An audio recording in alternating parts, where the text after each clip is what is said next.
A Room with a View. By E. Forster. Part 1. Chapter 1. The Bertolini. The Signora had no business to do it, said Miss Bartlett, no business at all. She promised us south rooms with a view close together, instead of which here are north rooms, looking into a courtyard, and a long way apart. Oh, Lucy! And a Cockney, besides, said Lucy, who had been further saddened by the Signora's unexpected accent. It might be London. She looked at the 2 rows of English people who were sitting at the table, at the row of white bottles of water and red bottles of wine that ran between the English people, at the portraits of the late Queen and the late Poet Laureate that hung behind the English people, heavily framed, at the notice of the English Church, Reverend Cuthbert Eager, M.A. Voxon, that was the only other decoration of the wall. Charlotte, don't you feel, too, that we might be in London? I can hardly believe that all kinds of other things are just outside. I suppose it is one's being so tired. This meat has surely been used for soup, said Miss Bartlett, laying down her fork. I want so to see the Arno. The rooms the Signora promised us in her letter would have looked over the Arno. The Signora had no business to do it at all. Oh, it is a shame. Any nook does for me, Miss Bartlett continued, but it does seem hard that you shouldn't have a view. Lucy felt that she had been selfish. Charlotte, you mustn't spoil me, of course, you must look over the Arno, too. I meant that. The first vacant room in the front, you must have it, said Miss Bartlett, part of whose travelling expenses were paid by Lucy's mother, a piece of generosity to which she made many a tactful allusion. No, no. You must have it. I insist on it. Your mother would never forgive me, Lucy. She would never forgive me. The ladies' voices grew animated, and, if the sad truth be owned, a little peevish. They were tired, and under the guise of unselfishness they wrangled. Some of their neighbours interchanged glances, and one of them, one of the ill-bred people whom one does meet abroad, leant forward over the table and actually intruded into their argument. He said, I have a view, I have a view. Miss Bartlett was startled. Generally at a pension people looked them over for a day or 2 before speaking, and often did not find out that they would do till they had gone. She knew that the intruder was ill-bred, even before she glanced at him. He was an old man of heavy build, with a fair, shaven face and large eyes. There was something childish in those eyes, though it was not the childishness of senility. What exactly it was Miss Bartlett did not stop to consider, for her glance passed on to his clothes. These did not attract her. He was probably trying to become acquainted with them before they got into the swim. So she assumed a dazed expression when he spoke to her, and then said, a view. Oh, a view. How delightful a view is. This is my son, said the old man, his name's George. He has a view too. Ah, said Miss Bartlett, repressing Lucy, who was about to speak. What I mean, he continued, is that you can have our rooms, and we'll have yours. We'll change. The better class of tourist was shocked at this, and sympathized with the newcomers. Miss Bartlett, in reply, opened her mouth as little as possible, and said, thank you very much indeed, that is out of the question. Why, said the old man, with both fists on the table. Because it is quite out of the question, thank you. You see, we don't like to take, began Lucy. Her cousin again repressed her. But why? He persisted. Women like looking at a view, men don't. And he thumped with his fists like a naughty child, and turned to his son, saying, George, persuade them. It's so obvious they should have the rooms, said the son. There's nothing else to say. He did not look at the ladies as he spoke, but his voice was perplexed and sorrowful. Lucy, too, was perplexed, but she saw that they were in for what is known as quite a scene, and she had an odd feeling that whenever these ill-bred tourists spoke the contest widened and deepened till it dealt, not with rooms and views, but with something quite different, whose existence she had not realized before. Now the old man attacked Miss Bartlett almost violently. Why should she not change? What possible objection had she? They would clear out in half an hour.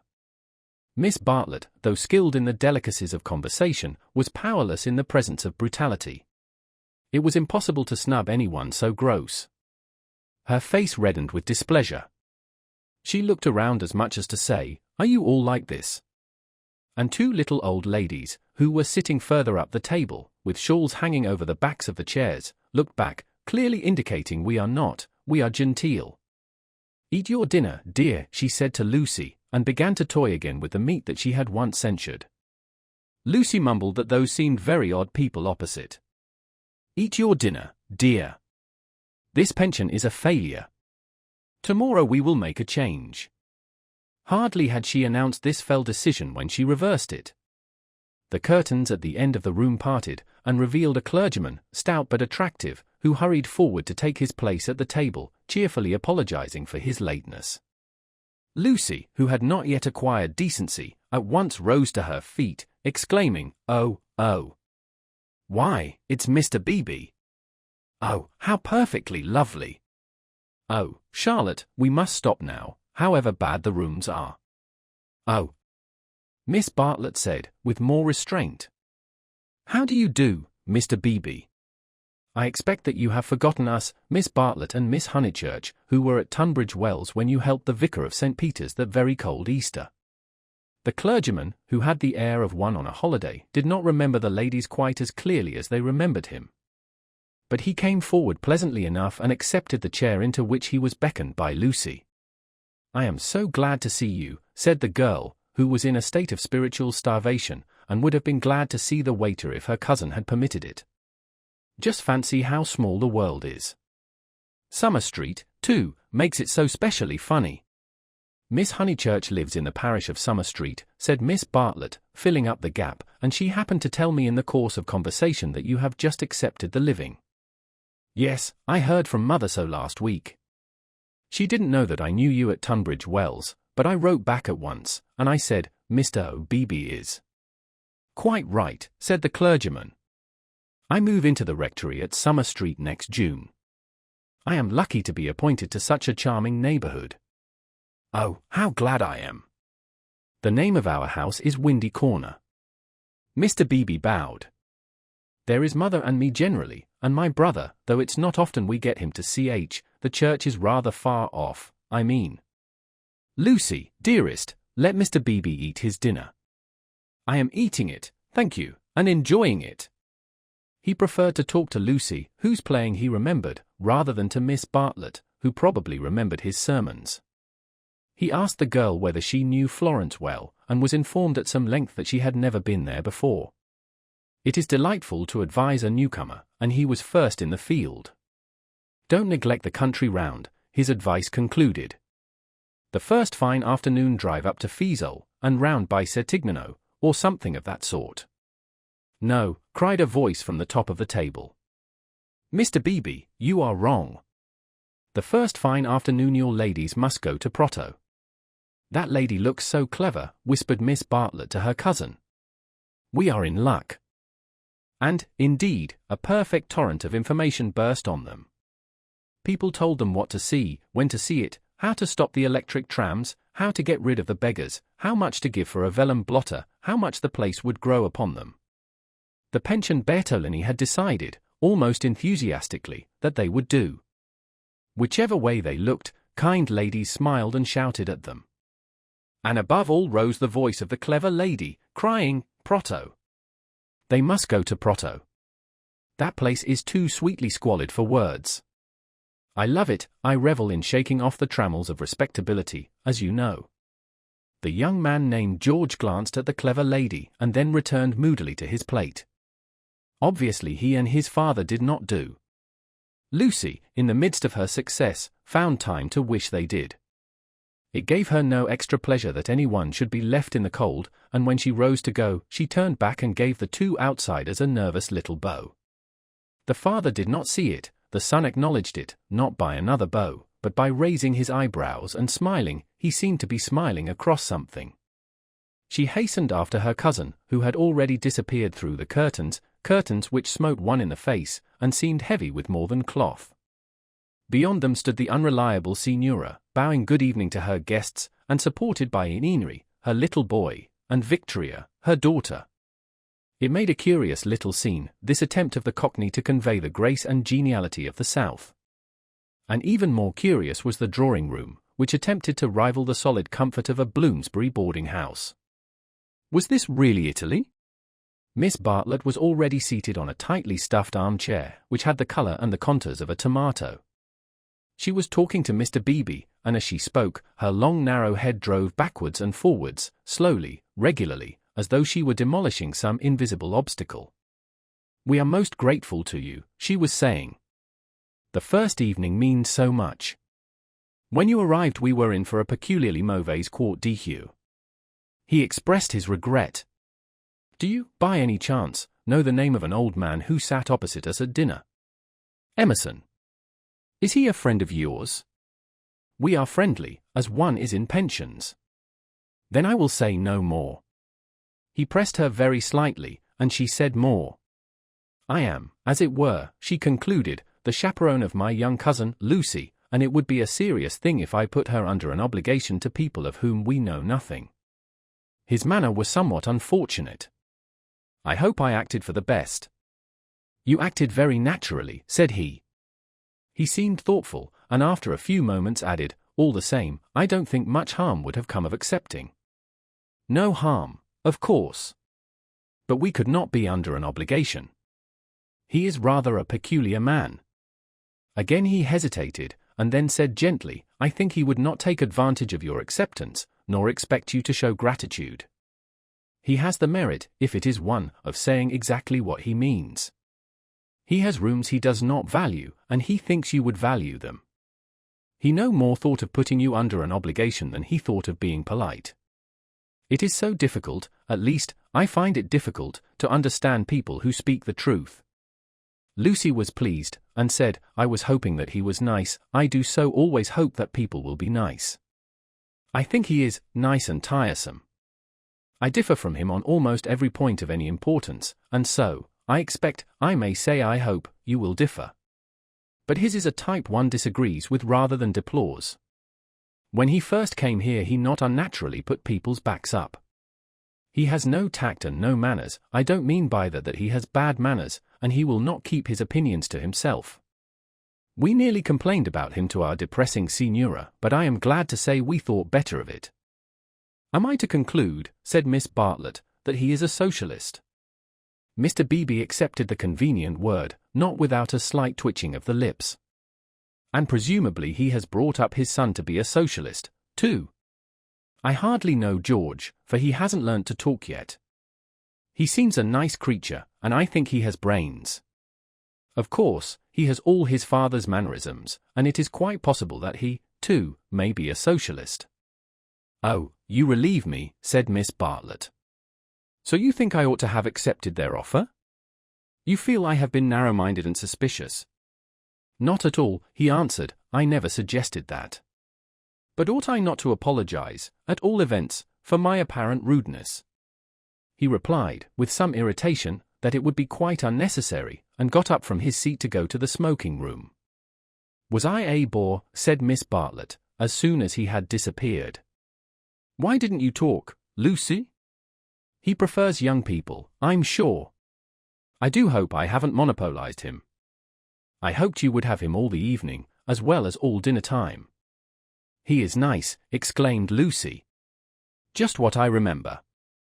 He seems to see good in everyone. No one would take him for a clergyman." "My dear Lucia." "Well, you know what I mean. And you know how clergymen generally laugh. Mr. Beebe laughs just like an ordinary man." "Funny girl. How you do remind me of your mother. I wonder if she will approve of Mr. Beebe.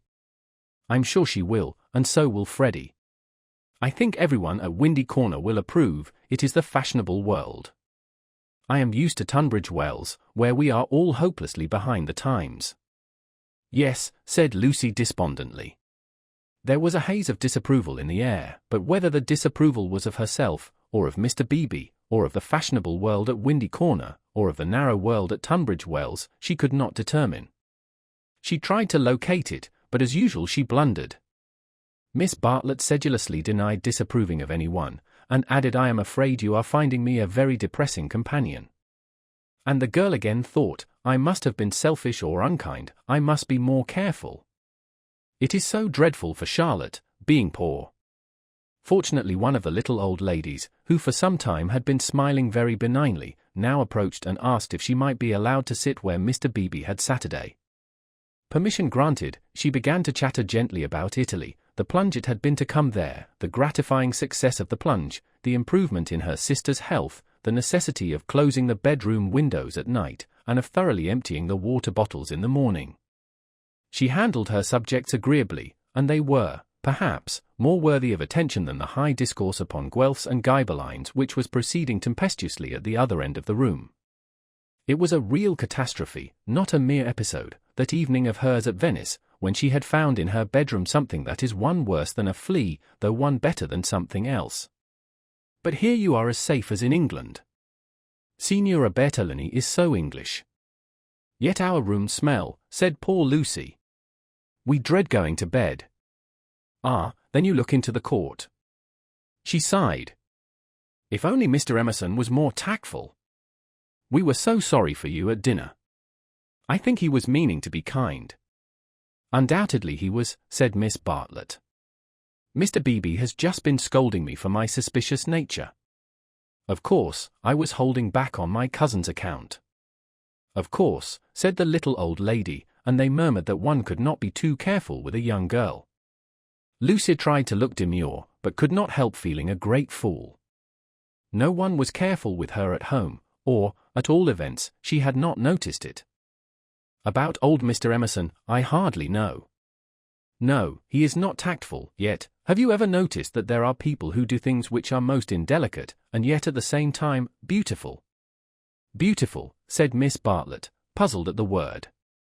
Are not beauty and delicacy the same? So one would have thought, said the other helplessly. But things are so difficult, I sometimes think. She proceeded no further into things, for Mr. Beebe reappeared, looking extremely pleasant. Miss Bartlett, he cried, it's all right about the rooms. I'm so glad.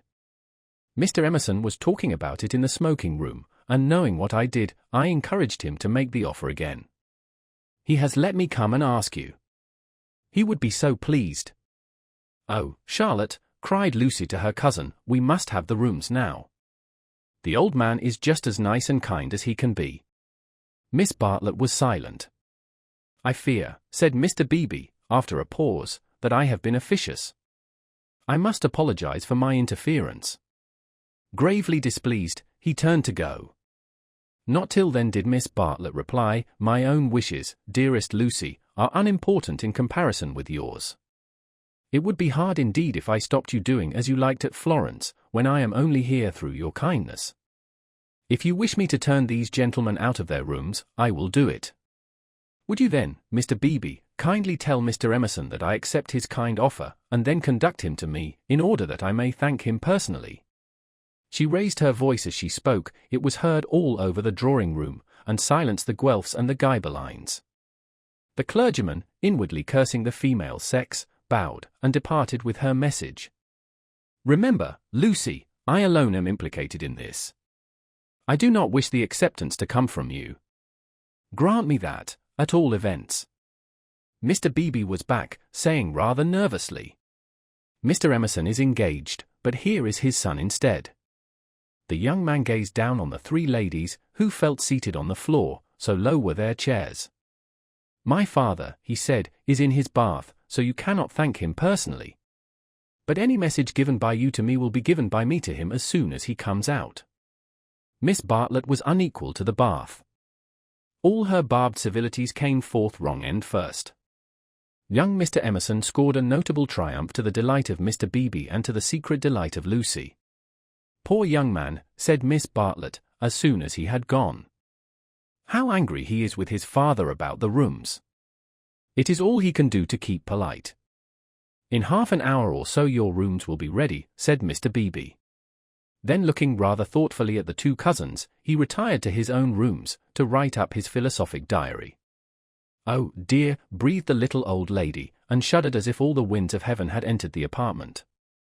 Gentlemen sometimes do not realize, her voice faded away, but Miss Bartlett seemed to understand, and a conversation developed, in which gentlemen who did not thoroughly realize played a principal part. Lucy, not realizing either, was reduced to literature. Taking up Baedeker's Handbook to Northern Italy, she committed to memory the most important dates of Florentine history. For she was determined to enjoy herself on the morrow. Thus the half-hour crept profitably away, and at last Miss Bartlett rose with a sigh and said, "I think one might venture now." "No, Lucy, do not stir. I will superintend the move." "How you do everything," said Lucy. "Naturally, dear. It is my affair. But I would like to help you." "No, dear." Charlotte's energy. And her unselfishness. She had been thus all her life, but really, on this Italian tour, she was surpassing herself. So Lucy felt, or strove to feel. And yet, there was a rebellious spirit in her which wondered whether the acceptance might not have been less delicate and more beautiful. At all events, she entered her own room without any feeling of joy. "I want to explain," said Miss Bartlett, "why it is that I have taken the largest room. Naturally, of course, I should have given it to you, but I happen to know that it belongs to the young man, and I was sure your mother would not like it." Lucy was bewildered. "If you are to accept a favor, it is more suitable you should be under an obligation to his father than to him. I am a woman of the world, in my small way, and I know where things lead to. However, Mr. Beebe is a guarantee of a sort that they will not presume on this." "Mother wouldn't mind, I'm sure," said Lucy, but again had the sense of larger and unsuspected issues. Miss Bartlett only sighed, and enveloped her in a protecting embrace as she wished her good night. It gave Lucy the sensation of a fog, and when she reached her own room she opened the window and breathed the clean night air, thinking of the kind old man who had enabled her to see the lights dancing in the Arno and the cypresses of San Miniato, and the foothills of the Apennines, black against the rising moon. Miss Bartlett, in her room, fastened the window shutters and locked the door, and then made a tour of the apartment to see where the cupboards led, and whether there were any oubliettes or secret entrances. It was then that she saw, pinned up over the washstand, a sheet of paper on which was scrawled an enormous note of interrogation. Nothing more. What does it mean, she thought, and she examined it carefully by the light of a candle. Meaningless at first, it gradually became menacing, obnoxious, portentous with evil. She was seized with an impulse to destroy it, but fortunately remembered that she had no right to do so, since it must be the property of young Mr. Emerson. So she unpinned it carefully, and put it between two pieces of blotting paper to keep it clean for him. Then she completed her inspection of the room, sighed heavily according to her habit, and went to bed. Chapter 2. In Santa Croce with no Baedeker.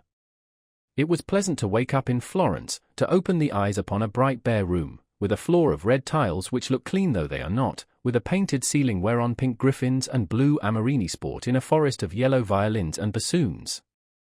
It was pleasant, too, to fling wide the windows, pinching the fingers in unfamiliar fastenings, to lean out into sunshine with beautiful hills and trees and marble churches opposite, and close below, the Arno, gurgling against the embankment of the road. Over the river men were at work with spades and sieves on the sandy foreshore, and on the river was a boat, also diligently employed for some mysterious end. An electric tram came rushing underneath the window. No one was inside it, except one tourist, but its platforms were overflowing with Italians, who preferred to stand. Children tried to hang on behind, and the conductor, with no malice, spat in their faces to make them let go. Then soldiers appeared, good-looking, undersized men, wearing each a knapsack covered with mangy fur, and a greatcoat which had been cut for some larger soldier. Beside them walked officers, looking foolish and fierce, and before them went little boys, turning somersaults in time with the band. The tramcar became entangled in their ranks, and moved on painfully, like a caterpillar in a swarm of ants. One of the little boys fell down, and some white bullocks came out of an archway. Indeed, if it had not been for the good advice of an old man who was selling button-hooks, the road might never have got clear. Over such trivialities as these many a valuable hour may slip away, and the traveller who has gone to Italy to study the tactile values of Giotto, or the corruption of the papacy, may return remembering nothing but the blue sky and the men and women who live under it. So it was as well that Miss Bartlett should tap and come in, and having commented on Lucy's leaving the door unlocked, and on her leaning out of the window before she was fully dressed, should urge her to hasten herself, or the best of the day would be gone. By the time Lucy was ready, her cousin had done her breakfast and was listening to the clever lady among the crumbs.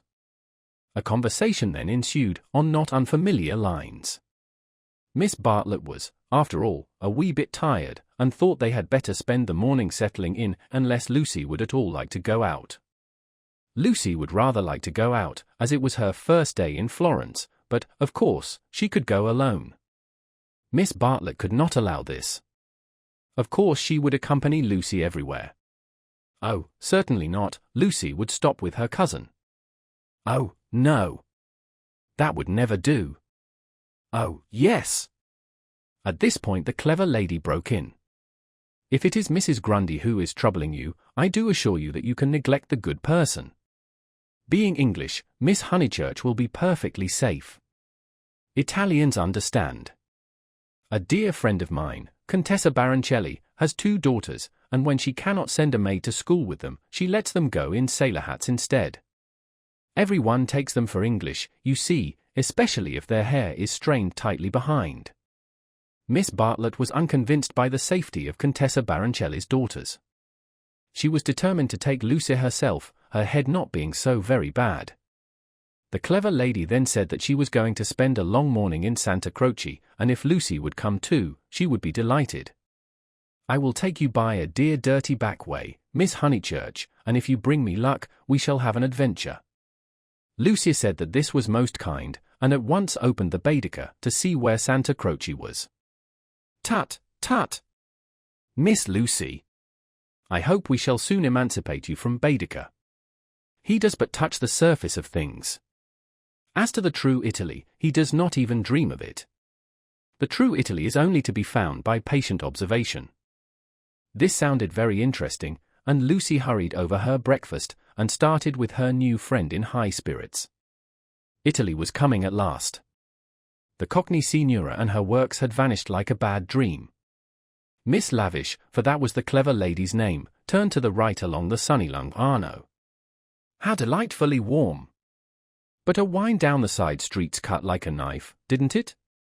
Ponte al Grazi, particularly interesting, mentioned by Dante. San Miniato, beautiful as well as interesting, the crucifix that kissed a murderer, Miss Honeychurch would remember the story. The men on the river were fishing. Untrue, but then, so is most information. Then Miss Lavish darted under the archway of the White Bullocks, and she stopped, and she cried. A smell! A true Florentine smell! Every city, let me teach you, has its own smell. Is it a very nice smell, said Lucy, who had inherited from her mother a distaste to dirt.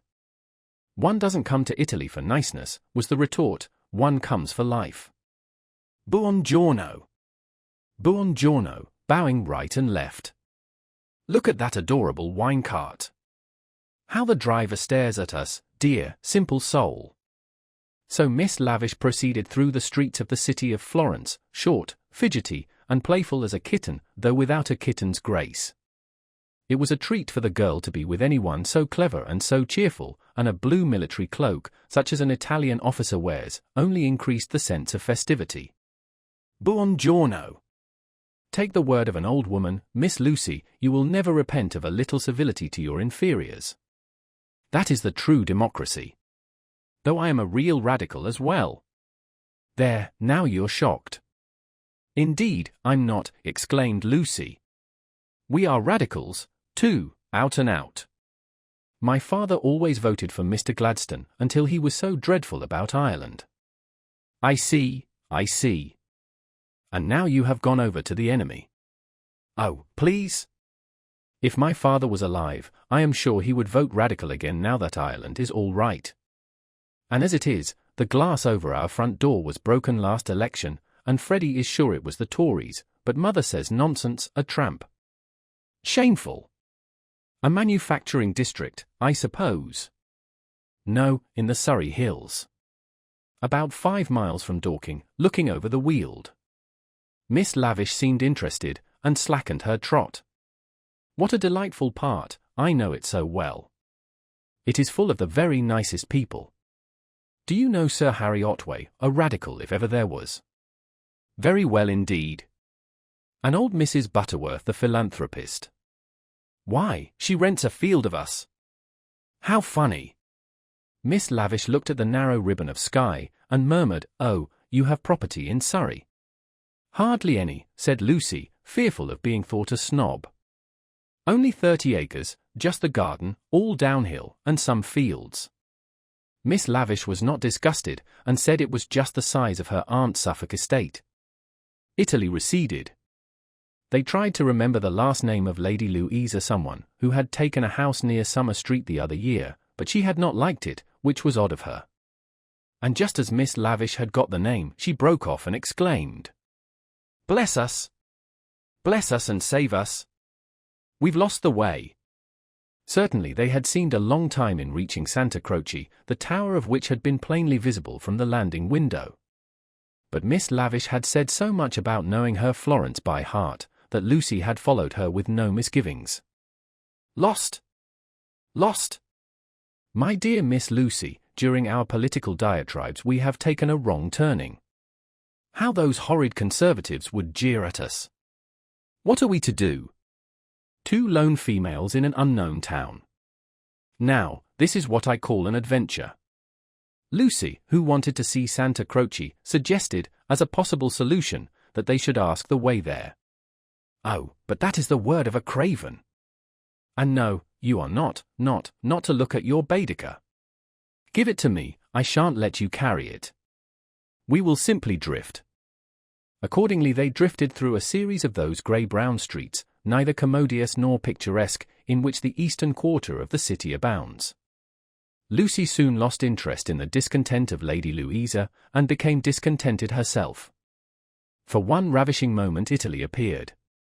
She stood in the square of the Annunziata and saw in the living terracotta those divine babies whom no cheap reproduction can ever stale. There they stood, with their shining limbs bursting from the garments of charity, and their strong white arms extended against circlets of heaven. Lucy thought she had never seen anything more beautiful, but Miss Lavish, with a shriek of dismay, dragged her forward, declaring that they were out of their path now by at least a mile. The hour was approaching at which the continental breakfast begins, or rather ceases, to tell, and the ladies bought some hot chestnut paste out of a little shop, because it looked so typical. It tasted partly of the paper in which it was wrapped, partly of hair oil, partly of the great unknown. But it gave them strength to drift into another piazza, large and dusty, on the farther side of which rose a black and white facade of surpassing ugliness. Miss Lavish spoke to it dramatically. It was Santa Croce. The adventure was over. "Stop a minute, let those 2 people go on, or I shall have to speak to them. I do detest conventional intercourse. Nasty! They are going into the church, too. Oh, the British are abroad. We sat opposite them at dinner last night. They have given us their rooms. They were so very kind. Look at their figures," laughed Miss Lavish. "They walk through my Italy like a pair of cows. It's very naughty of me, but I would like to set an examination paper at Dover, and turn back every tourist who couldn't pass it. What would you ask us?" Miss Lavish laid her hand pleasantly on Lucy's arm, as if to suggest that she, at all events, would get full marks. In this exalted mood they reached the steps of the great church, and were about to enter it when Miss Lavish stopped, squeaked, flung up her arms, and cried, "There goes my local colour box. I must have a word with him."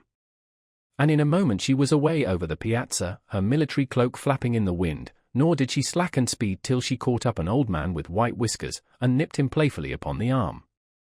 Lucy waited for nearly 10 minutes. Then she began to get tired. The beggars worried her, the dust blew in her eyes, and she remembered that a young girl ought not to loiter in public places. She descended slowly into the piazza with the intention of rejoining Miss Lavish, who was really almost too original.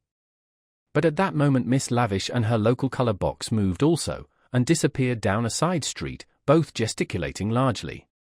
Tears of indignation came to Lucy's eyes, partly because Miss Lavish had jilted her, partly because she had taken her Baedeker. How could she find her way home? How could she find her way about in Santa Croce?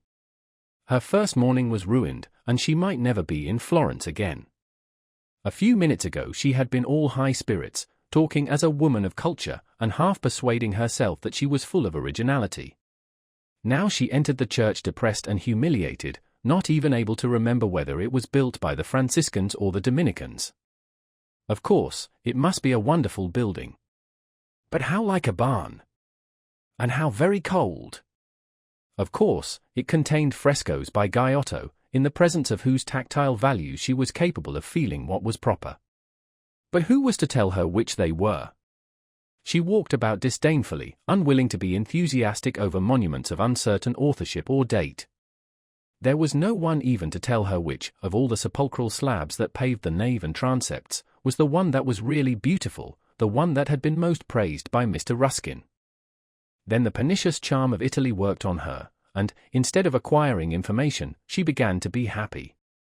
She puzzled out the Italian notices, the notices that forbade people to introduce dogs into the church, the notice that prayed people, in the interest of health and out of respect to the sacred edifice in which they found themselves, not to spit. She watched the tourists. Their noses were as red as their Baedekers, so cold was Santa Croce. She beheld the horrible fate that overtook 3 papists, 2 he-babies and a she-baby, who began their career by sousing each other with the holy water, and then proceeded to the Machiavelli Memorial, dripping but hallowed. Advancing towards it very slowly and from immense distances, they touched the stone with their fingers, with their handkerchiefs, with their heads, and then retreated. What could this mean? They did it again and again. Then Lucy realized that they had mistaken Machiavelli for some saint, hoping to acquire virtue. Punishment followed quickly. The smallest he-baby stumbled over one of the sepulchral slabs so much admired by Mr. Ruskin, and entangled his feet in the features of a recumbent bishop. Protestant as she was, Lucy darted forward. She was too late. He fell heavily upon the prelate's upturned toes. "Hateful bishop," exclaimed the voice of old Mr. Emerson, who had darted forward also. "Hard in life, hard in death. Go out into the sunshine, little boy, and kiss your hand to the sun, for that is where you ought to be." Intolerable bishop! The child screamed frantically at these words, and at these dreadful people who picked him up, dusted him, rubbed his bruises, and told him not to be superstitious. "Look at him," said Mr. Emerson to Lucy. "Here's a mess, a baby hurt, cold, and frightened. But what else can you expect from a church?" The child's legs had become as melting wax. Each time that old Mr. Emerson and Lucy set it erect it collapsed with a roar. Fortunately an Italian lady, who ought to have been saying her prayers, came to the rescue. By some mysterious virtue, which mothers alone possess, she stiffened the little boy's backbone and imparted strength to his knees. He stood. Still gibbering with agitation, he walked away. "You are a clever woman," said Mr. Emerson. "You have done more than all the relics in the world. I am not of your creed, but I do believe in those who make their fellow creatures happy. There is no scheme of the universe." He paused for a phrase. "Niente," said the Italian lady, and returned to her prayers. "I'm not sure she understands English," suggested Lucy. In her chastened mood she no longer despised the Emersons. She was determined to be gracious to them, beautiful rather than delicate, and, if possible, to erase Miss Bartlett's civility by some gracious reference to the pleasant rooms. "That woman understands everything," was Mr. Emerson's reply. "But what are you doing here? Are you doing the church? Are you through with the church?" "No," cried Lucy, remembering her grievance. "I came here with Miss Lavish, who was to explain everything, and just by the door, it is too bad, she simply ran away, and after waiting quite a time, I had to come in by myself." "Why shouldn't you?" said Mr. Emerson. "Yes, why shouldn't you come by yourself?" said the son, addressing the young lady for the first time. "But Miss Lavish has even taken away Baedeker." "Baedeker," said Mr. Emerson. "I'm glad it's that you minded. It's worth minding, the loss of a Baedeker. That's worth minding." Lucy was puzzled. She was again conscious of some new idea, and was not sure whither it would lead her. "If you've no Baedeker," said the son, "you'd better join us." Was this where the idea would lead? She took refuge in her dignity. "Thank you very much, but I could not think of that. I hope you do not suppose that I came to join on to you. I really came to help with the child, and to thank you for so kindly giving us your rooms last night. I hope that you have not been put to any great inconvenience. My dear, said the old man gently, I think that you are repeating what you have heard older people say. You are pretending to be touchy, but you are not really. Stop being so tiresome, and tell me instead what part of the church you want to see. To take you to it will be a real pleasure. Now, this was abominably impertinent, and she ought to have been furious. But it is sometimes as difficult to lose one's temper as it is difficult at other times to keep it. Lucy could not get cross. Mr. Emerson was an old man, and surely a girl might humor him. On the other hand, his son was a young man, and she felt that a girl ought to be offended with him, or at all events be offended before him. It was at him that she gazed before replying. I am not touchy, I hope. It is the Giottos that I want to see, if you will kindly tell me which they are. The son nodded. With a look of somber satisfaction, he led the way to the Peruzzi chapel. There was a hint of the teacher about him. She felt like a child in school who had answered a question rightly. The chapel was already filled with an earnest congregation, and out of them rose the voice of a lecturer, directing them how to worship Giotto, not by tactful valuations, but by the standards of the Spirit. Remember, he was saying, the facts about this church of Santa Croce, how it was built by faith in the full fervor of medievalism, before any taint of the Renaissance had appeared. Observe how Giotto in these frescoes, now, unhappily, ruined by restoration, is untroubled by the snares of anatomy and perspective. Could anything be more majestic, more pathetic, beautiful, true? How little, we feel, avails knowledge and technical cleverness against a man who truly feels. No, exclaimed Mr. Emerson, in much too loud a voice for church. Remember nothing of the sort. Built by faith indeed. That simply means the workmen weren't paid properly. And as for the frescoes, I see no truth in them. Look at that fat man in blue. He must weigh as much as I do, and he is shooting into the sky like an air balloon. He was referring to the fresco of the Ascension of St. John. Inside, the lecturer's voice faltered, as well it might. The audience shifted uneasily, and so did Lucy. She was sure that she ought not to be with these men, but they had cast a spell over her. They were so serious and so strange that she could not remember how to behave. Now, did this happen, or didn't it? Yes or no? George replied. It happened like this, if it happened at all. I would rather go up to heaven by myself than be pushed by cherubs, and if I got there I should like my friends to lean out of it, just as they do here. You will never go up, said his father. You and I, dear boy, will lie at peace in the earth that bore us, and our names will disappear as surely as our work survives. Some of the people can only see the empty grave, not the saint, whoever he is, going up. It did happen like that, if it happened at all. Pardon me, said a frigid voice. The chapel is somewhat small for two parties. We will incommode you no longer. The lecturer was a clergyman, and his audience must be also his flock, for they held prayer books as well as guidebooks in their hands. They filed out of the chapel in silence. Amongst them were the two little old ladies of the pension Bertolini, Miss Teresa and Miss Catherine Allen. Stop, cried Mr. Emerson. There's plenty of room for us all. Stop. The procession disappeared without a word. Soon the lecturer could be heard in the next chapel, describing the life of St. Francis. George, I do believe that clergyman is the Brixton curate. George went into the next chapel and returned, saying perhaps he is. I don't remember. Then I had better speak to him and remind him who I am. It's that Mr. Eager. Why did he go? Did we talk too loud? How vexatious. I shall go and say we are sorry. Hadn't I better? Then perhaps he will come back. He will not come back, said George.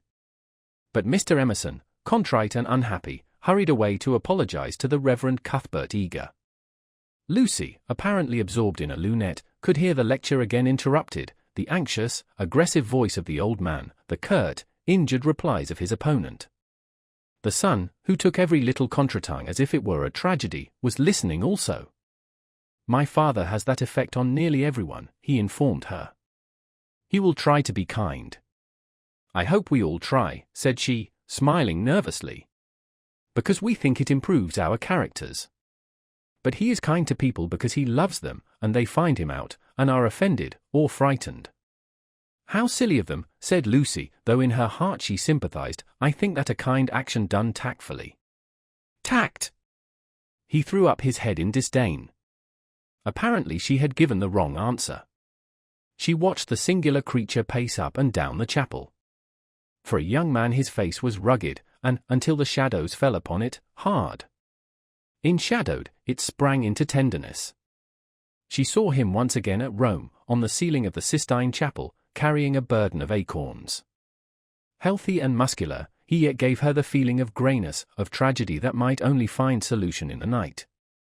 The feeling soon passed. It was unlike her to have entertained anything so subtle.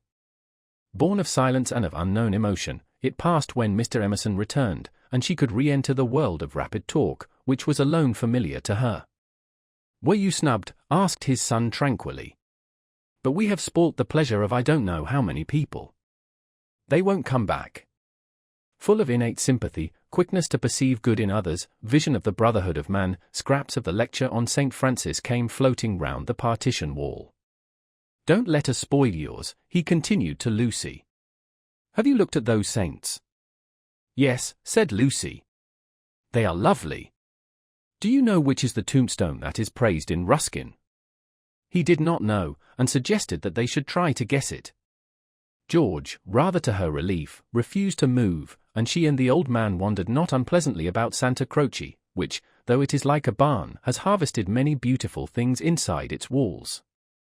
There were also beggars to avoid and guides to dodge round the pillars, and an old lady with her dog, and here and there a priest modestly edging to his mass through the groups of tourists. But Mr. Emerson was only half interested. He watched the lecturer, whose success he believed he had impaired, and then he anxiously watched his son. Why will he look at that fresco? He said uneasily. I saw nothing in it. I like Giotto, she replied. It is so wonderful what they say about his tactile values. Though I like things like the Della Robbia babies better. So you ought. A baby is worth a dozen saints. And my baby's worth the whole of paradise, and as far as I can see he lives in hell. Lucy again felt that this did not do. In hell, he repeated.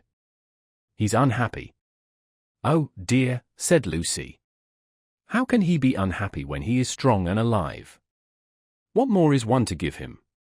And think how he has been brought up, free from all the superstition and ignorance that lead men to hate one another in the name of God. With such an education as that, I thought he was bound to grow up happy.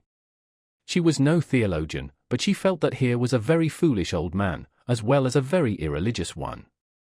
She also felt that her mother might not like her talking to that kind of person, and that Charlotte would object most strongly. What are we to do with him? He asked. He comes out for his holiday to Italy, and behaves like that, like the little child who ought to have been playing, and who hurt himself upon the tombstone. Eh? What did you say? Lucy had made no suggestion. Suddenly he said, Now don't be stupid over this.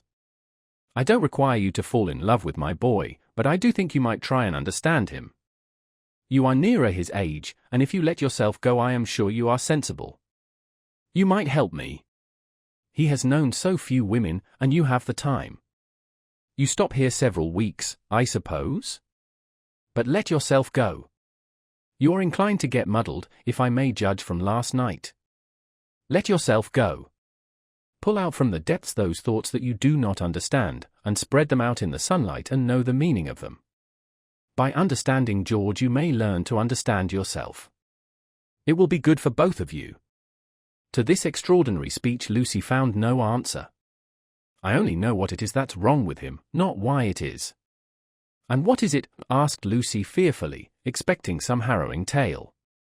The old trouble, things won't fit. What things?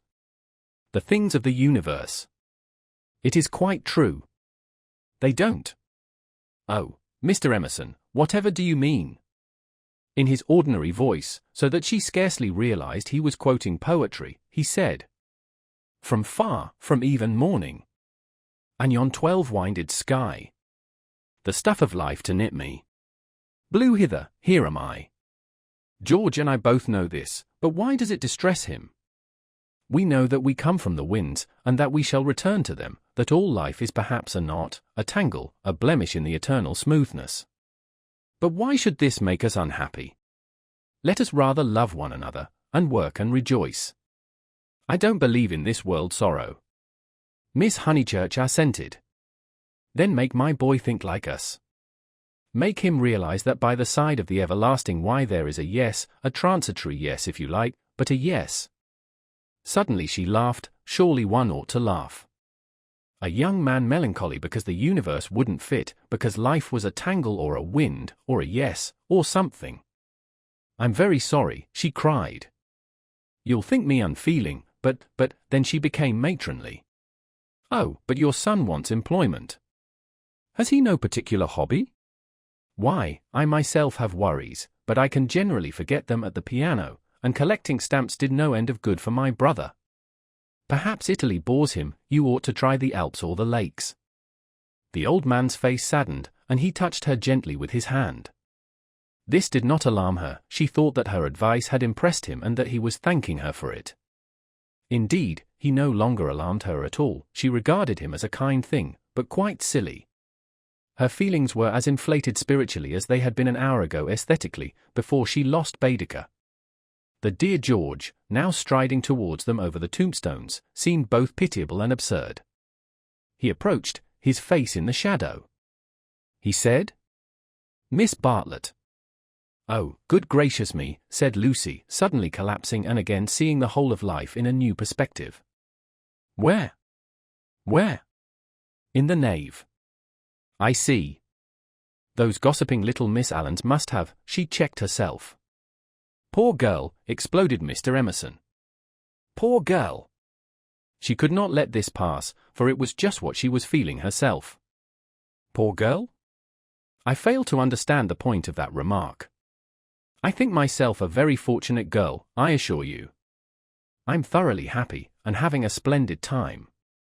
Pray don't waste time mourning over me. There's enough sorrow in the world, isn't there, without trying to invent it. Goodbye. Thank you both so much for all your kindness. Ah, yes. There does come my cousin. A delightful morning. Santa Croce is a wonderful church.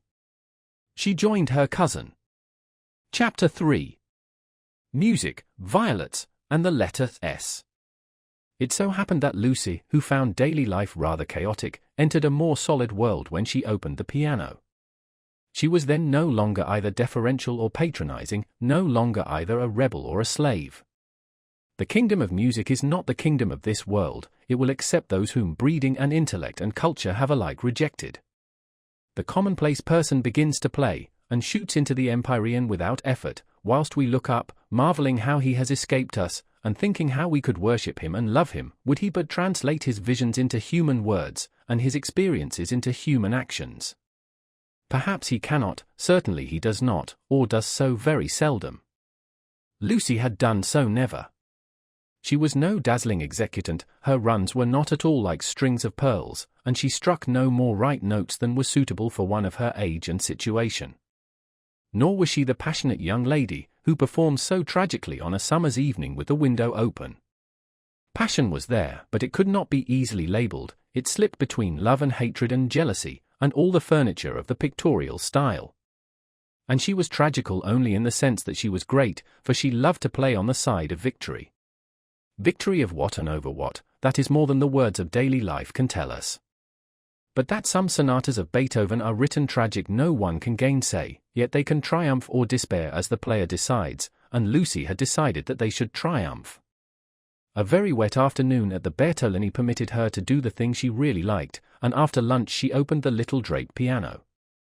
A few people lingered round and praised her playing, but finding that she made no reply, dispersed to their rooms to write up their diaries or to sleep. She took no notice of Mr. Emerson looking for his son, nor of Miss Bartlett looking for Miss Lavish, nor of Miss Lavish looking for her cigarette case. Like every true performer, she was intoxicated by the mere feel of the notes. They were fingers caressing her own, and by touch, not by sound alone, did she come to her desire. Mr. Beebe, sitting unnoticed in the window, pondered this illogical element in Miss Honeychurch, and recalled the occasion at Tunbridge Wells when he had discovered it. It was at one of those entertainments where the upper classes entertain the lower. The seats were filled with a respectful audience, and the ladies and gentlemen of the parish, under the auspices of their vicar, sang, or recited, or imitated the drawing of a champagne cork. Among the promised items was Miss Honeychurch. Piano. Beethoven, and Mr. Beebe was wondering whether it would be Adelaide, or the March of the Ruins of Athens, when his composure was disturbed by the opening bars of Opus 111. He was in suspense all through the introduction, for not until the pace quickens does one know what the performer intends. With the roar of the opening theme he knew that things were going extraordinarily. In the chords that herald the conclusion he heard the hammer-strokes of victory. He was glad that she only played the first movement, for he could have paid no attention to the winding intricacies of the measures of 9/16. The audience clapped, no less respectful. It was Mr. Beebe who started the stamping. It was all that one could do. "Who is she?" he asked the vicar afterwards. "Cousin of one of my parishioners. I do not consider her choice of a piece happy." Beethoven is so usually simple and direct in his appeal that it is sheer perversity to choose a thing like that, which, if anything, disturbs. "Introduce me." "She will be delighted. She and Miss Bartlett are full of the praises of your sermon." "My sermon?" cried Mr. Beebe. "Why ever did she listen to it?" When he was introduced he understood why, for Miss Honeychurch, disjoined from her music stool, was only a young lady with a quantity of dark hair and a very pretty, pale, undeveloped face. She loved going to concerts, she loved stopping with her cousin, she loved iced coffee and meringues. He did not doubt that she loved his sermon also.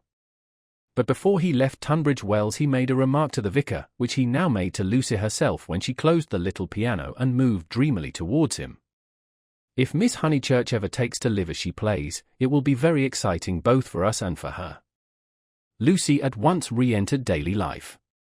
"Oh, what a funny thing. Someone said just the same to Mother, and she said she trusted I should never live a duet. Doesn't Mrs. Honeychurch like music? She doesn't mind it. But she doesn't like one to get excited over anything. She thinks I am silly about it. She thinks I can't make out. Once, you know, I said that I liked my own playing better than anyone's. She has never got over it. Of course, I didn't mean that I played well, I only meant." "Of course," said he, wondering why she bothered to explain. "Music," said Lucy, as if attempting some generality. She could not complete it, and looked out absently upon Italy in the wet. The whole life of the South was disorganized, and the most graceful nation in Europe had turned into formless lumps of clothes.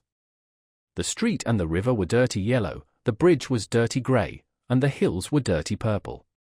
Somewhere in their folds were concealed Miss Lavish and Miss Bartlett, who had chosen this afternoon to visit the Torre del Gallo. "What about music?" said Mr. Beebe. "Poor Charlotte will be sopped," was Lucy's reply. The expedition was typical of Miss Bartlett, who would return cold, tired, hungry, and angelic, with a ruined skirt, a pulpy Baedeker, and a tickling cough in her throat. On another day, when the whole world was singing and the air ran into the mouth, like wine, she would refuse to stir from the drawing-room, saying that she was an old thing, and no fit companion for a hearty girl. "Miss Lavish has led your cousin astray. She hopes to find the true Italy in the wet, I believe." "Miss Lavish is so original," murmured Lucy. This was a stock remark, the supreme achievement of the pension Bertolini in the way of definition. Miss Lavish was so original. Mr. Beebe had his doubts, but they would have been put down to clerical narrowness. For that, and for other reasons, he held his peace. "Is it true," continued Lucy in awestruck tone, "that Miss Lavish is writing a book?" "They do say so." "What is it about?" "It will be a novel," replied Mr. Beebe, "dealing with modern Italy. Let me refer you for an account to Miss Catherine Allen, who uses words herself more admirably than anyone I know. I wish Miss Lavish would tell me herself. We started such friends. but I don't think she ought to have run away with Baedeker that morning in Santa Croce. Charlotte was most annoyed at finding me practically alone, and so I couldn't help being a little annoyed with Miss Lavish. The two ladies, at all events, have made it up. He was interested in the sudden friendship between women so apparently dissimilar as Miss Bartlett and Miss Lavish. They were always in each other's company, with Lucy a slighted third. Miss Lavish he believed he understood, but Miss Bartlett might reveal unknown depths of strangeness, though not, perhaps, of meaning. Was Italy deflecting her from the path of prim chaperone, which he had assigned to her at Tunbridge Wells? All his life he had loved to study maiden ladies, they were his specialty, and his profession had provided him with ample opportunities for the work. Girls like Lucy were charming to look at, but Mr. Beebe was, from rather profound reasons, somewhat chilly in his attitude towards the other sex, and preferred to be interested rather than enthralled. Lucy, for the third time, said that poor Charlotte would be sopped. The Arno was rising in flood, washing away the traces of the little carts upon the foreshore. But in the southwest there had appeared a dull haze of yellow, which might mean better weather if it did not mean worse. She opened the window to inspect, and a cold blast entered the room, drawing a plaintive cry from Miss Catherine Allen, who entered at the same moment by the door. "Oh, dear Miss Honeychurch, you will catch a chill. And Mr. Beebe here besides. Who would suppose this is Italy? There is my sister actually nursing the hot water can, no comforts or proper provisions." She sidled towards them and sat down, self-conscious as she always was on entering a room which contained one man, or a man and one woman. "I could hear your beautiful playing, Miss Honeychurch, though I was in my room with the door shut." Doors shut, indeed, most necessary. No one has the least idea of privacy in this country. And one person catches it from another. Lucy answered suitably. Mr. Beebe was not able to tell the ladies of his adventure at Modena, where the chambermaid burst in upon him in his bath, exclaiming cheerfully, "Fa niente, sono vecchia." He contented himself with saying, "I quite agree with you, Miss Allen. The Italians are a most unpleasant people. They pry everywhere, they see everything, and they know what we want before we know it ourselves. We are at their mercy. They read our thoughts, they foretell our desires. From the cab driver down to Gaiotto, they turn us inside out, and I resent it. Yet in their heart of hearts they are, how superficial. They have no conception of the intellectual life. How right is Signora Bertolini, who exclaimed to me the other day, 'Ho, Mr. Beebe, if you knew what I suffer over the children's education. I won't ave my little Victoria taught by a ignorant Italian what can't explain nothing.'" Miss Allen did not follow, but gathered that she was being mocked in an agreeable way. Her sister was a little disappointed in Mr. Beebe, having expected better things from a clergyman whose head was bald and who wore a pair of russet whiskers. Indeed, who would have supposed that tolerance, sympathy, and a sense of humor would inhabit that militant form? In the midst of her satisfaction she continued to sidle, and at last the cause was disclosed. From the chair beneath her she extracted a gunmetal cigarette case, on which were powdered in turquoise the initials E.L. "That belongs to Lavish," said the clergyman. "A good fellow, Lavish, but I wish he'd start a pipe." "Oh, Mr. Beebe," said Miss Allen, divided between awe and mirth. "Indeed, though it is dreadful for her to smoke, it is not quite as dreadful as you suppose." She took to it, practically in despair, after her life's work was carried away in a landslip. Surely that makes it more excusable. "What was that?" asked Lucy. Mr. Beebe sat back complacently, and Miss Allen began as follows, "It was a novel, and I am afraid, from what I can gather, not a very nice novel. It is so sad when people who have abilities misuse them, and I must say they nearly always do. Anyhow, she left it almost finished in the grotto of the Calvary at the Capexini Hotel at Amalfi while she went for a little ink. She said, "Can I have a little ink, please?" But you know what Italians are, and meanwhile the grotto fell roaring onto the beach, and the saddest thing of all is that she cannot remember what she has written. The poor thing was very ill after it, and so got tempted into cigarettes. It is a great secret, but I am glad to say that she is writing another novel. She told Teresa and Miss Pole the other day that she had got up all the local color. This novel is to be about modern Italy, the other was historical, but that she could not start till she had an idea. First she tried Perugia for an inspiration, then she came here. This must on no account get round. And so cheerful through it all. I cannot help thinking that there is something to admire in everyone, even if you do not approve of them. Miss Allen was always thus being charitable against her better judgment. A delicate pathos perfumed her disconnected remarks, giving them unexpected beauty, just as in the decaying autumn woods there sometimes rise odors reminiscent of spring. She felt she had made almost too many allowances, and apologized hurriedly for her toleration. All the same, she is a little too, I hardly like to say unwomanly, but she behaved most strangely when the Emersons arrived.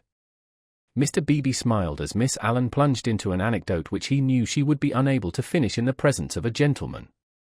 I don't know, Miss Honeychurch, if you have noticed that Miss Pole, the lady who has so much yellow hair, takes lemonade.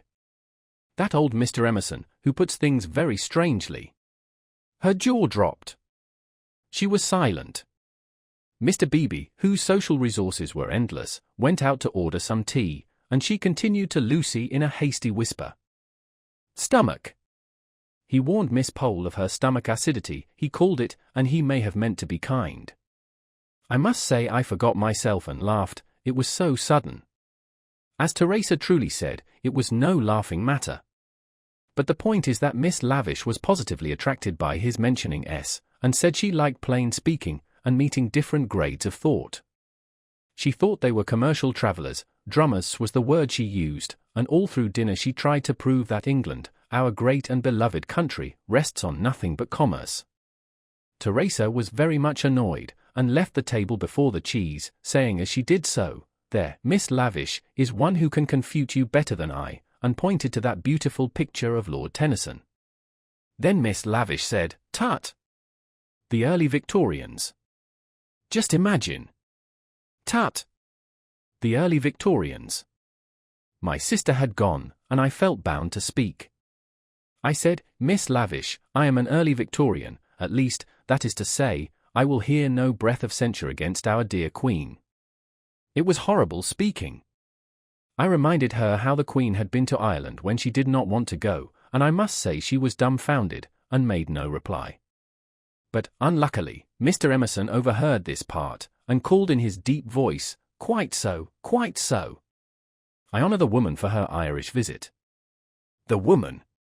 I tell things so badly, but you see what a tangle we were in by this time, all on account of S having been mentioned in the first place. But that was not all. After dinner Miss Lavish actually came up and said, "Miss Allen, I am going into the smoking room to talk to those two nice men. Come, too." Needless to say, I refused such an unsuitable invitation, and she had the impertinence to tell me that it would broaden my ideas, and said that she had 4 brothers, all university men, except one who was in the army, who always made a point of talking to commercial travellers. "Let me finish the story," said Mr. Beebe, who had returned.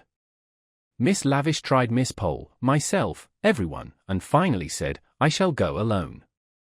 She went. At the end of 5 minutes she returned unobtrusively with a green baize board, and began playing Patience. "Whatever happened?" cried Lucy.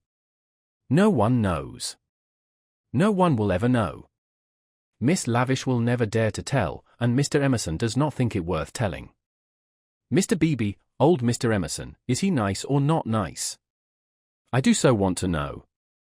Mr. Beebe laughed and suggested that she should settle the question for herself. "No, but it is so difficult. Sometimes he is so silly, and then I do not mind him. Miss Allen, what do you think? Is he nice?" The little old lady shook her head, and sighed disapprovingly. Mr. Beebe, whom the conversation amused, stirred her up by saying, "I consider that you are bound to class him as nice, Miss Allen, after that business of the violets." "Violets? Oh, dear! Who told you about the violets? How do things get round? A pension is a bad place for gossips. No, I cannot forget how they behaved at Mr. Eager's lecture at Santa Croce. Oh, poor Miss Honeychurch! It really was too bad. No, I have quite changed. I do not like the Emersons. They are not nice." Mr. Beebe smiled nonchalantly. He had made a gentle effort to introduce the Emersons into Bertolini society, and the effort had failed. He was almost the only person who remained friendly to them. Miss Lavish, who represented intellect, was avowedly hostile, and now the Miss Allens, who stood for good breeding, were following her. Miss Bartlett, smarting under an obligation, would scarcely be civil. The case of Lucy was different. She had given him a hazy account of her adventures in Santa Croce, and he gathered that the two men had made a curious and possibly concerted attempt to annex her, to show her the world from their own strange standpoint, to interest her in their private sorrows and joys. This was impertinent. He did not wish their cause to be championed by a young girl, he would rather it should fail. After all, he knew nothing about them, and pensioned joys, pensioned sorrows, are flimsy things, whereas Lucy would be his parishioner. Lucy, with one eye upon the weather, finally said that she thought the Emersons were nice, not that she saw anything of them now. Even their seats at dinner had been moved. "But aren't they always waylaying you to go out with them, dear?" said the little lady inquisitively. "Only once." Charlotte didn't like it, and said something, quite politely, of course. Most right of her. They don't understand our ways. They must find their level. Mr. Beebe rather felt that they had gone under. They had given up their attempt, if it was one, to conquer society, and now the father was almost as silent as the son.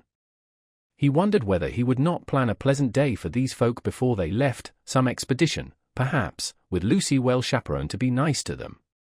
It was one of Mr. Beebe's chief pleasures to provide people with happy memories. Evening approached while they chatted, the air became brighter, the colors on the trees and hills were purified, and the Arno lost its muddy solidity and began to twinkle. There were a few streaks of bluish-green among the clouds, a few patches of watery light upon the earth, and then the dripping facade of San Miniato shone brilliantly in the declining sun. "Too late to go out," said Miss Allen in a voice of relief. "All the galleries are shut." "I think I shall go out," said Lucy. "I want to go round the town in the circular tram, on the platform by the driver." Her two companions looked grave. Mr. Beebe, who felt responsible for her in the absence of Miss Bartlett, ventured to say, "I wish we could. Unluckily I have letters. If you do want to go out alone, won't you be better on your feet?" "Italians, dear, you know," said Miss Allen. "Perhaps I shall meet someone who reads me through and through." But they still looked disapproval, and she so far conceded to Mr. Beebe as to say that she would only go for a little walk, and keep to the street frequented by tourists. "She oughtn't really to go at all," said Mr. Beebe, as they watched her from the window, "and she knows it. I put it down to too much Beethoven." Chapter 4. Fourth chapter. Mr. Beebe was right. Lucy never knew her desires so clearly as after music. She had not really appreciated the clergyman's wit, nor the suggestive twitterings of Miss Allen. Conversation was tedious, she wanted something big, and she believed that it would have come to her on the wind-swept platform of an electric tram. This she might not attempt. It was unladylike. Why? Why were most big things unladylike? Charlotte had once explained to her why. It was not that ladies were inferior to men, it was that they were different. Their mission was to inspire others to achievement rather than to achieve themselves. Indirectly, by means of tact and a spotless name, a lady could accomplish much. But if she rushed into the fray herself, she would be first censured, then despised, and finally ignored. Poems had been written to illustrate this point. There is much that is immortal in this medieval lady. The dragons have gone, and so have the knights, but still she lingers in our midst. She reigned in many an early Victorian castle, and was queen of much early Victorian song. It is sweet to protect her in the intervals of business, sweet to pay her honor when she has cooked our dinner well. But alas! The creature grows degenerate. In her heart also there are springing up strange desires. She too is enamored of heavy winds, and vast panoramas, and green expanses of the sea. She has marked the kingdom of this world, how full it is of wealth, and beauty, and war, a radiant crust, built around the central fires, spinning towards the receding heavens. Men, declaring that she inspires them to it, move joyfully over the surface, having the most delightful meetings with other men, happy, not because they are masculine, but because they are alive. Before the show breaks up, she would like to drop the august title of the Eternal Woman and go there as her transitory self. Lucy does not stand for the medieval lady, who was rather an ideal to which she was bidden to lift her eyes when feeling serious. Nor has she any system of revolt. Here and there a restriction annoyed her particularly, and she would transgress it, and perhaps be sorry that she had done so. This afternoon she was peculiarly restive. She would really like to do something of which her well-wishers disapproved. As she might not go on the electric tram, she went to Alinari's shop. There she bought a photograph of Botticelli's Birth of Venus. Venus, being a pity, spoilt the picture, otherwise so charming, and Miss Bartlett had persuaded her to do without it. A pity in art of course signified the nude. Georgian's Tempesta, the Idolino, some of the Sistine frescoes and the Epoxiomenos were added to it. She felt a little calmer then, and bought F.I. Angelico's Coronation, Giotto's Ascension of St. John, some Della Robbia babies, and some Guido Reni Madonnas. For her taste was Catholic, and she extended uncritical approval to every well-known name. But though she spent nearly 7 lire, the gates of liberty seemed still unopened. She was conscious of her discontent, it was new to her to be conscious of it. The world, she thought, is certainly full of beautiful things, if only I could come across them. It was not surprising that Mrs. Honeychurch disapproved of music, declaring that it always left her daughter peevish, unpractical, and touchy. Nothing ever happens to me, she reflected, as she entered the Piazza Signoria and looked nonchalantly at its marvels, now fairly familiar to her. The great square was in shadow, the sunshine had come too late to strike it. Neptune was already unsubstantial in the twilight, half god, half ghost, and his fountain plashed dreamily to the men and satyrs who idled together on its marge. The loggia showed as the triple entrance of a cave, wherein many a deity, shadowy, but immortal, looking forth upon the arrivals and departures of mankind. It was the hour of unreality, the hour, that is, when unfamiliar things are real. An older person at such an hour and in such a place might think that sufficient was happening to him, and rest content. Lucy desired more. She fixed her eyes wistfully on the tower of the palace, which rose out of the lower darkness like a pillar of roughened gold. It seemed no longer a tower, no longer supported by earth, but some unattainable treasure throbbing in the tranquil sky. Its brightness mesmerized her, still dancing before her eyes when she bent them to the ground and started towards home. Then something did happen. 2 Italians by the loggia had been bickering about a debt. "Cinque lire," they had cried, "cinque lire." They sparred at each other, and one of them was hit lightly upon the chest. He frowned, he bent towards Lucy with a look of interest, as if he had an important message for her. He opened his lips to deliver it, and a stream of red came out between them and trickled down his unshaven chin. That was all. A crowd rose out of the dusk. It hid this extraordinary man from her, and bore him away to the fountain. Mr. George Emerson happened to be a few paces away, looking at her across the spot where the man had been. How very odd! Across something. Even as she caught sight of him he grew dim, the palace itself grew dim, swayed above her, fell onto her softly, slowly, noiselessly, and the sky fell with it. She thought, "Oh, what have I done? Oh, what have I done?" she murmured, and opened her eyes. George Emerson still looked at her, but not across anything. She had complained of dullness, and lo! One man was stabbed, and another held her in his arms. They were sitting on some steps in the Uffizi arcade. He must have carried her. He rose when she spoke, and began to dust his knees. She repeated, "Oh, what have I done?" "You fainted." I am very sorry." "How are you now?" "Perfectly well, absolutely well." And she began to nod and smile. "Then let us come home. There's no point in our stopping." He held out his hand to pull her up. She pretended not to see it. The cries from the fountain, they had never ceased, rang emptily. The whole world seemed pale and void of its original meaning. "How very kind you have been. I might have hurt myself falling. But now I am well. I can go alone, thank you." His hand was still extended. Oh, my photographs, she exclaimed suddenly. What photographs? I bought some photographs at Alinari's. I must have dropped them out there in the square. She looked at him cautiously. Would you add to your kindness by fetching them? He added to his kindness. As soon as he had turned his back, Lucy arose with the running of a maniac and stole down the arcade towards the Arno. Miss Honeychurch. She stopped with her hand on her heart. You sit still, you aren't fit to go home alone. Yes, I am, thank you so very much.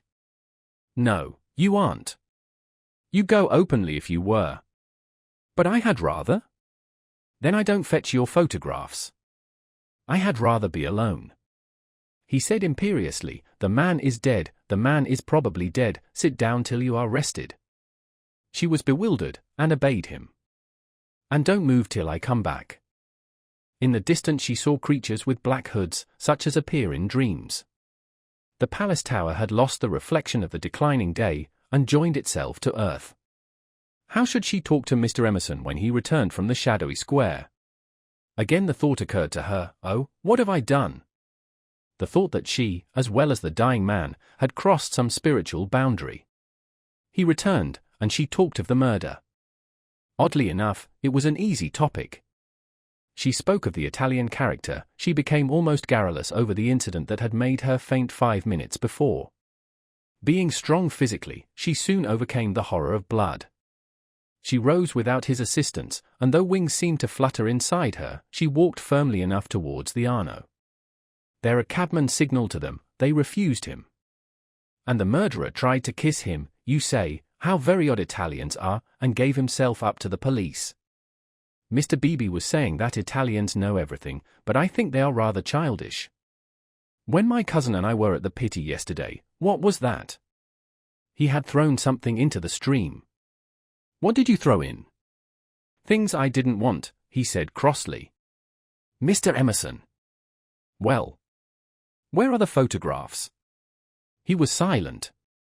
I believe it was my photographs that you threw away. I didn't know what to do with them, he cried, and his voice was that of an anxious boy. Her heart warmed towards him for the first time. They were covered with blood. There. I'm glad I've told you, and all the time we were making conversation I was wondering what to do with them. He pointed downstream. They've gone.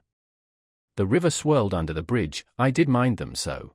And one is so foolish, it seemed better that they should go out to the sea, I don't know, I may just mean that they frightened me. Then the boy verged into a man. For something tremendous has happened, I must face it without getting muddled. It isn't exactly that a man has died. Something warned Lucy that she must stop him. It has happened, he repeated, and I mean to find out what it is. Mr. Emerson. He turned towards her frowning, as if she had disturbed him in some abstract quest. I want to ask you something before we go in. They were close to their pension. She stopped and leant her elbows against the parapet of the embankment. He did likewise. There is at times a magic in identity of position, it is one of the things that have suggested to us eternal comradeship. She moved her elbows before saying, I have behaved ridiculously. He was following his own thoughts. I was never so much ashamed of myself in my life, I cannot think what came over me. I nearly fainted myself, he said, but she felt that her attitude repelled him. Well, I owe you 1,000 apologies. Oh, all right. And this is the real point, you know how silly people are gossiping, ladies especially, I am afraid, you understand what I mean. I'm afraid I don't. I mean, would you not mention it to anyone, my foolish behavior? Your behavior? Oh, yes, all right, all right. Thank you so much. And would you? She could not carry her request any further. The river was rushing below them, almost black in the advancing night. He had thrown her photographs into it, and then he had told her the reason. It struck her that it was hopeless to look for chivalry in such a man. He would do her no harm by idle gossip, he was trustworthy, intelligent, and even kind, he might even have a high opinion of her. But he lacked chivalry, his thoughts, like his behavior, would not be modified by awe. It was useless to say to him, "And would you?" and hope that he would complete the sentence for himself, averting his eyes from her nakedness like the night in that beautiful picture. She had been in his arms, and he remembered it, just as he remembered the blood on the photographs that she had bought in Alinari's shop. It was not exactly that a man had died, something had happened to the living. They had come to a situation where character tells, and where childhood enters upon the branching paths of youth. "Well, thank you so much," she repeated. "How quickly these accidents do happen, and then one returns to the old life." "I don't." Anxiety moved her to question him. His answer was puzzling. "I shall probably want to live." "But why, Mr. Emerson?" "What do you mean?" "I shall want to live, I say." Leaning her elbows on the parapet, she contemplated the River Arno, whose roar was suggesting some unexpected melody to her ears. Chapter 5. Possibilities of a pleasant outing. It was a family saying that you never knew which way Charlotte Bartlett would turn. She was perfectly pleasant and sensible over Lucy's adventure, found the abridged account of it quite adequate, and paid suitable tribute to the courtesy of Mr. George Emerson. She and Miss Lavish had had an adventure also. They had been stopped at the Daisy-O coming back, and the young officials there, who seemed impudent and deserver, had tried to search their reticules for provisions. It might have been most unpleasant. Fortunately, Miss Lavish was a match for anyone. For good or for evil, Lucy was left to face her problem alone. None of her friends had seen her, either in the piazza or, later on, by the embankment. Mr. Beebe, indeed, noticing her startled eyes at dinner time, had again passed to himself the remark of too much Beethoven. But he only supposed that she was ready for an adventure, not that she had encountered it. This solitude oppressed her. She was accustomed to have her thoughts confirmed by others or, at all events, contradicted. It was too dreadful not to know whether she was thinking right or wrong. At breakfast next morning she took decisive action. There were two plans between which she had to choose. Mr. Beebe was walking up to the Torre del Gallo with the Emersons and some American ladies. Would Miss Bartlett and Miss Honeychurch join the party? Charlotte declined for herself. She had been there in the rain the previous afternoon. But she thought it an admirable idea for Lucy, who hated shopping, changing money, fetching letters, and other irksome duties, all of which Miss Bartlett must accomplish this morning and could easily accomplish alone. "No, Charlotte," cried the girl, with real warmth. "It's very kind of Mr. Beebe, but I am certainly coming with you. I had much rather." "Very well, dear," said Miss Bartlett, with a faint flush of pleasure that called forth a deep flush of shame on the cheeks of Lucy. How abominably she behaved to Charlotte, now as always. But now she should alter. All morning she would be really nice to her. She slipped her arm into her cousin's, and they started off along the Lung Arno. The river was a lion that morning in strength, voice, and color. Miss Bartlett insisted on leaning over the parapet to look at it. She then made her usual remark, which was, "How I do wish Freddie and your mother could see this, too." Lucy fidgeted. It was tiresome of Charlotte to have stopped exactly where she did. "Look, Lucia! Oh, you are watching for the Torre del Gallo party. I feared you would repent you of your choice." Serious as the choice had been, Lucy did not repent. Yesterday had been a muddle, queer and odd, the kind of thing one could not write down easily on paper, but she had a feeling that Charlotte and her shopping were preferable to George Emerson and the summit of the Torre del Gallo. Since she could not unravel the tangle, she must take care not to re-enter it. She could protest sincerely against Miss Bartlett's insinuations. But though she had avoided the chief actor, the scenery unfortunately remained. Charlotte, with the complacency of fate, led her from the river to the Piazza Signoria. She could not have believed that stones, a loggia, a fountain, a palace tower, would have such significance. For a moment she understood the nature of ghosts. The exact site of the murder was occupied, not by a ghost, but by Miss Lavish, who had the morning newspaper in her hand. She hailed them briskly. The dreadful catastrophe of the previous day had given her an idea which she thought would work up into a book. "Oh, let me congratulate you," said Miss Bartlett. "After your despair of yesterday. What a fortunate thing. Aha! Miss Honeychurch, come you here, I am in luck." Now, you are to tell me absolutely everything that you saw from the beginning. Lucy poked at the ground with her parasol. But perhaps you would rather not. I'm sorry, if you could manage without it, I think I would rather not. The elder ladies exchanged glances, not of disapproval. It is suitable that a girl should feel deeply. It is I who am sorry, said Miss Lavish. We literary hacks are shameless creatures. I believe there's no secret of the human heart into which we wouldn't pry. She marched cheerfully to the fountain and back, and did a few calculations in realism. Then she said that she had been in the piazza since 8 o'clock collecting material. A good deal of it was unsuitable, but of course one always had to adapt. The two men had quarrelled over a 5-franc note. For the 5-franc note she should substitute a young lady, which would raise the tone of the tragedy, and at the same time furnish an excellent plot. What is the heroine's name? Asked Miss Bartlett. Leonora, said Miss Lavish. Her own name was Eleanor. I do hope she's nice. That desideratum would not be omitted. And what is the plot? Love, murder, abduction, revenge, was the plot. But it all came while the fountain plashed to the satyrs in the morning sun. I hope you will excuse me for boring on like this, Miss Lavish concluded. It is so tempting to talk to really sympathetic people. Of course, this is the barest outline.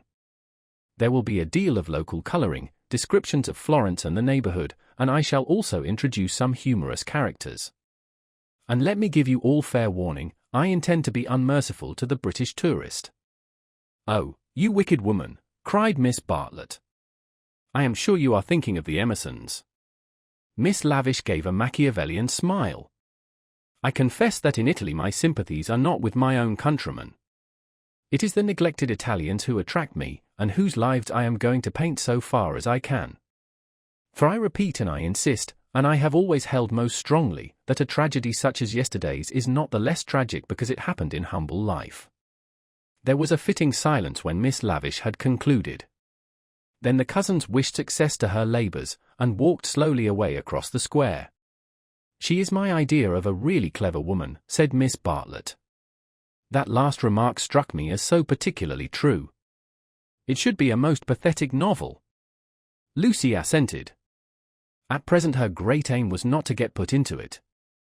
Her perceptions this morning were curiously keen, and she believed that Miss Lavish had her on trial for an ingenue. She is emancipated, but only in the very best sense of the word, continued Miss Bartlett slowly. None but the superficial would be shocked at her. We had a long talk yesterday. She believes in justice and truth and human interest. She told me also that she has a high opinion of the destiny of woman, Mr. Eager. Why, how nice! What a pleasant surprise! Ah, not for me, said the chaplain blandly, for I have been watching you and Miss Honeychurch for quite a little time. We were chatting to Miss Lavish. His brow contracted. So I saw. Were you indeed? And ate via. Sono occupato. The last remark was made to a vendor of panoramic photographs who was approaching with a courteous smile. I am about to venture a suggestion. Would you and Miss Honeychurch be disposed to join me in a drive some day this week, a drive in the hills? We might go up by Fiesole and back by Settignano. There is a point on that road where we could get down and have an hour's ramble on the hillside. The view thence of Florence is most beautiful, far better than the hackneyed view of Fiesole. It is the view that Alessio Baldovinetti is fond of introducing into his pictures. That man had a decided feeling for landscape. Decidedly. But who looks at it today? Ah, the world is too much for us. Miss Bartlett had not heard of Alessio Baldovinetti, but she knew that Mr. Eager was no commonplace chaplain. He was a member of the residential colony who had made Florence their home. He knew the people who never walked about with Baedekers, who had learnt to take a siesta after lunch, who took drives the pension tourists had never heard of, and saw by private influence galleries which were closed to them. Living in delicate seclusion, some in furnished flats, others in Renaissance villas on Fiesole's slope, they read, wrote, studied, and exchanged ideas, thus attaining to that intimate knowledge, or rather perception, of Florence which is denied to all who carry in their pockets the coupons of Cook. Therefore an invitation from the chaplain was something to be proud of.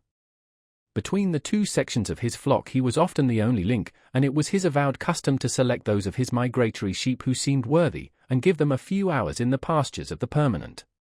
Tea at a Renaissance villa? Nothing had been said about it yet. But if it did come to that, how Lucy would enjoy it! A few days ago and Lucy would have felt the same. But the joys of life were grouping themselves anew. A drive in the hills with Mr. Eager and Miss Bartlett, even if culminating in a residential tea party, was no longer the greatest of them. She echoed the raptures of Charlotte somewhat faintly. Only when she heard that Mr. Beebe was also coming did her thanks become more sincere. "So we shall be apart, I carry," said the chaplain. "In these days of toil and tumult one has great needs of the country and its message of purity." And eight via. And eight presto, presto. Ah, the town! Beautiful as it is the town. They assented. This very square, so I am told, witnessed yesterday the most sordid of tragedies. To one who loves the Florence of Dante and Savonarola there is something portentous in such desecration, portentous and humiliating. Humiliating indeed, said Miss Bartlett. Miss Honeychurch happened to be passing through as it happened. She can hardly bear to speak of it. She glanced at Lucy proudly. "And how came we to have you here?" asked the chaplain paternally. Miss Bartlett's recent liberalism oozed away at the question. "Do not blame her, please, Mr. Eager. The fault is mine, I left her unchaperoned." "So you were here alone, Miss Honeychurch?"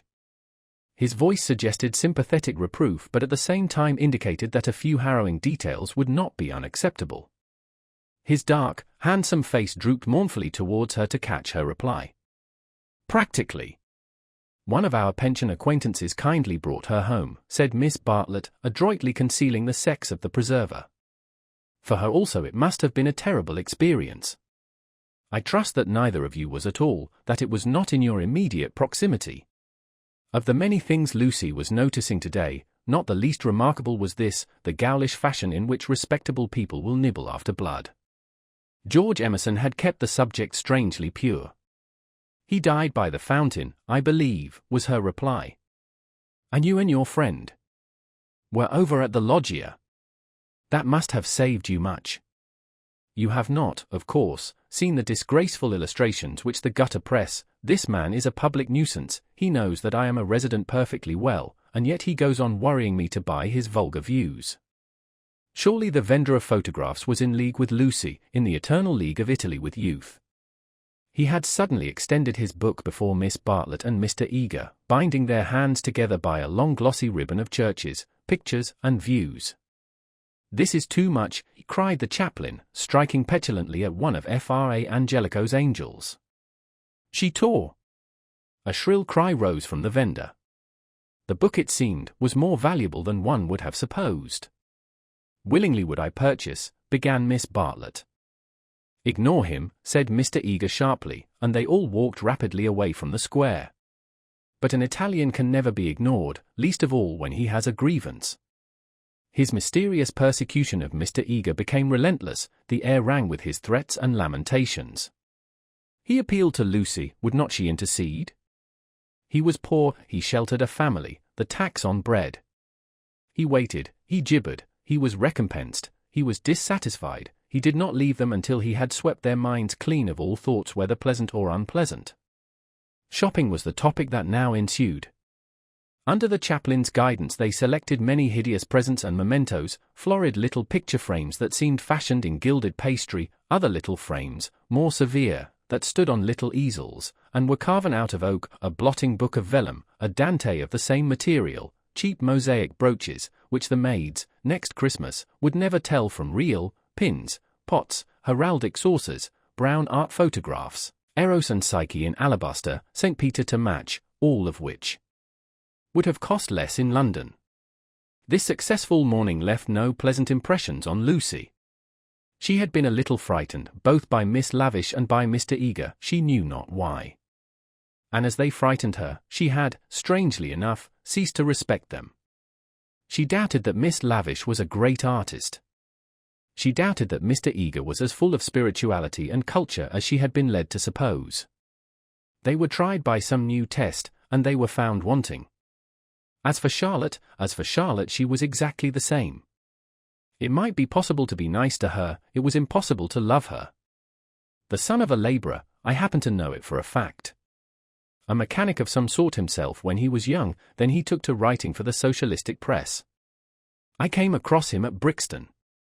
They were talking about the Emersons. How wonderfully people rise in these days, sighed Miss Bartlett, fingering a model of the Leaning Tower of Pisa. Generally, replied Mr. Eager, one has only sympathy for their success. The desire for education and for social advance, in these things there is something not wholly vile. There are some working men whom one would be very willing to see out here in Florence, little as they would make of it. Is he a journalist now? Miss Bartlett asked. He is not, he made an advantageous marriage. He uttered this remark with a voice full of meaning, and ended with a sigh. Oh, so he has a wife. Dead, Miss Bartlett, dead. I wonder, yes I wonder how he has the effrontery to look me in the face, to dare to claim acquaintance with me. He was in my London parish long ago. The other day in Santa Croce, when he was with Miss Honeychurch, I snubbed him. Let him beware that he does not get more than a snub. What? Cried Lucy, flushing. Exposure, hissed Mr. Eager. He tried to change the subject, but in scoring a dramatic point he had interested his audience more than he had intended. Miss Bartlett was full of very natural curiosity. Lucy, though she wished never to see the Emersons again, was not disposed to condemn them on a single word. Do you mean, she asked, that he is an irreligious man? We know that already. Lucy, dear, said Miss Bartlett, gently reproving her cousin's penetration. I should be astonished if you knew all. The boy, an innocent child at the time, I will exclude. God knows what his education and his inherited qualities may have made him. Perhaps, said Miss Bartlett, it is something that we had better not hear. To speak plainly, said Mr. Eager, it is. I will say no more. For the first time Lucy's rebellious thoughts swept out in words, for the first time in her life. You have said very little.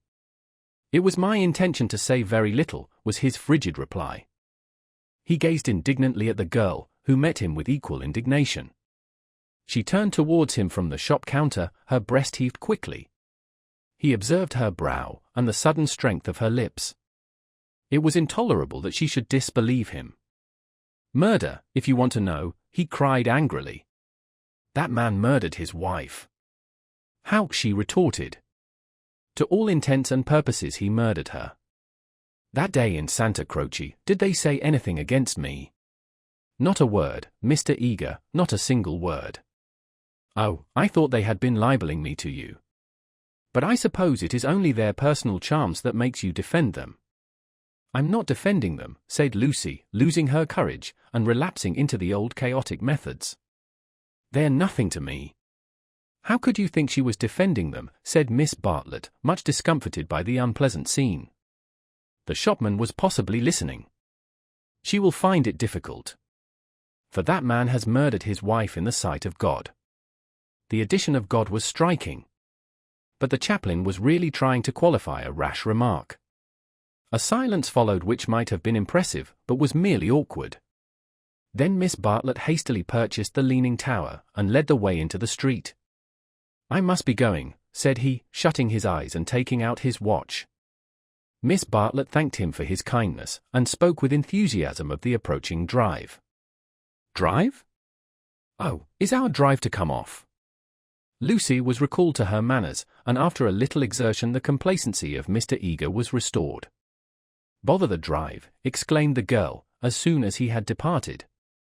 It is just the drive we had arranged with Mr. Beebe without any fuss at all. Why should he invite us in that absurd manner? We might as well invite him. We are each paying for ourselves. Miss Bartlett, who had intended to lament over the Emersons, was launched by this remark into unexpected thoughts. If that is so, dear, if the drive we and Mr. Beebe are going with Mr. Eager is really the same as the one we are going with Mr. Beebe, then I foresee a sad kettle of fish. How? Because Mr. Beebe has asked Eleanor Lavish to come, too. That will mean another carriage. Far worse. Mr. Eager does not like Eleanor. She knows it herself. The truth must be told, she is too unconventional for him. They were now in the newspaper room at the English Bank. Lucy stood by the central table, heedless of Punch and the Graphic, trying to answer, or at all events to formulate the questions rioting in her brain. The well-known world had broken up, and there emerged Florence, a magic city where people thought and did the most extraordinary things. Murder, accusations of murder, a lady clinging to one man and being rude to another, were these the daily incidents of her streets? Was there more in her frank beauty than met the eye, the power, perhaps, to evoke passions, good and bad, and to bring them speedily to a fulfillment? Happy Charlotte, who, though greatly troubled over things that did not matter, seemed oblivious to things that did, who could conjecture with admirable delicacy where things might lead to, but apparently lost sight of the goal as she approached it. Now she was crouching in the corner trying to extract a circular note from a kind of linen nose-bag which hung in chaste concealment round her neck. She had been told that this was the only safe way to carry money in Italy, it must only be broached within the walls of the English Bank. As she groped she murmured, whether it is Mr. Beebe who forgot to tell Mr. Eager, or Mr. Eager who forgot when he told us, or whether they have decided to leave Eleanor out altogether, which they could scarcely do, but in any case we must be prepared. It is you they really want, I am only asked for appearances. You shall go with the two gentlemen, and I and Eleanor will follow behind. A one-horse carriage would do for us. Yet how difficult it is. It is indeed, replied the girl, with a gravity that sounded sympathetic. What do you think about it? Asked Miss Bartlett, flushed from the struggle, and buttoning up her dress. I don't know what I think, nor what I want. Oh dear, Lucy! I do hope Florence isn't boring you. Speak the word, and, as you know, I would take you to the ends of the earth tomorrow. Thank you, Charlotte, said Lucy, and pondered over the offer. There were letters for her at the bureau, one from her brother, full of athletics and biology, one from her mother, delightful as only her mother's letters could be.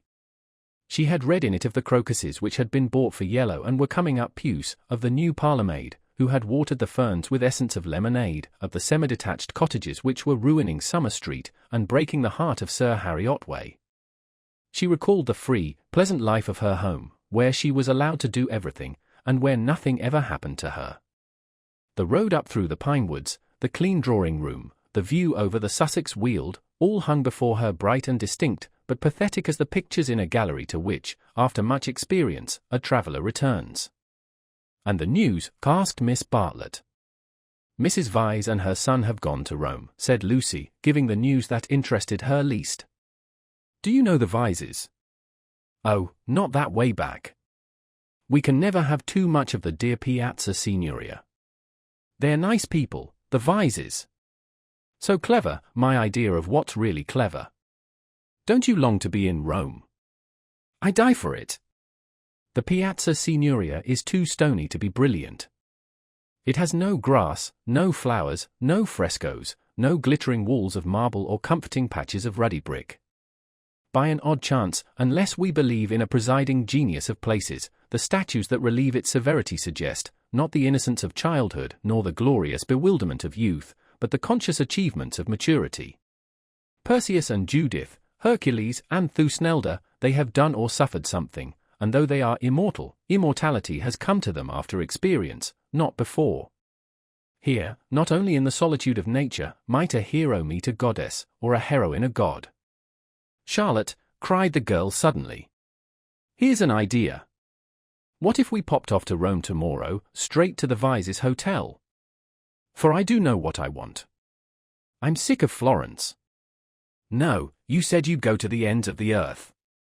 Do. Miss Bartlett, with equal vivacity, replied. Oh, you droll person. Pray, what would become of your drive in the hills?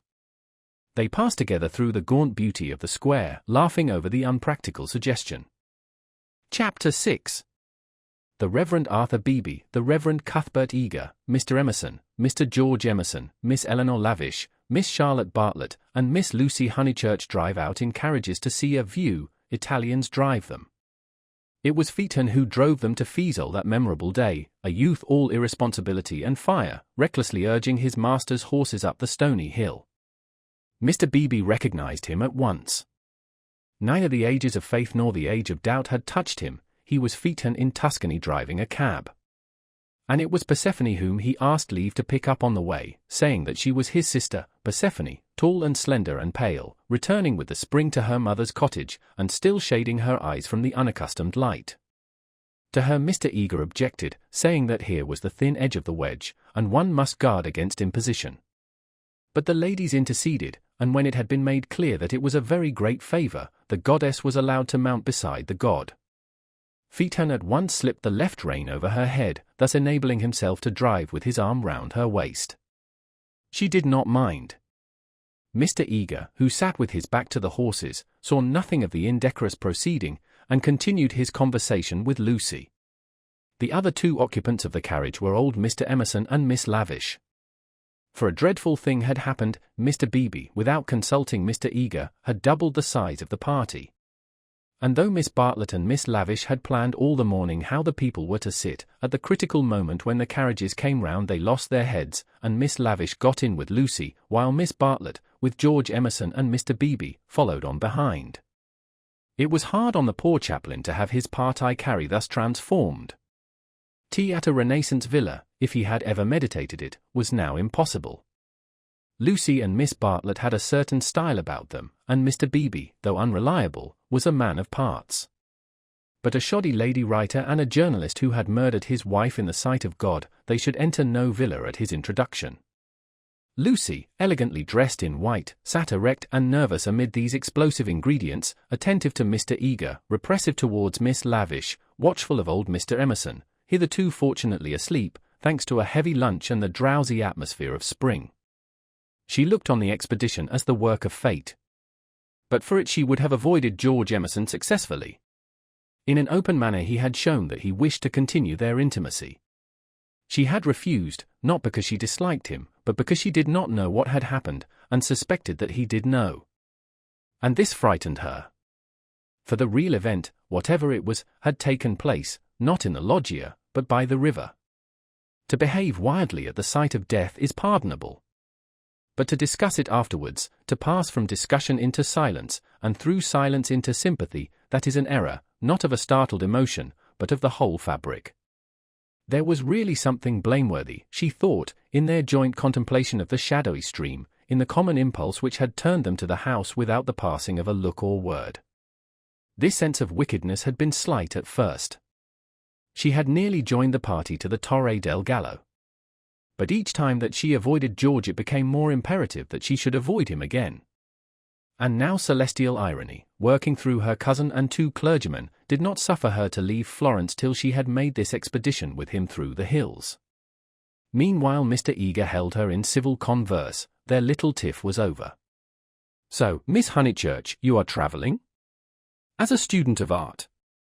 "Oh, dear me, no, oh, no."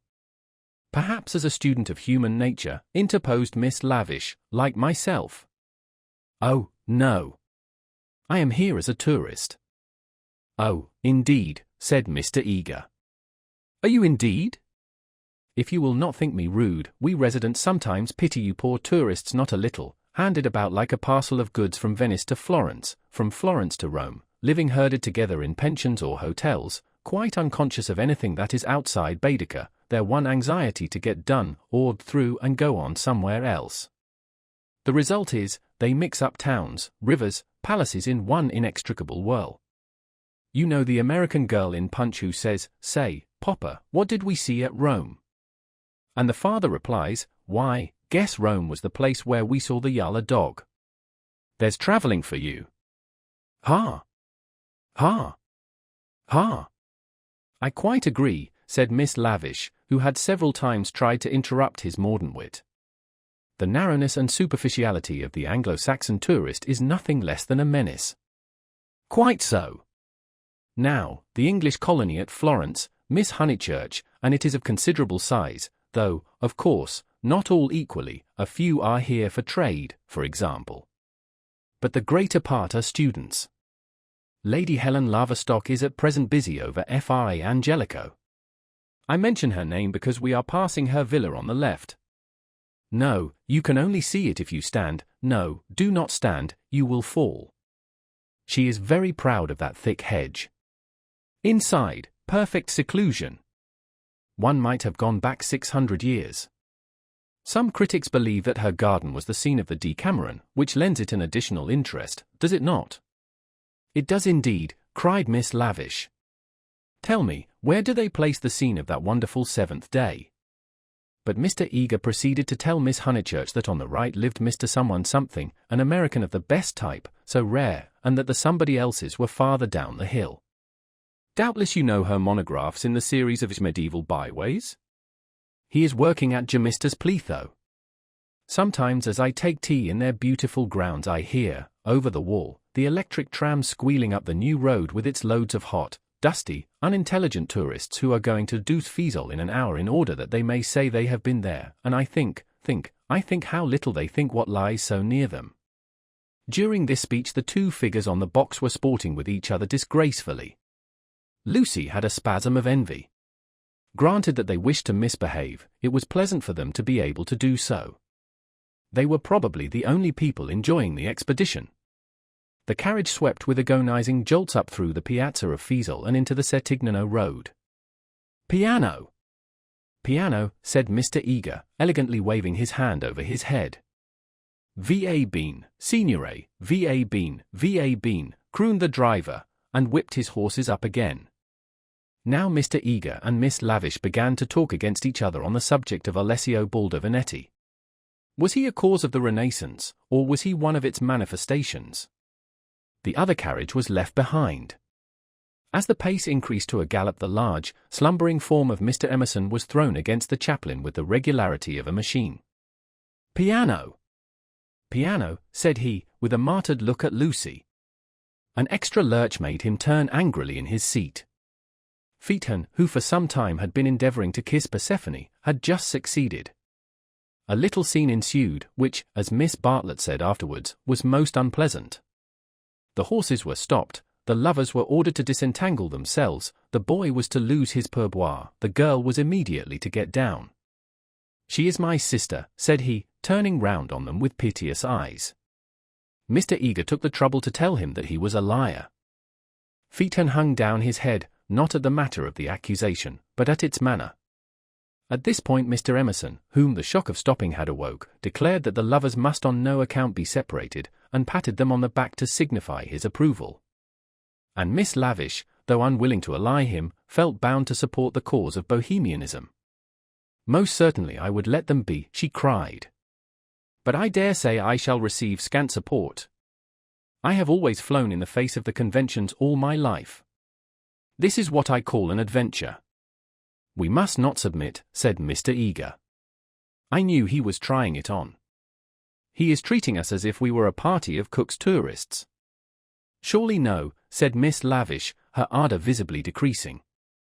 The other carriage had drawn up behind, and sensible Mr. Beebe called out that after this warning the couple would be sure to behave themselves properly. Leave them alone, Mr. Emerson begged the chaplain, of whom he stood in no awe. Do we find happiness so often that we should turn it off the box when it happens to sit there? To be driven by lovers, a king might envy us, and if we part them it's more like sacrilege than anything I know. Here the voice of Miss Bartlett was heard saying that a crowd had begun to collect. Mr. Eager, who suffered from an overfluent tongue rather than a resolute will, was determined to make himself heard. He addressed the driver again. Italian in the mouth of Italians is a deep voice stream, with unexpected cataracts and boulders to preserve it from monotony. In Mr. Eager's mouth it resembled nothing so much as an acid whistling fountain which played ever higher, and quicker, and more shrilly, till abruptly it was turned off with a click. Signorina, said the man to Lucy, when the display had ceased. Why should he appeal to Lucy? Signorina, echoed Persephone in her glorious contralto. She pointed at the other carriage. Why? For a moment the two girls looked at each other. Then Persephone got down from the box.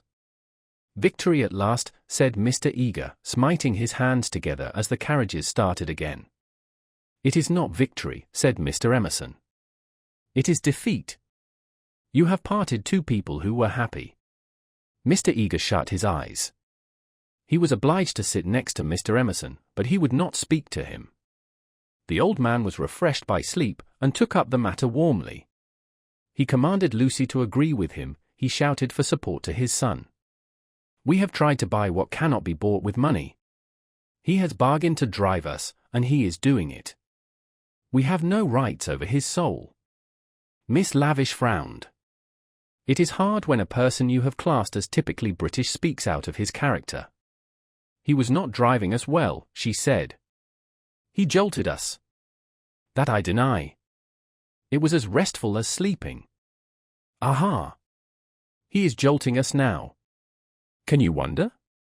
He would like to throw us out, and most certainly he is justified. And if I were superstitious I'd be frightened of the girl, too. It doesn't do to injure young people. Have you ever heard of Lorenzo de Medici?" Miss Lavish bristled. "Most certainly I have. Do you refer to Lorenzo Illinois Magnifico, or to Lorenzo, Duke of Urbino, or to Lorenzo surnamed Lorenzino on account of his diminutive stature? The Lord knows. Possibly he does know, for I refer to Lorenzo the poet. He wrote a line, so I heard yesterday, which runs like this: 'Don't go fighting against the spring.'" Mr. Eager could not resist the opportunity for erudition. "Non fate guerra al maggio," he murmured. "War not with the mayor would render a correct meaning. The point is, we have warred with it. Look!" He pointed to the Val d'Arno, which was visible far below them, through the budding trees. 50 miles of spring, and we've come up to admire them. Do you suppose there's any difference between spring in nature and spring in man? But there we go, praising the one and condemning the other as improper, ashamed that the same laws work eternally through both." No one encouraged him to talk. Presently Mr. Eager gave a signal for the carriages to stop and marshaled the party for their ramble on the hill.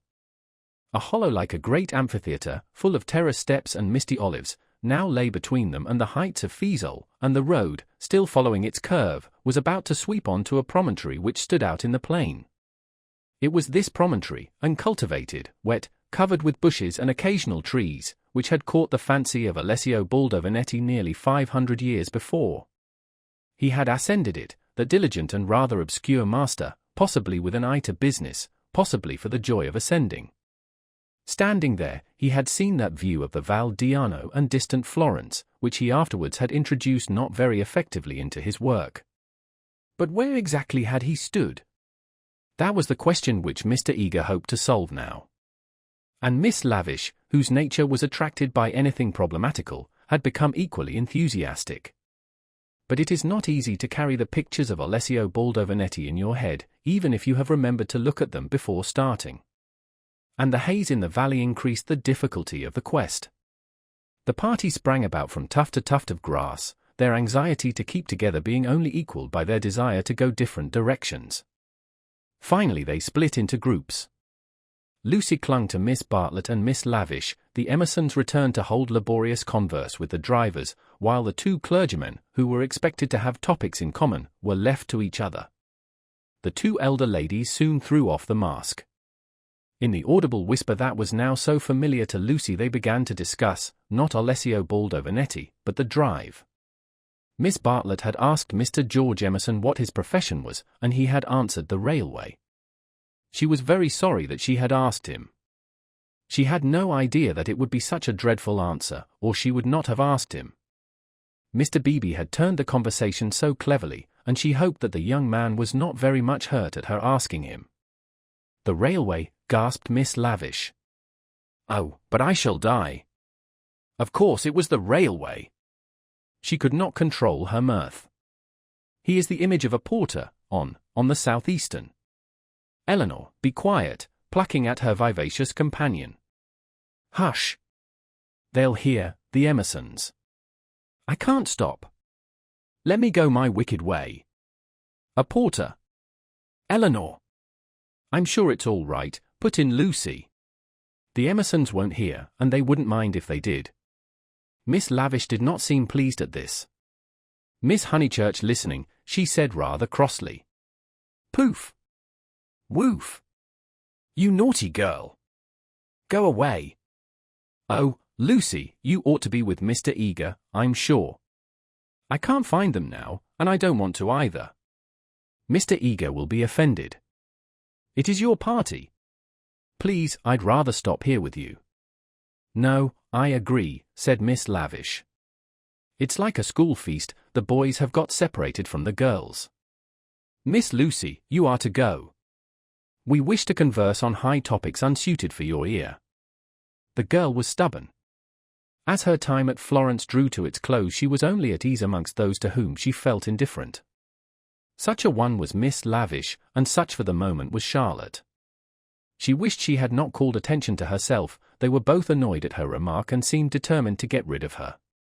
How tired one gets, said Miss Bartlett. Oh, I do wish Freddie and your mother could be here.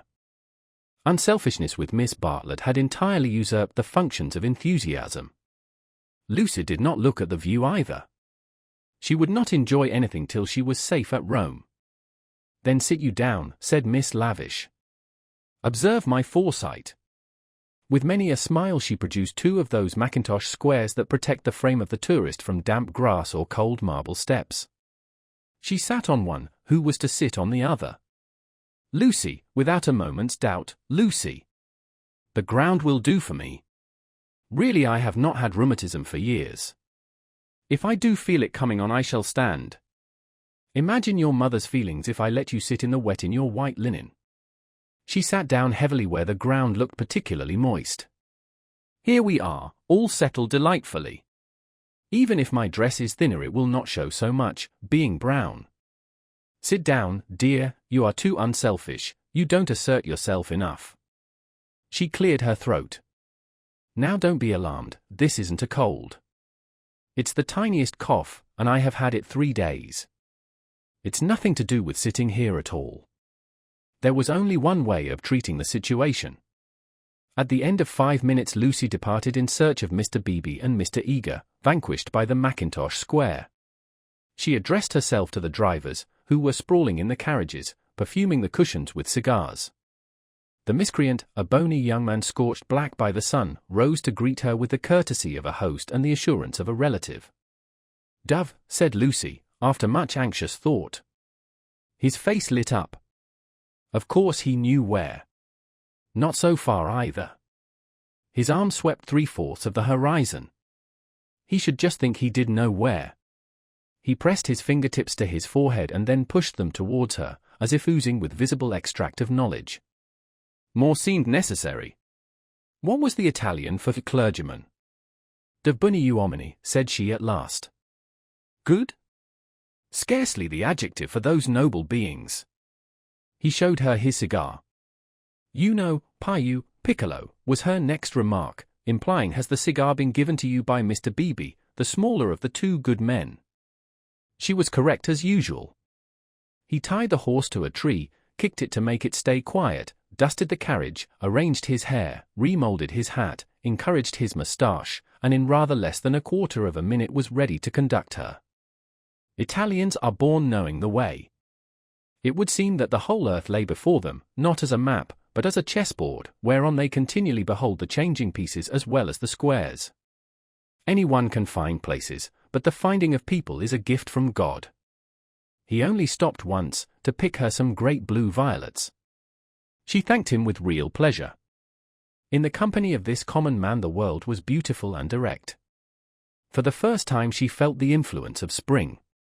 His arm swept the horizon gracefully. Violets, like other things, existed in great profusion there. Would she like to see them?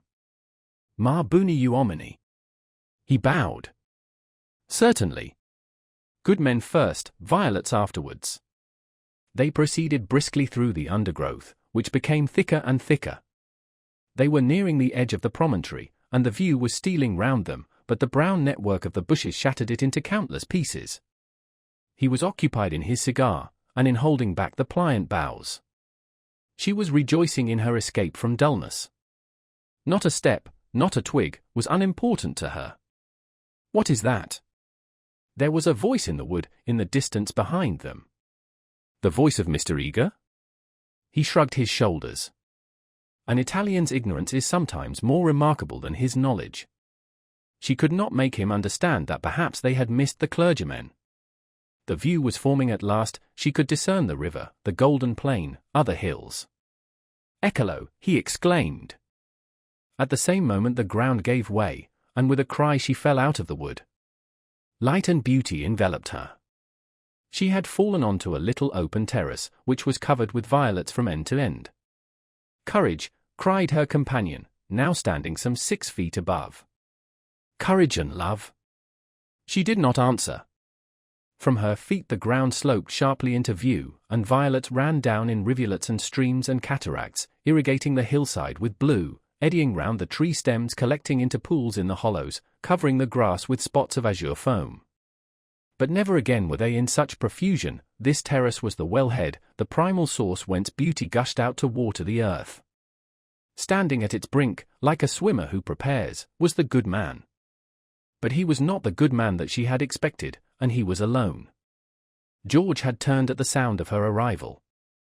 For a moment he contemplated her, as one who had fallen out of heaven. He saw radiant joy in her face, he saw the flowers beat against her dress in blue waves. The bushes above them closed. He stepped quickly forward and kissed her. Before she could speak, almost before she could feel, a voice called, "Lucy! Lucy! Lucy!" The silence of life had been broken by Miss Bartlett, who stood brown against the view. Chapter 7. They return.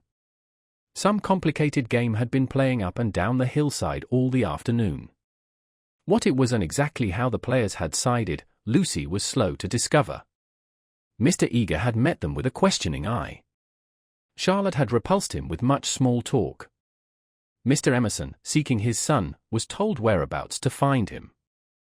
Mr. Beebe, who wore the heated aspect of a neutral, was bidden to collect the factions for the return home.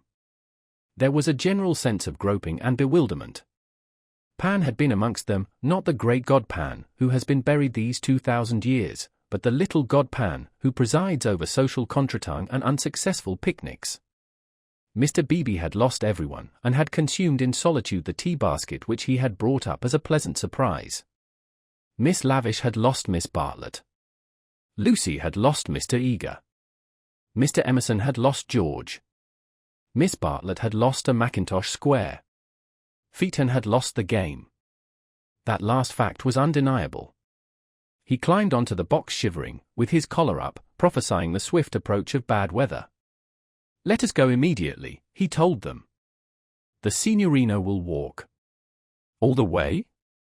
"He will be ours," said Mr. Beebe. "Apparently. I told him it was unwise. He would look no one in the face, perhaps defeat was particularly mortifying for him.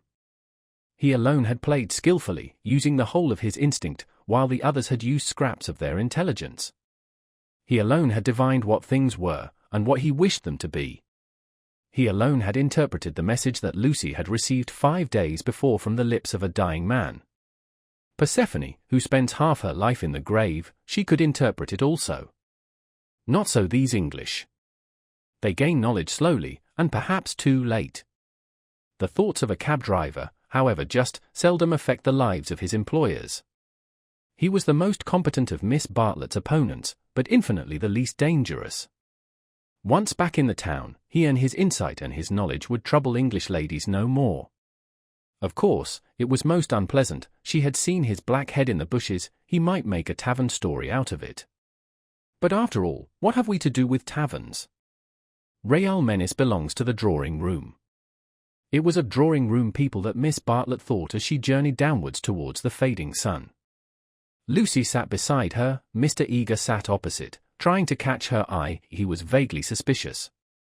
They spoke of Alessio Baldovinetti. Rain and darkness came on together. The two ladies huddled together under an inadequate parasol. There was a lightning flash, and Miss Lavish, who was nervous, screamed from the carriage in front. At the next flash, Lucy screamed also. Mr. Eager addressed her professionally. "Courage, Miss Honeychurch, courage and faith. If I might say so, there is something almost blasphemous in this horror of the elements. Are we seriously to suppose that all these clouds, All this immense electrical display is simply called into existence to extinguish you or me. No, or of course.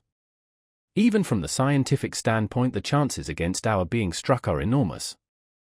The steel knives, the only articles which might attract the current, are in the other carriage.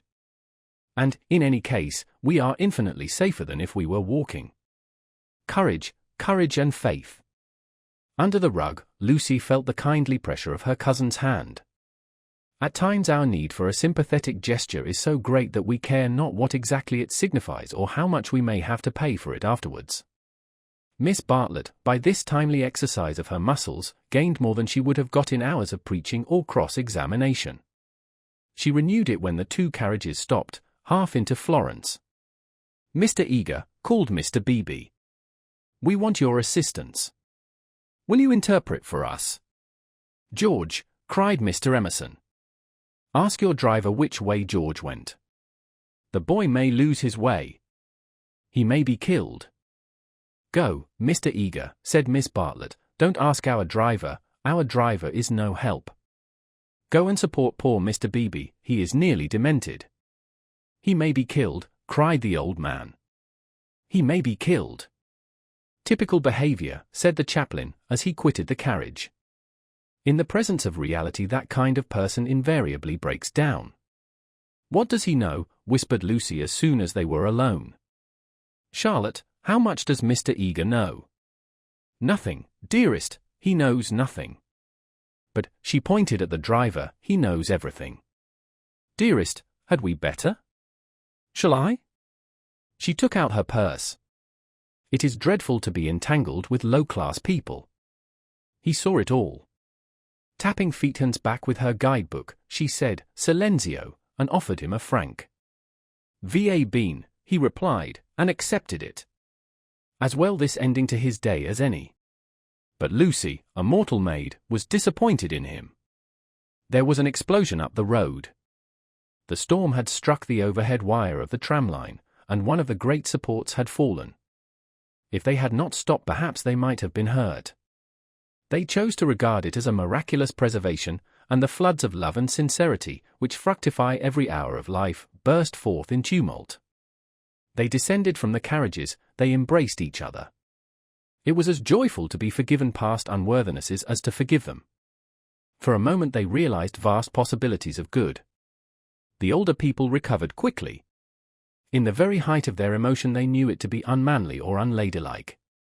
Miss Lavish calculated that, even if they had continued, they would not have been caught in the accident. Mr. Eager mumbled a temperate prayer. But the drivers, through miles of dark squalid road, poured out their souls to the dryads and the saints, and Lucy poured out hers to her cousin. "Charlotte, dear Charlotte, kiss me. Kiss me again. Only you can understand me. You warned me to be careful. And I thought I was developing. Do not cry, dearest.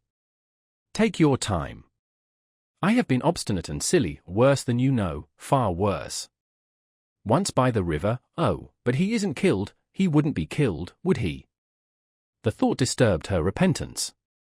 As a matter of fact, the storm was worst along the road, but she had been near danger, and so she thought it must be near to everyone. "I trust not. One would always pray against that. He is really, I think he was taken by surprise, just as I was before. But this time I'm not to blame, I want you to believe that. I simply slipped into those violets. No, I want to be really truthful. I am a little to blame. I had silly thoughts. The sky, you know, was gold, and the ground all blue, and for a moment he looked like someone in a book." "In a book? Heroes, gods, the nonsense of schoolgirls. And then?" "But, Charlotte, you know what happened then." Miss Bartlett was silent. Indeed, she had little more to learn. With a certain amount of insight she drew her young cousin affectionately to her. All the way back Lucy's body was shaken by deep sighs, which nothing could repress. "I want to be truthful," she whispered. "It is so hard to be absolutely truthful. Don't be troubled, dearest. Wait till you are calmer. We will talk it over before bedtime in my room." So they re-entered the city with hands clasped. It was a shock to the girl to find how far emotion had ebbed in others. The storm had ceased, and Mr. Emerson was easier about his son. Mr. Beebe had regained good humor, and Mr. Eager was already snubbing Miss Lavish. Charlotte alone she was sure of, Charlotte, whose exterior concealed so much insight and love. The luxury of self-exposure kept her almost happy through the long evening. She thought not so much of what had happened as of how she should describe it. All her sensations, her spasms of courage, her moments of unreasonable joy, her mysterious discontent, should be carefully laid before her cousin. And together in divine confidence they would disentangle and interpret them all. At last, thought she, I shall understand myself. I shan't again be troubled by things that come out of nothing, and mean I don't know what. Miss Allen asked her to play. She refused vehemently. Music seemed to her the employment of a child. She sat close to her cousin, who, with commendable patience, was listening to a long story about lost luggage. When it was over she capped it by a story of her own. Lucy became rather hysterical with the delay. In vain she tried to check, or at all events to accelerate, the tale. It was not till a late hour that Miss Bartlett had recovered her luggage and could say in her usual tone of gentle reproach, "Well, dear, I at all events am ready for Bedfordshire. Come into my room, and I will give a good brush to your hair." With some solemnity the door was shut, and a cane chair placed for the girl. Then Miss Bartlett said, "So what is to be done?" She was unprepared for the question. It had not occurred to her that she would have to do anything. A detailed exhibition of her emotions was all that she had counted upon. "What is to be done?" "A point, dearest, which you alone can settle." The rain was streaming down the black windows, and the great room felt damp and chilly. One candle burnt trembling on the chest of drawers close to Miss Bartlett's toque, which cast monstrous and fantastic shadows on the bolted door. A tram roared by in the dark, and Lucy felt unaccountably sad, though she had long since dried her eyes. She lifted them to the ceiling, where the griffins and bassoons were colorless and vague, the very ghosts of joy. "It has been raining for nearly 4 hours," she said at last.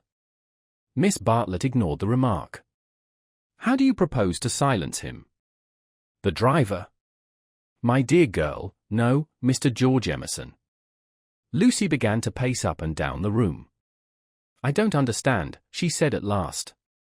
She understood very well, but she no longer wished to be absolutely truthful. "How are you going to stop him talking about it?" "I have a feeling that talk is a thing he will never do. I, too, intend to judge him charitably.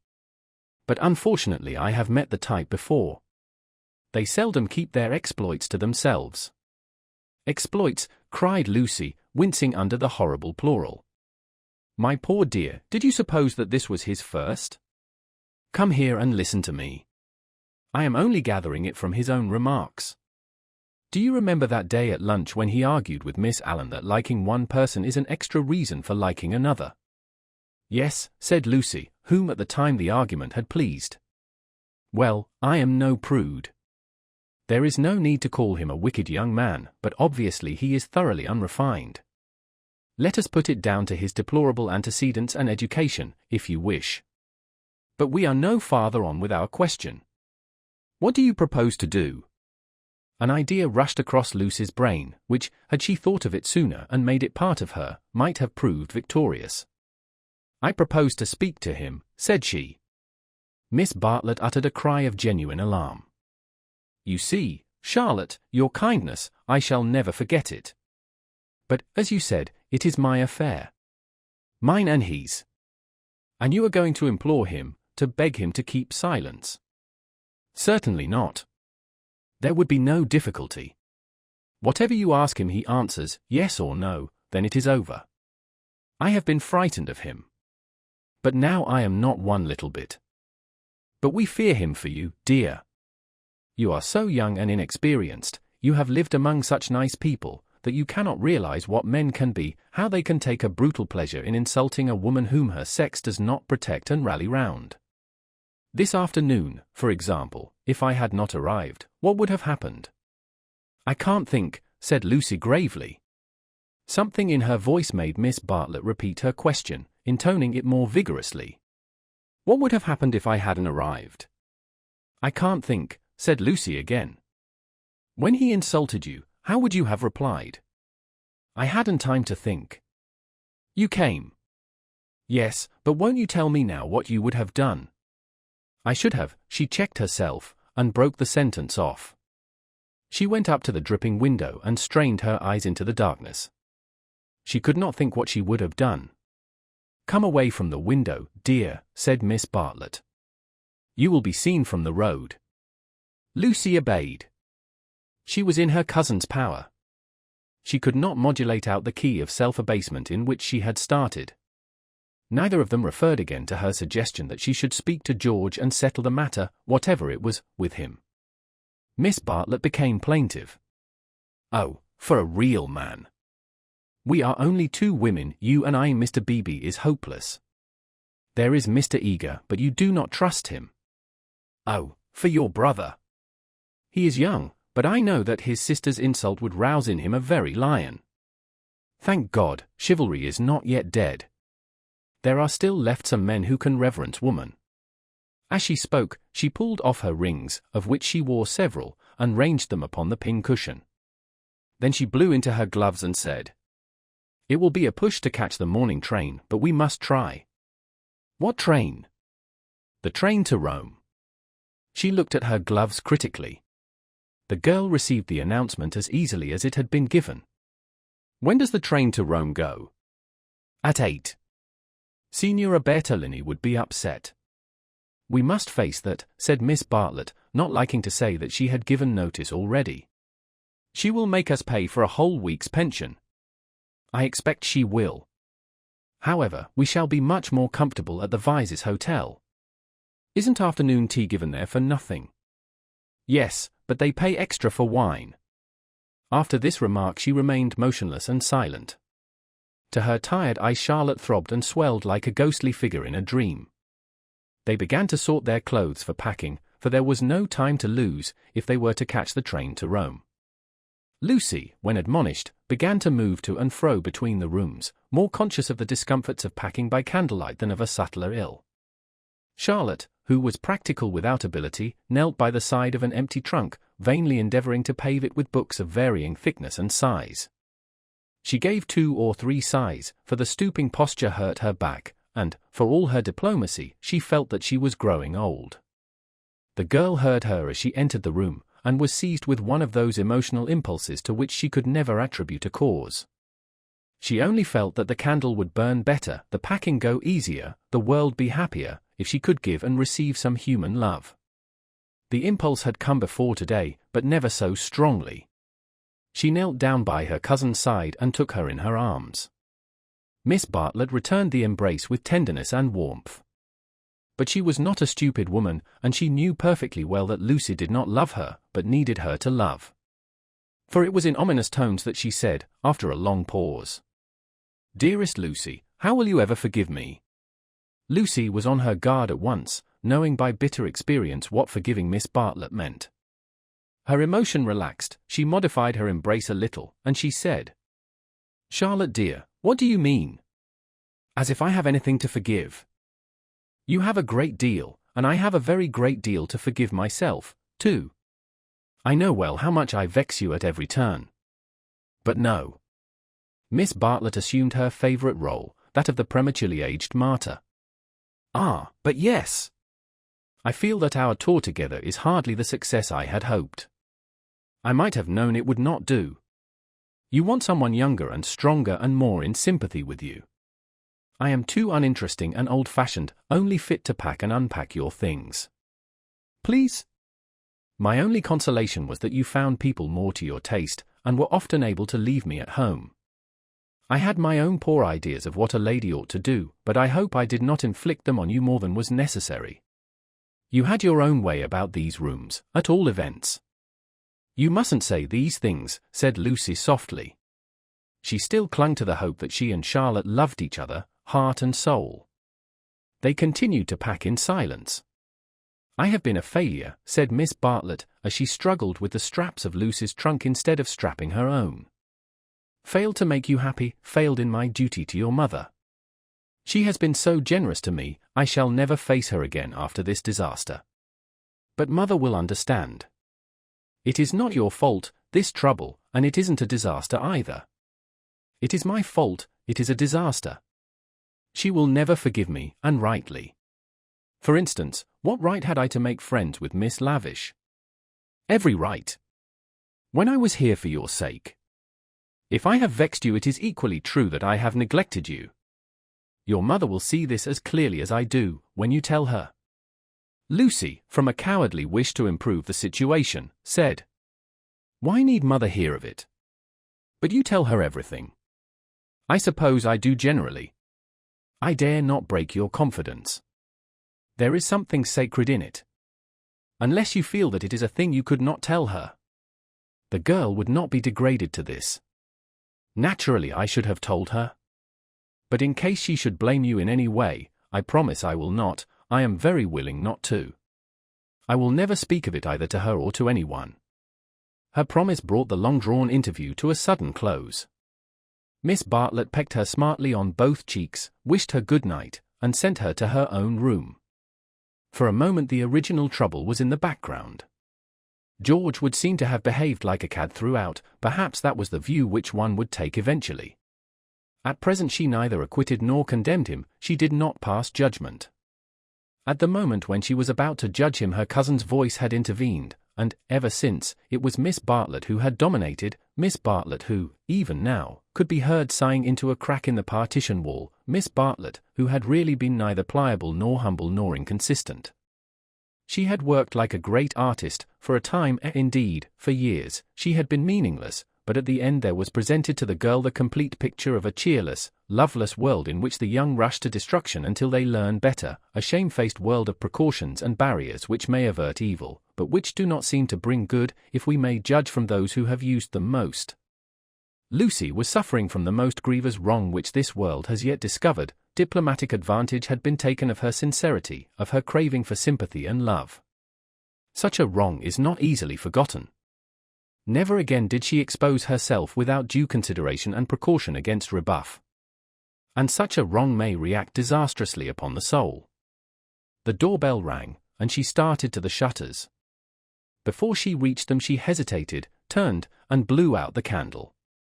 Thus it was that, though she saw someone standing in the wet below, he, though he looked up, did not see her. To reach his room he had to go by hers. She was still dressed. It struck her that she might slip into the passage and just say that she would be gone before he was up, and that their extraordinary intercourse was over. Whether she would have dared to do this was never proved. At the critical moment Miss Bartlett opened her own door, and her voice said, "I wish one word with you in the drawing-room, Mr. Emerson, please." Soon their footsteps returned, and Miss Bartlett said, "Good night, Mr. Emerson." His heavy, tired breathing was the only reply. The chaperone had done her work. Lucy cried aloud, "It isn't true. It can't all be true. I want not to be muddled. I want to grow older quickly." Miss Bartlett tapped on the wall. "Go to bed at once, dear. You need all the rest you can get." In the morning they left for Rome. Part 2. Chapter 8. Medieval. The drawing-room curtains at Windy Corner had been pulled to meet, for the carpet was new and deserved protection from the August sun. They were heavy curtains, reaching almost to the ground, and the light that filtered through them was subdued and varied. A poet, none was present, might have quoted, "Life like a dome of many-colored glass," or might have compared the curtains to sluice-gates, lowered against the intolerable tides of heaven. Without was poured a sea of radiance, within, the glory, though visible, was tempered to the capacities of man. Two pleasant people sat in the room. One, a boy of 19, was studying a small manual of anatomy, and peering occasionally at a bone which lay upon the piano. From time to time he bounced in his chair and puffed and groaned, for the day was hot and the print small, and the human frame fearfully made, and his mother, who was writing a letter, did continually read out to him what she had written. And continually did she rise from her seat and part the curtain so that a rivulet of light fell across the carpet, and make the remark that they were still there. "Where aren't they?" said the boy, who was Freddie, Lucy's brother. "I tell you I'm getting fairly sick." For goodness sake, go out of my drawing room, then, cried Mrs. Honeychurch, who hoped to cure her children of slang by taking it literally. Freddie did not move or reply. I think things are coming to a head, she observed, rather wanting her son's opinion on the situation if she could obtain it without undue supplication. Time they did. I am glad that Cecil is asking her this once more. It's his third go, isn't it? Freddie, I do call the way you talk unkind. I didn't mean to be unkind. Then he added, but I do think Lucy might have got this off her chest in Italy. I don't know how girls manage things, but she can't have said a no properly before, or she wouldn't have to say it again now. Over the whole thing, I can't explain, I do feel so uncomfortable. Do you indeed, dear? How interesting. I feel, never mind. He returned to his work. Just listen to what I have written to Mrs. Vyse. I said, Dear Mrs. Vyse. Yes, Mother, you told me. A jolly good letter. I said, Dear Mrs. Vyse, Cecil has just asked my permission about it, and I should be delighted, if Lucy wishes it. But, she stopped reading. I was rather amused at Cecil asking my permission at all. He has always gone in for unconventionality, and parents nowhere, and so forth. When it comes to the point, he can't get on without me. Nor me. You? Freddie nodded. What do you mean? He asked me for my permission also. She exclaimed, How very odd of him. Why so? Asked the son and heir. Why shouldn't my permission be asked? What do you know about Lucy or girls or anything? Whatever did you say? I said to Cecil, Take her or leave her, it's no business of mine. What a helpful answer. But her own answer, though more normal in its wording, had been to the same effect. The bother is this, began Freddie. Then he took up his work again, too shy to say what the bother was. Mrs. Honeychurch went back to the window. Freddie, you must come. There they still are. I don't see you ought to go peeping like that. Peeping like that? Can't I look out of my own window? But she returned to the writing table, observing, as she passed her son, still page 322. Freddie snorted, and turned over 2 leaves. For a brief space they were silent. Close by, beyond the curtains, the gentle murmur of a long conversation had never ceased. The bother is this, I have put my foot in it with Cecil most awfully. He gave a nervous gulp. Not content with the permission, which I did give, that is to say, I said, I don't mind, well, not content with that, he wanted to know whether I wasn't off my head with joy. He practically put it like this, wasn't it a splendid thing for Lucy and for Windy Corner generally if he married her? And he would have an answer, he said it would strengthen his hand. I hope you gave a careful answer, dear. I answered no, said the boy, grinding his teeth. There. Fly into a stew. I can't help it, had to say it. I had to say no. He ought never to have asked me. Ridiculous child, cried his mother. You think you're so holy and truthful, but really it's only abominable conceit. Do you suppose that a man like Cecil would take the slightest notice of anything you say? I hope he boxed your ears. How dare you say no? Oh, do keep quiet, mother. I had to say no when I couldn't say yes.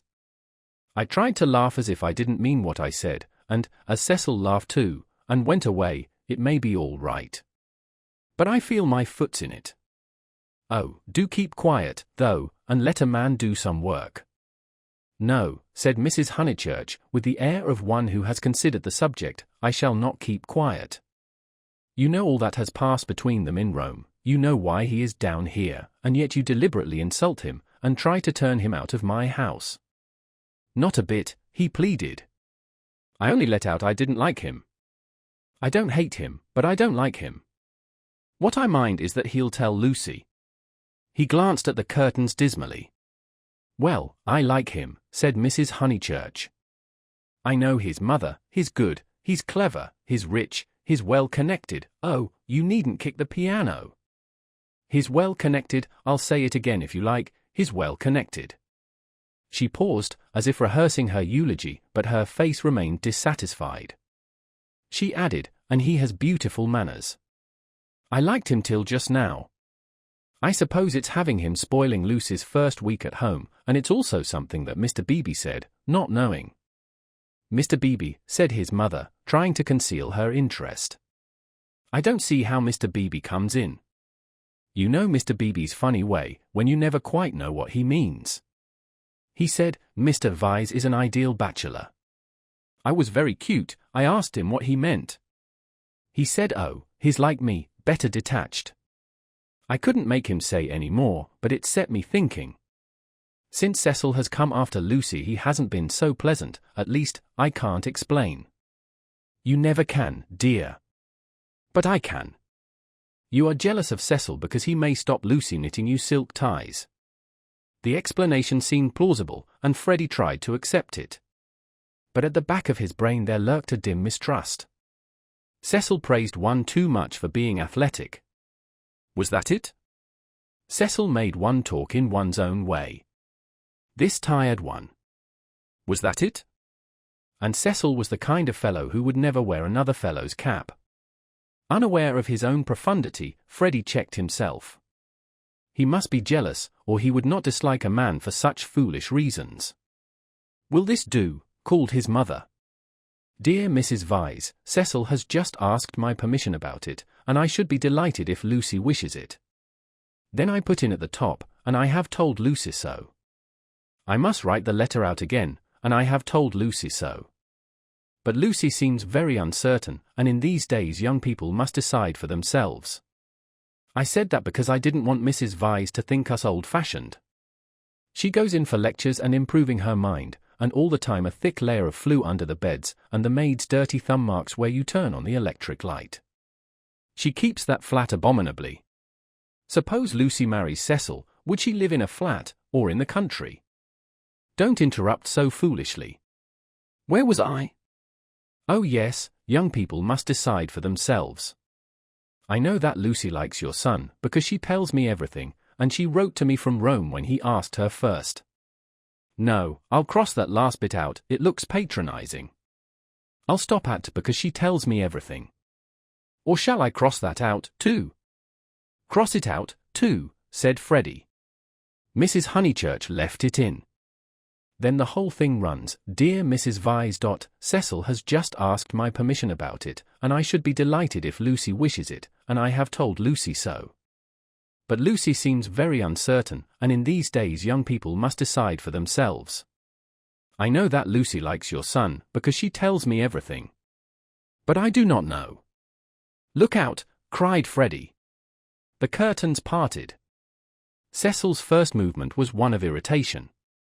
He couldn't bear the Honeychurch habit of sitting in the dark to save the furniture. Instinctively he gave the curtains a twitch, and sent them swinging down their poles. Light entered. There was revealed a terrace, such as is owned by many villas with trees each side of it, and on it a little rustic seat, and 2 flower beds. But it was transfigured by the view beyond, for Windy Corner was built on the range that overlooks the Sussex Weald. Lucy, who was in the little seat, seemed on the edge of a green magic carpet which hovered in the air above the tremulous world. Cecil entered. Appearing thus late in the story, Cecil must be at once described. He was medieval.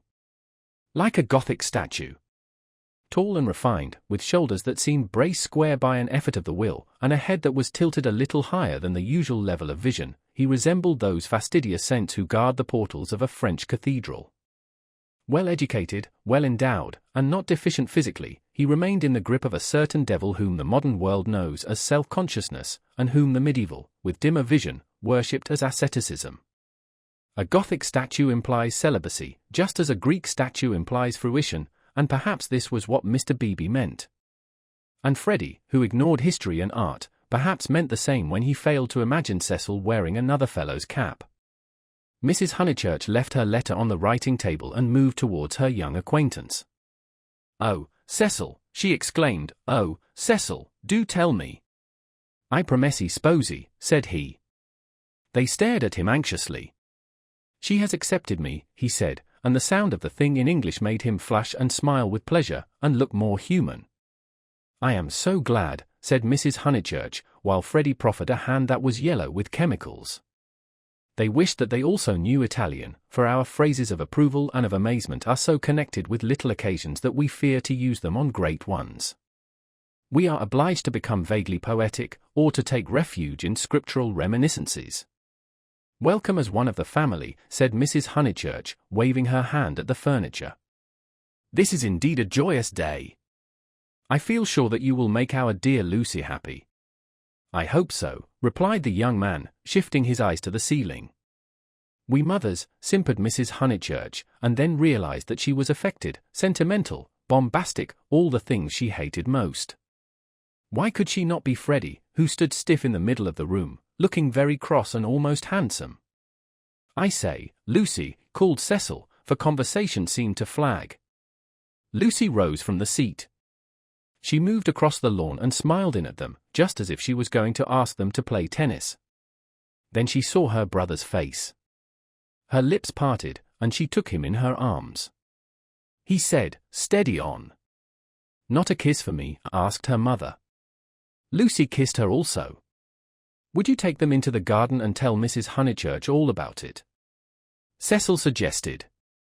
"And I'd stop here and tell my mother." "We go with Lucy," said Freddie, as if taking orders. "Yes, you go with Lucy." They passed into the sunlight. Cecil watched them cross the terrace and descend out of sight by the steps. They would descend, he knew their ways, past the shrubbery, and past the tennis lawn and the dahlia bed, until they reached the kitchen garden, and there, in the presence of the potatoes and the peas, the great event would be discussed. Smiling indulgently, he lit a cigarette, and rehearsed the events that had led to such a happy conclusion. He had known Lucy for several years, but only as a commonplace girl who happened to be musical. He could still remember his depression that afternoon at Rome, when she and her terrible cousin fell on him out of the blue, and demanded to be taken to St. Peter's. That day she had seemed a typical tourist, shrill, crude, and gaunt with travel. But Italy worked some marvel in her. It gave her light, and, which he held more precious, it gave her shadow. Soon he detected in her a wonderful reticence. She was like a woman of Leonardo da Vinci's, whom we love not so much for herself as for the things that she will not tell us. The things are assuredly not of this life. No woman of Leonardo's could have anything so vulgar as a story. She did develop most wonderfully day by day. So it happened that from patronizing civility he had slowly passed, if not to passion, at least to a profound uneasiness. Already at Rome he had hinted to her that they might be suitable for each other. It had touched him greatly that she had not broken away at the suggestion. Her refusal had been clear and gentle. After it, as the horrid phrase went, she had been exactly the same to him as before. 3 months later, on the margin of Italy, among the flower-clad Alps, he had asked her again in bald, traditional language. She reminded him of a Leonardo more than ever. Her sunburnt features were shadowed by fantastic rock. At his word she had turned and stood between him and the light with immeasurable plains behind her. He walked home with her unashamed, feeling not at all like a rejected suitor. The things that really mattered were unshaken. So now he had asked her once more, and, clear and gentle as ever, she had accepted him, giving no coy reasons for her delay, but simply saying that she loved him and would do her best to make him happy. His mother, too, would be pleased. She had counseled the step. He must write her a long account. Glancing at his hand, in case any of Freddie's chemicals had come off on it, he moved to the writing table. There he saw dear Mrs. Vyse, followed by many erasures. He recalled without reading any more, and after a little hesitation sat down elsewhere, and penciled a note on his knee. Then he lit another cigarette, which did not seem quite as divine as the first, and considered what might be done to make Windy Corner drawing room more distinctive.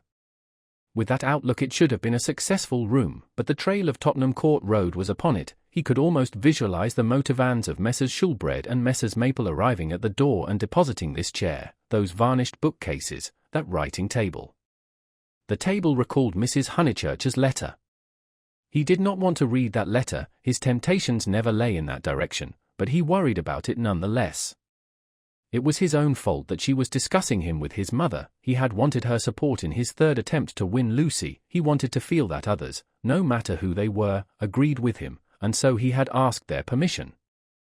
Mrs. Honeychurch had been civil, but obtuse in essentials, while as for Freddie, he is only a boy, he reflected. I represent all that he despises. Why should he want me for a brother-in-law? The Honeychurches were a worthy family, but he began to realize that Lucy was of another clay, and perhaps, he did not put it very definitely, he ought to introduce her into more congenial circles as soon as possible. Mr. Beebe, said the maid, and the new rector of Summer Street was shown in. He had at once started on friendly relations, owing to Lucy's praise of him in her letters from Florence.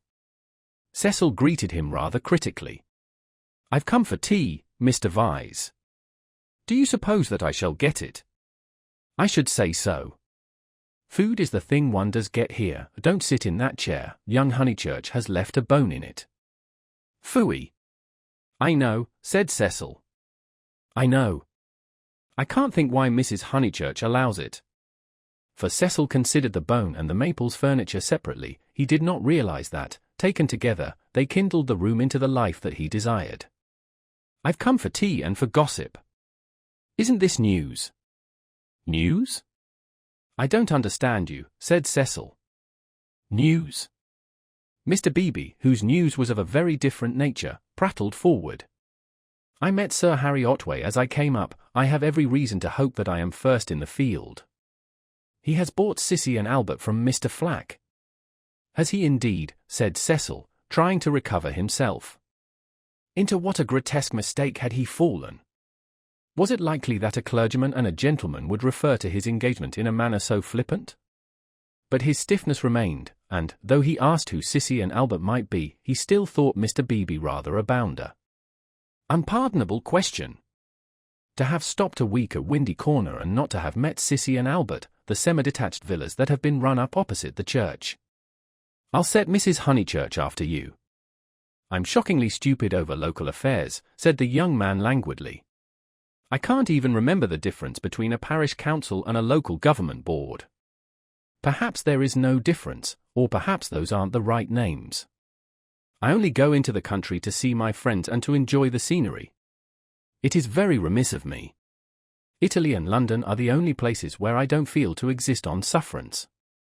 Mr. Beebe, distressed at this heavy reception of Sissy and Albert, determined to shift the subject. "Let me see, Mr. Vyse, I forget, what is your profession?" "I have no profession," said Cecil. "It is another example of my decadence.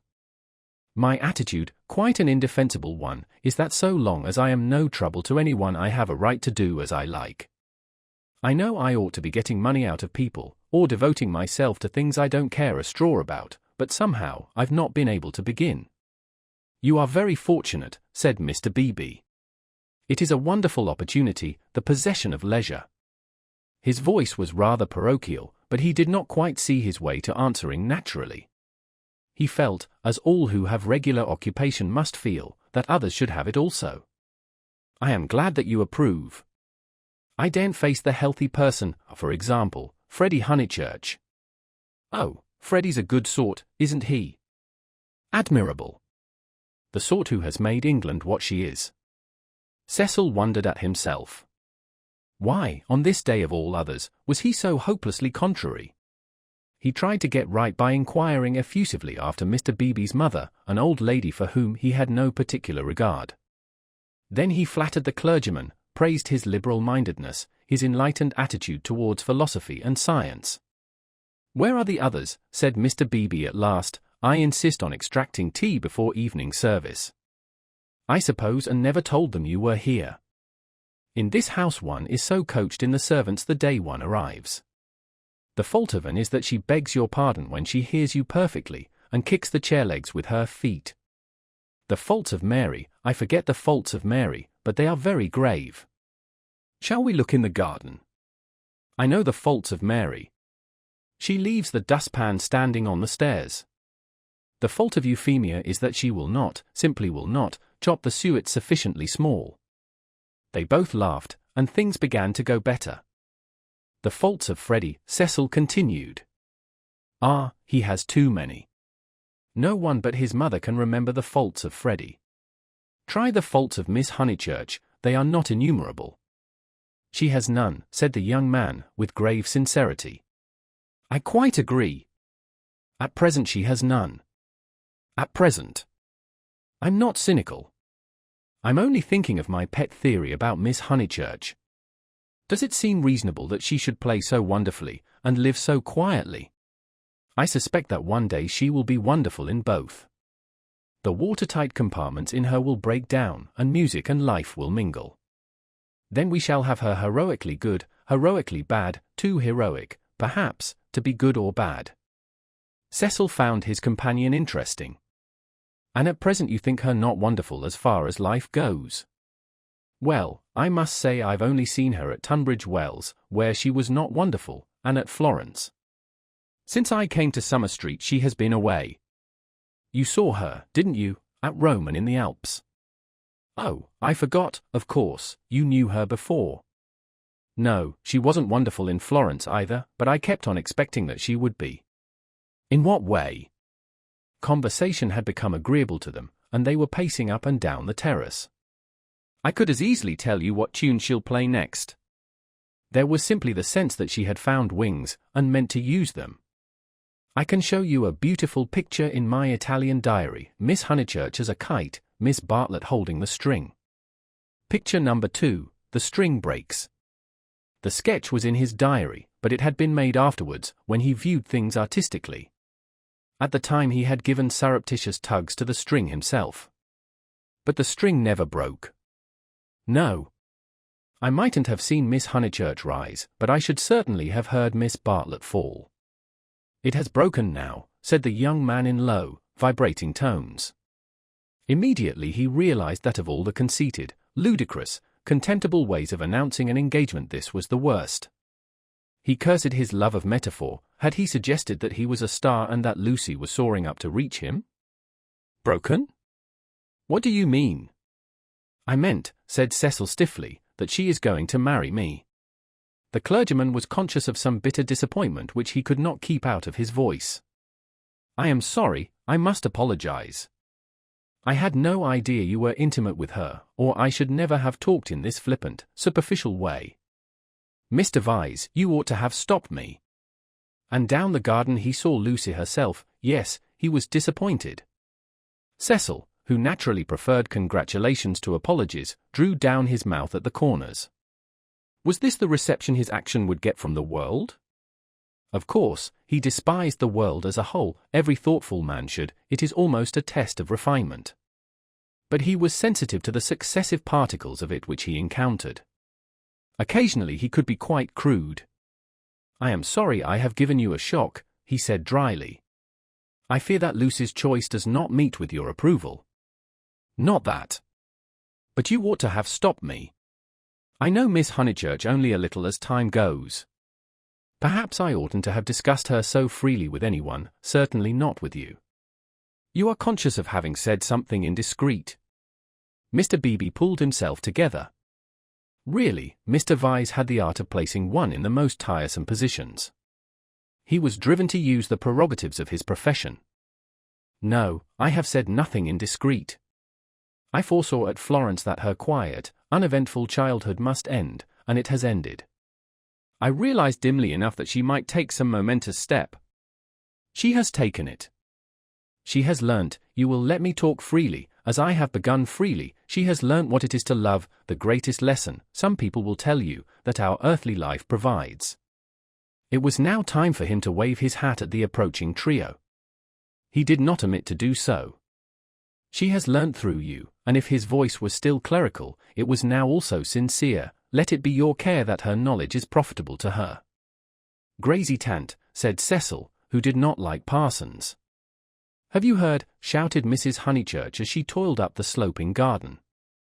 Oh, Mr. Beebe, have you heard the news? Freddie, now full of geniality, whistled the wedding march. Youth seldom criticizes the accomplished fact. Indeed I have, he cried. He looked at Lucy. In her presence he could not act the parson any longer, at all events not without apology. Mrs. Honeychurch, I'm going to do what I am always supposed to do, but generally I'm too shy. I want to invoke every kind of blessing on them, grave and gay, great and small. I want them all their lives to be supremely good and supremely happy as husband and wife, as father and mother. And now I want my tea." "You only asked for it just in time," the lady retorted. "How dare you be serious at Windy Corner?" He took his tone from her. There was no more heavy beneficence, no more attempts to dignify the situation with poetry or the scriptures.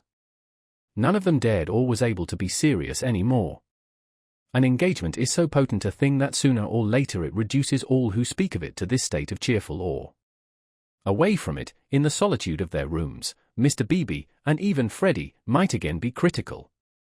But in its presence and in the presence of each other they were sincerely hilarious.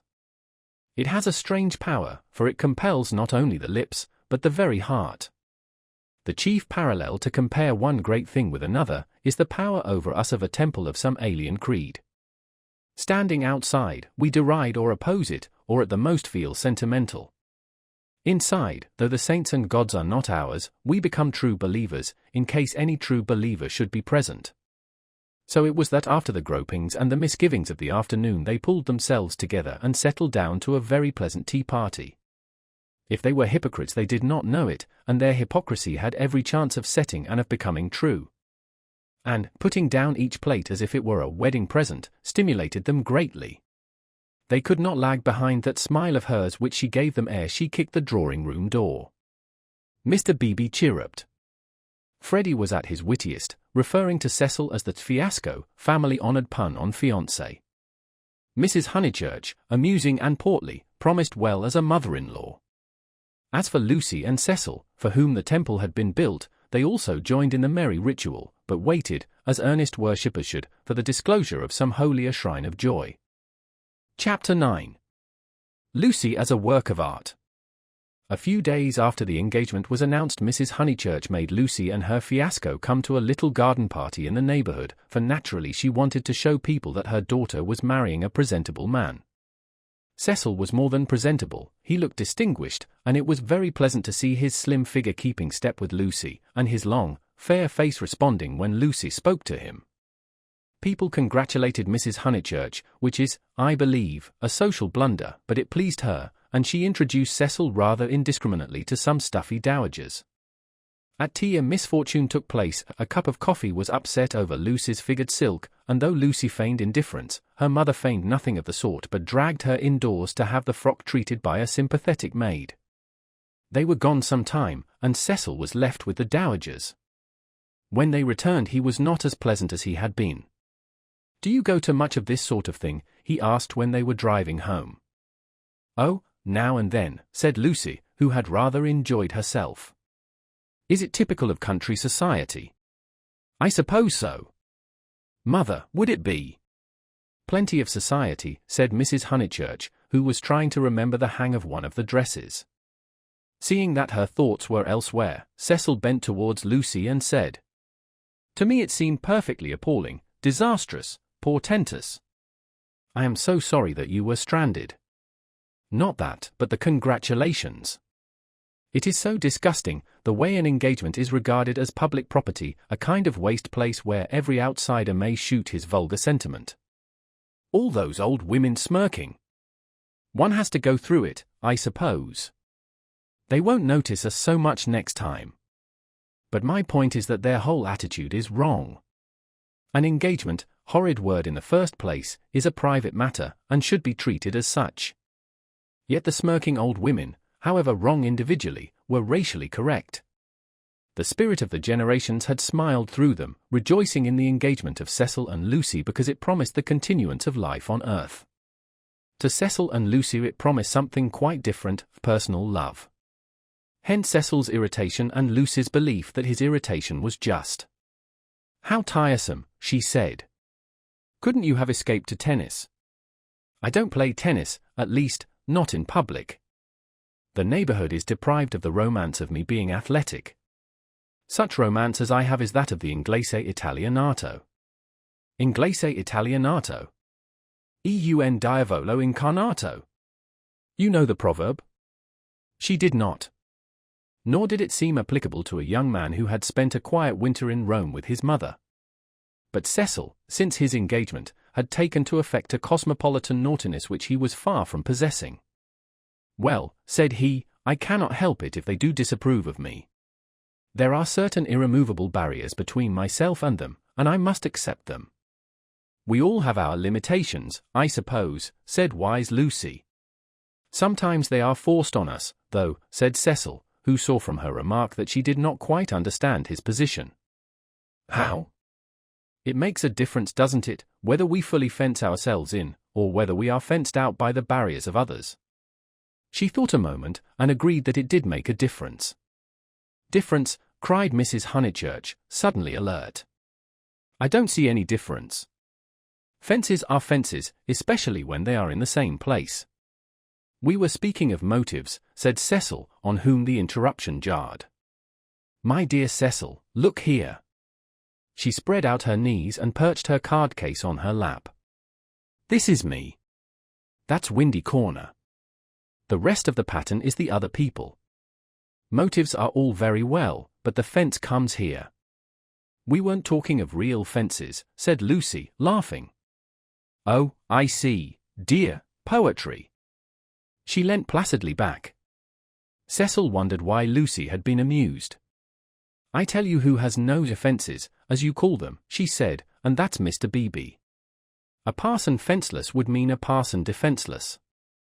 Lucy was slow to follow what people said, but quick enough to detect what they meant. She missed Cecil's epigram, but grasped the feeling that prompted it.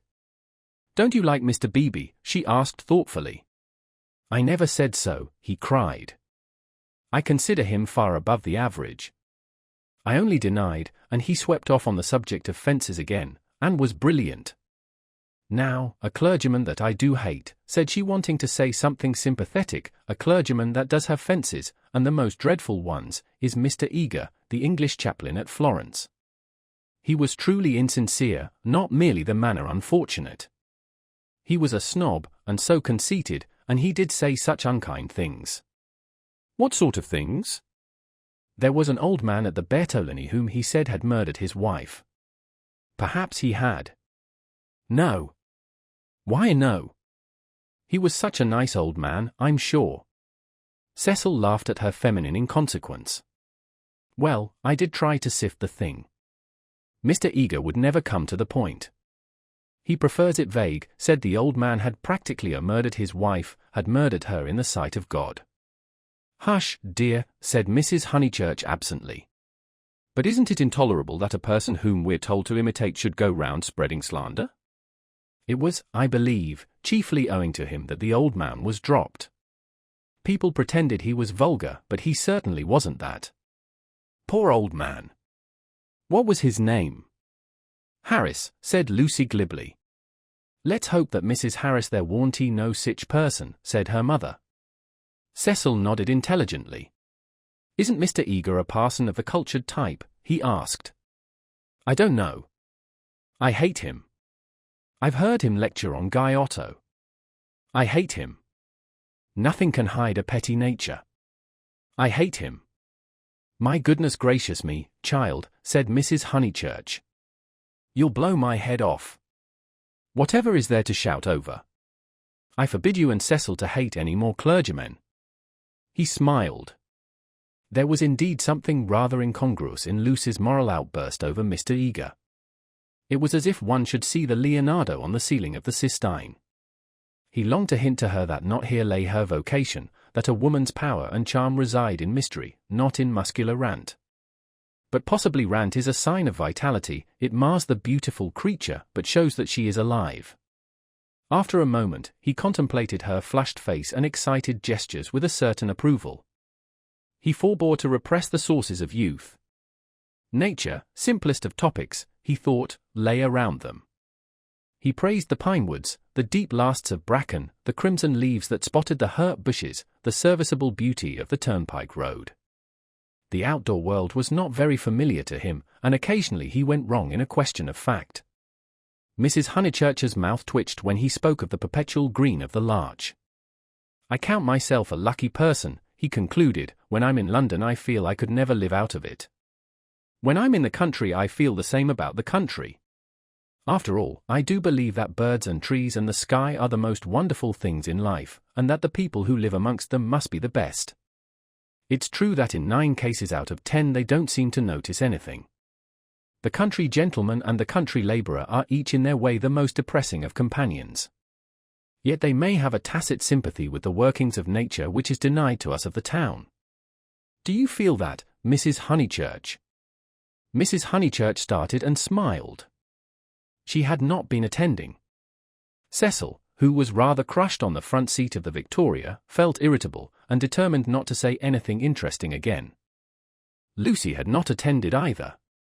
Her brow was wrinkled, and she still looked furiously cross, the result, he concluded, of too much moral gymnastics. It was sad to see her thus blind to the beauties of an August wood. "Come down, O maid, from yonder mountain height," he quoted, and touched her knee with his own. She flushed again and said, "What height?"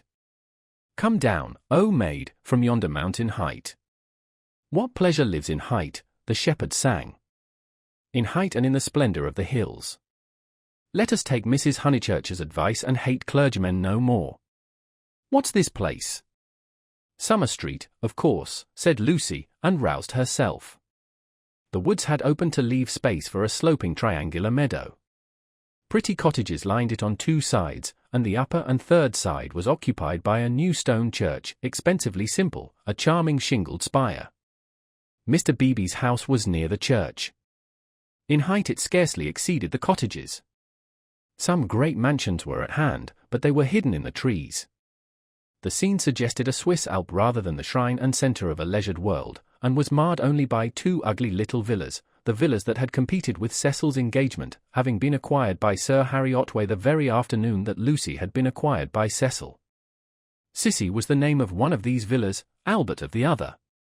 These titles were not only picked out in shaded Gothic on the garden gates, but appeared a second time on the porches, where they followed the semicircular curve of the entrance arch in block capitals. Albert was inhabited. His tortured garden was bright with geraniums and lobelias and polished shells. His little windows were chastely swathed in Nottingham lace. Sissy was to let. 3 notice boards, belonging to Dorking agents, lolled on her fence and announced the not surprising fact.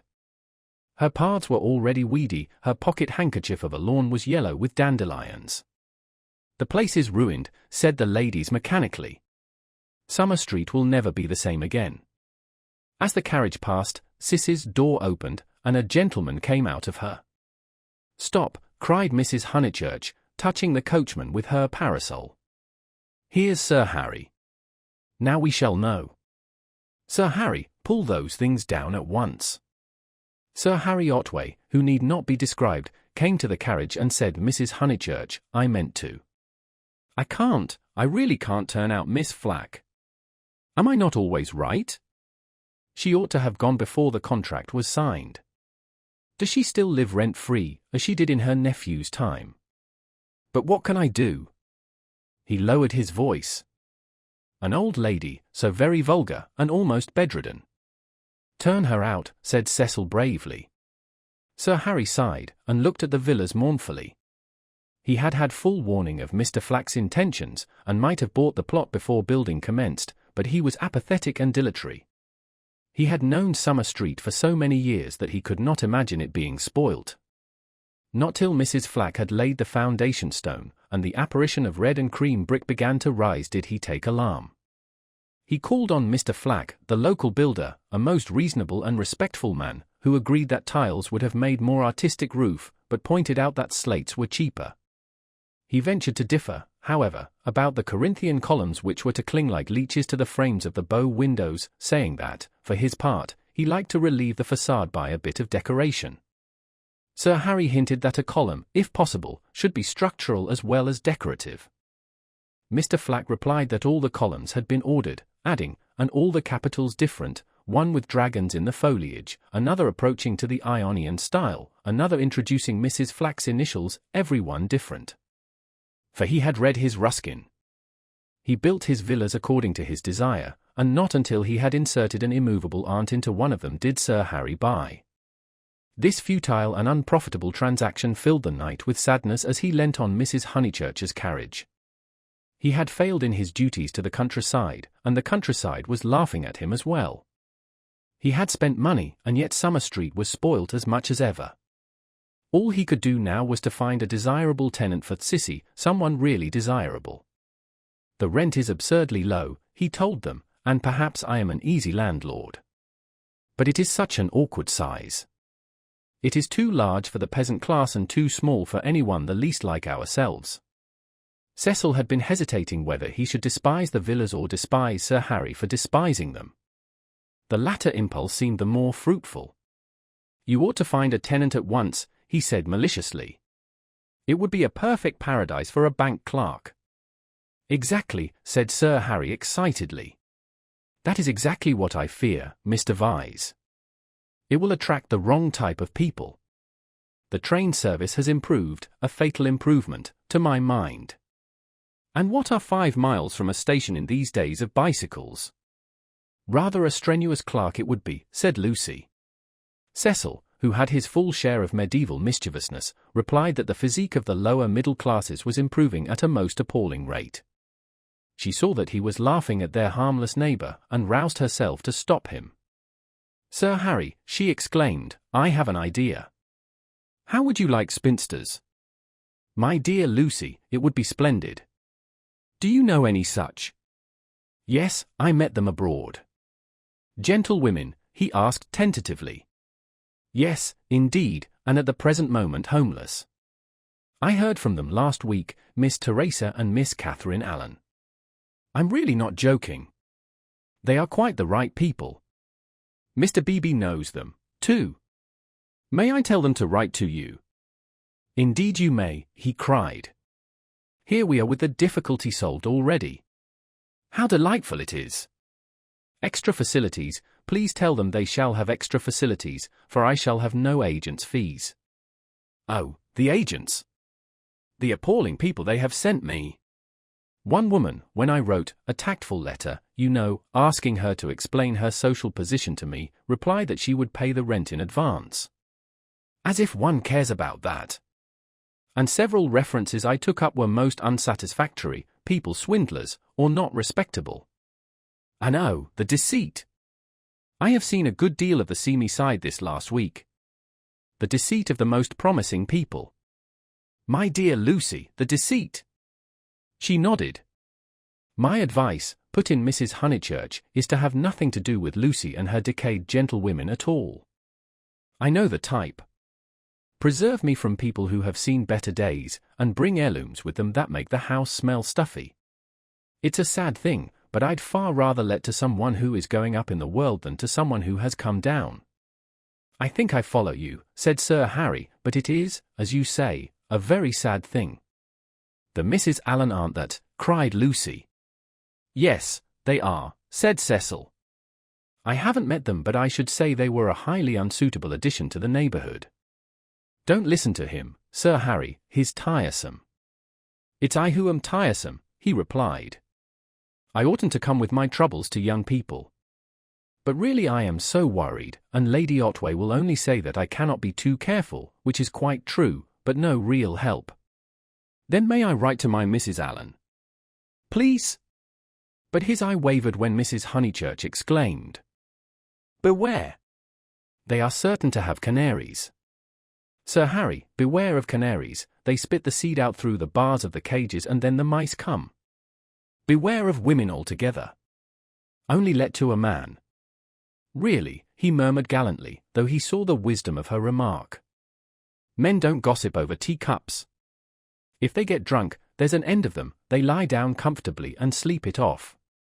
If they're vulgar, they somehow keep it to themselves. It doesn't spread so. Give me a man, of course, provided he's clean. Sir Harry blushed. Neither he nor Cecil enjoyed these open compliments to their sex. Even the exclusion of the dirty did not leave them much distinction. He suggested that Mrs. Honeychurch, if she had time, should descend from the carriage and inspect Sissy's for herself. She was delighted. Nature had intended her to be poor and to live in such a house. Domestic arrangements always attracted her, especially when they were on a small scale. Cecil pulled Lucy back as she followed her mother.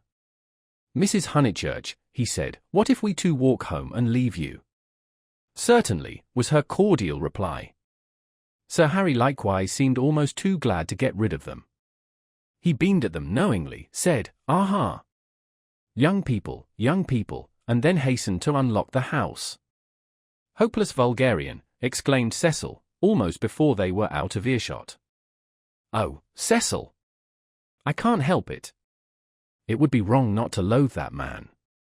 He isn't clever, but really he is nice. No, Lucy, he stands for all that is bad in country life. In London he would keep his place. He would belong to a brainless club, and his wife would give brainless dinner parties. But down here he acts the little god with his gentility, and his patronage, and his sham aesthetics, and everyone, even your mother, is taken in." "All that you say is quite true," said Lucy, though she felt discouraged. "I wonder whether it matters so very much." "It matters supremely. Sir Harry is the essence of that garden party. Oh, goodness, how cross I feel! How I do hope he'll get some vulgar tenant in that villa, some woman so really vulgar that he'll notice it. Gentlefolks! Ooh! With his bald head and retreating chin. But let's forget him." This Lucy was glad enough to do. If Cecil disliked Sir Harry Otway and Mr. Beebe, what guarantee was there that the people who really mattered to her would escape? For instance, Freddie. Freddie was neither clever, nor subtle, nor beautiful, and what prevented Cecil from saying, any minute, it would be wrong not to loathe Freddie? And what would she reply? Further than Freddie she did not go, but he gave her anxiety enough. She could only assure herself that Cecil had known Freddie some time, and that they had always got on pleasantly, except, perhaps, during the last few days, which was an accident, perhaps. "Which way shall we go?" she asked him. Nature, simplest of topics, she thought, was around them. Summer Street lay deep in the woods, and she had stopped where a footpath diverged from the high road. "Are there two ways?" "Perhaps the road is more sensible, as we're got up smart." "I'd rather go through the wood," said Cecil, with that subdued irritation that she had noticed in him all the afternoon. "Why is it, Lucy, that you always say the road? Do you know that you have never once been with me in the fields or the wood since we were engaged?" "Haven't I?" "The wood, then," said Lucy, startled at his queerness, but pretty sure that he would explain later. It was not his habit to leave her in doubt as to his meaning. She led the way into the whispering pines, and sure enough he did explain before they had gone a dozen yards. "I had got an idea, I dare say wrongly, that you feel more at home with me in a room."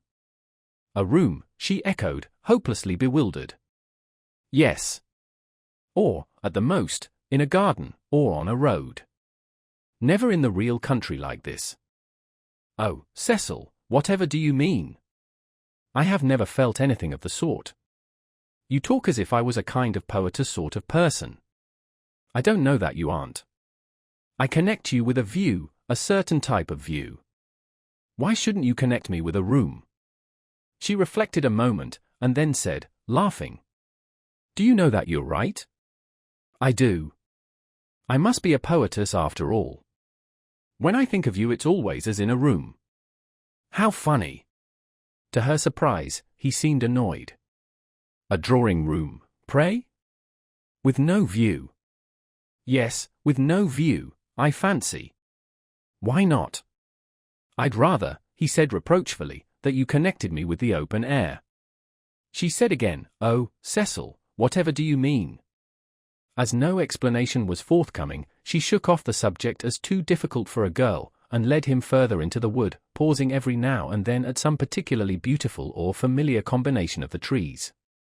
She had known the wood between Summer Street and Windy Corner ever since she could walk alone. She had played at losing Freddie in it, when Freddie was a purple-faced baby, and though she had been to Italy, it had lost none of its charm. Presently they came to a little clearing among the pines, another tiny green alp, solitary this time, and holding in its bosom a shallow pool. She exclaimed, "The sacred lake! Why do you call it that?" "I can't remember why. I suppose it comes out of some book. It's only a puddle now, but you see that stream going through it? Well, a good deal of water comes down after heavy rains, and can't get away at once, and the pool becomes quite large and beautiful. Then Freddie used to bathe there. He is very fond of it. And you? He meant, are you fond of it? But she answered dreamily, I bathed here, too, till I was found out. Then there was a row. At another time he might have been shocked, for he had depths of prudishness within him. But now? With his momentary cult of the fresh air, he was delighted at her admirable simplicity. He looked at her as she stood by the pool's edge. She was got up smart, as she phrased it, and she reminded him of some brilliant flower that has no leaves of its own, but blooms abruptly out of a world of green. Who found you out? Charlotte, she murmured. She was stopping with us. Charlotte, Charlotte. Poor girl. She smiled gravely. A certain scheme, from which hitherto he had shrunk, now appeared practical. Lucy? Yes, I suppose we ought to be going, was her reply. Lucy, I want to ask something of you that I have never asked before. At the serious note in his voice she stepped frankly and kindly towards him. What, Cecil? Hitherto never, not even that day on the lawn when you agreed to marry me. He became self-conscious and kept glancing round to see if they were observed. His courage had gone. Yes? Up to now I have never kissed you. She was as scarlet as if he had put the thing most indelicately. No, more you have, she stammered. Then I ask you, may I now? Of course, you may, Cecil. You might before. I can't run at you, you know. At that supreme moment he was conscious of nothing but absurdities. Her reply was inadequate. She gave such a businesslike lift to her veil. As he approached her he found time to wish that he could recoil. As he touched her, his gold pince-nez became dislodged and was flattened between them. Such was the embrace. He considered, with truth, that it had been a failure. Passion should believe itself irresistible. It should forget civility and consideration and all the other curses of a refined nature. Above all, it should never ask for leave where there is a right of way. Why could he not do as any labourer or navvy, nay, as any young man behind the counter would have done? He recast the scene. Lucy was standing flower-like by the water. He rushed up and took her in his arms. She rebuked him, permitted him and revered him ever after for his manliness.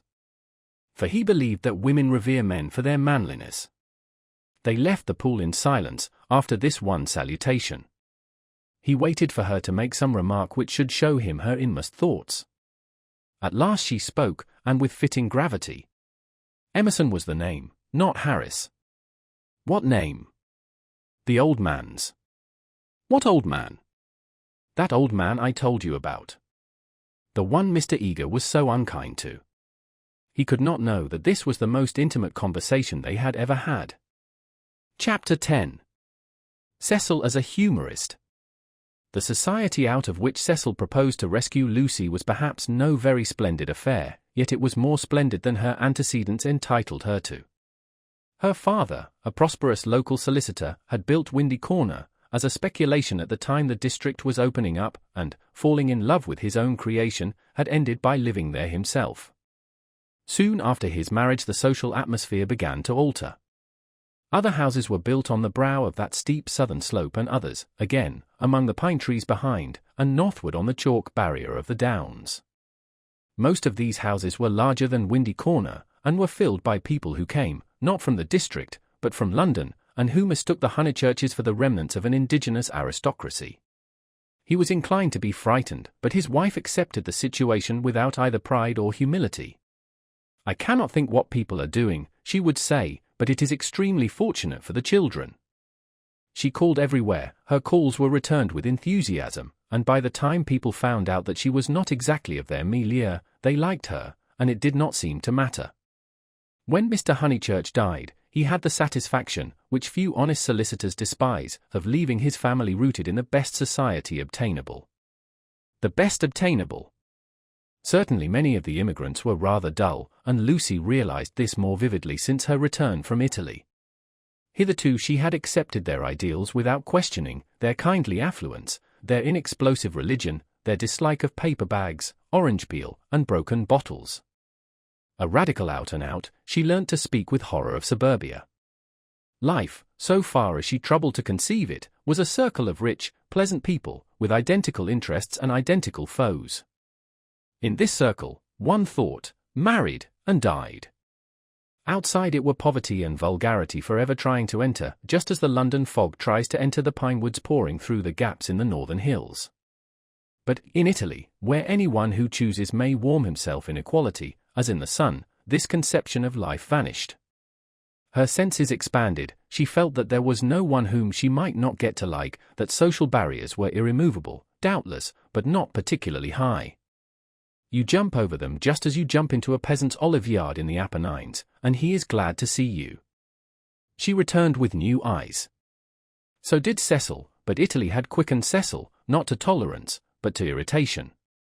He saw that the local society was narrow, but, instead of saying, "Does that very much matter?" he rebelled, and tried to substitute for it the society he called broad. He did not realize that Lucy had consecrated her environment by the 1,000 little civilities that create a tenderness in time, and that though her eye saw its defects, her heart refused to despise it entirely. Nor did he realize a more important point, that if she was too great for this society, she was too great for all society, and had reached the stage where personal intercourse would alone satisfy her. A rebel she was, but not of the kind he understood, a rebel who desired, not a wider dwelling room, but equality beside the man she loved. For Italy was offering her the most priceless of all possessions, her own soul. Playing bumble puppy with Minnie Beebe, niece to the rector, and aged 13, an ancient and most honourable game, which consists in striking tennis balls high into the air, so that they fall over the net and immoderately bounce, some hit Mrs. Honeychurch, others are lost. The sentence is confused, but the better illustrates Lucy's state of mind, for she was trying to talk to Mr. Beebe at the same time. Oh, it has been such a nuisance, first he, then they, and no one knowing what they wanted, and everyone so tiresome. But they really are coming now, said Mr. Beebe. I wrote to Miss Teresa a few days ago, she was wondering how often the butcher called, and my reply of once a month must have impressed her favourably. They are coming. I heard from them this morning. I shall hate those Miss Allens. Mrs. Honeychurch cried. Just because they're old and silly ones expected to say how sweet. I hate their liffing and abutting and anding. And poor Lucy, serve her right, worn to a shadow. Mr. Beebe watched the shadow springing and shouting over the tennis court. Cecil was absent, one did not play bumble puppy when he was there. Well, if they are coming, no, Minnie, not Saturn. Saturn was a tennis ball whose skin was partially unsewn. When in motion his orb was encircled by a ring. If they are coming, Sir Harry will let them move in before the 29th, and he will cross out the clause about whitewashing the ceilings, because it made them nervous, and put in the fair wear and tear one dot, that doesn't count. I told you not Saturn. Saturn's all right for bumble puppy, cried Freddie, joining them. Minnie, don't you listen to her. Saturn doesn't bounce. Saturn bounces enough. No, he doesn't. Well, he bounces better than the beautiful white devil. Hush, dear, said Mrs. Honeychurch. But look at Lucy, complaining of Saturn, and all the time's got the beautiful white devil in her hand, ready to plug it in. That's right, Minnie, go for her, get her over the shins with the racket, get her over the shins. Lucy fell, the beautiful white devil rolled from her hand. Mr. Beebe picked it up, and said, the name of this ball is Vittoria Corombona, please. But his correction passed unheeded. Freddie possessed to a high degree the power of lashing little girls to fury, and in half a minute he had transformed Minnie from a well-mannered child into a howling wilderness. Up in the house Cecil heard them, and, though he was full of entertaining news, he did not come down to impart it, in case he got hurt. He was not a coward and bore necessary pain as well as any man. But he hated the physical violence of the young. How right it was! Sure enough it ended in a cry. I wish the Miss Allens could see this, observed Mr. Beebe, just as Lucy, who was nursing the injured Minnie, was in turn lifted off her feet by her brother. Who are the Miss Allens? Freddie panted. They have taken Sissy Villa. That wasn't the name. Here his foot slipped, and they all fell most agreeably onto the grass. An interval elapses. "Wasn't what name?" asked Lucy, with her brother's head in her lap. "Alan wasn't the name of the people Sir Harry's let to." "Nonsense, Freddie. You know nothing about it." "Nonsense yourself. I've this minute seen him. He said to me, 'Ahem.' Honeychurch, Freddie was an indifferent mimic, 'Ahem.' 'Ahem.' I have at last procured really desirable tenants." I said, "Ore, old boy," and slapped him on the back. "Exactly. The Miss Allens?" "Rather not. More like Anderson." "Oh, good gracious, there isn't going to be another muddle," Mrs. Honeychurch exclaimed. "Do you notice, Lucy, I'm always right?" I said, "Don't interfere with Sissy Villa." "I'm always right." "I'm quite uneasy at being always right so often." "It's only another muddle of Freddie's. Freddie doesn't even know the name of the people he pretends have taken it instead." "Yes, I do. I've got it. Emerson." "What name?" "Emerson. I'll bet you anything you like." "What a weathercock Sir Harry is," said Lucy quietly. "I wish I had never bothered over it at all." Then she lay on her back and gazed at the cloudless sky. Mr. Beebe, whose opinion of her rose daily, whispered to his niece that that was the proper way to behave if any little thing went wrong. Meanwhile, the name of the new tenants had diverted Mrs. Honeychurch from the contemplation of her own abilities. "Emerson, Freddie? Do you know what Emersons they are?" "I don't know whether they're any Emersons," retorted Freddie, who was democratic. Like his sister and like most young people, he was naturally attracted by the idea of equality, and the undeniable fact that there are different kinds of Emersons annoyed him beyond measure. "I trust they are the right sort of person." "All right, Lucy," she was sitting up again, "I see you looking down your nose and thinking your mother's a snob. But there is a right sort and a wrong sort, and it's affectation to pretend there isn't." "Emerson's a common enough name," Lucy remarked. She was gazing sideways. Seated on a promontory herself, she could see the pine-clad promontories descending one beyond another into the Weald. The further one descended the garden, the more glorious was this lateral view. "I was merely going to remark, Freddie, that I trusted they were no relations of Emerson the philosopher, a most trying man. Pray, does that satisfy you?" "Oh, yes," he grumbled. "And you will be satisfied, too, for they are friends of Cecil, so, elaborate irony, you and the other country families will be able to call in perfect safety." "Cecil," exclaimed Lucy. "Don't be rude, dear," said his mother placidly. "Lucy, don't screech. It's a new bad habit you're getting into." "But has Cecil—" "Friends of Cecil's," he repeated, "and so really desirable." "Whom?" "Honeychurch, I have just telegraphed to them." She got up from the grass. It was hard on Lucy. Mr. Beebe sympathized with her very much. While she believed that her snub about the Miss Allens came from Sir Harry Otway, she had borne it like a good girl. She might well screech when she heard that it came partly from her lover. Mr. Vyse was a tease, something worse than a tease, he took a malicious pleasure in thwarting people. The clergyman, knowing this, looked at Miss Honeychurch with more than his usual kindness.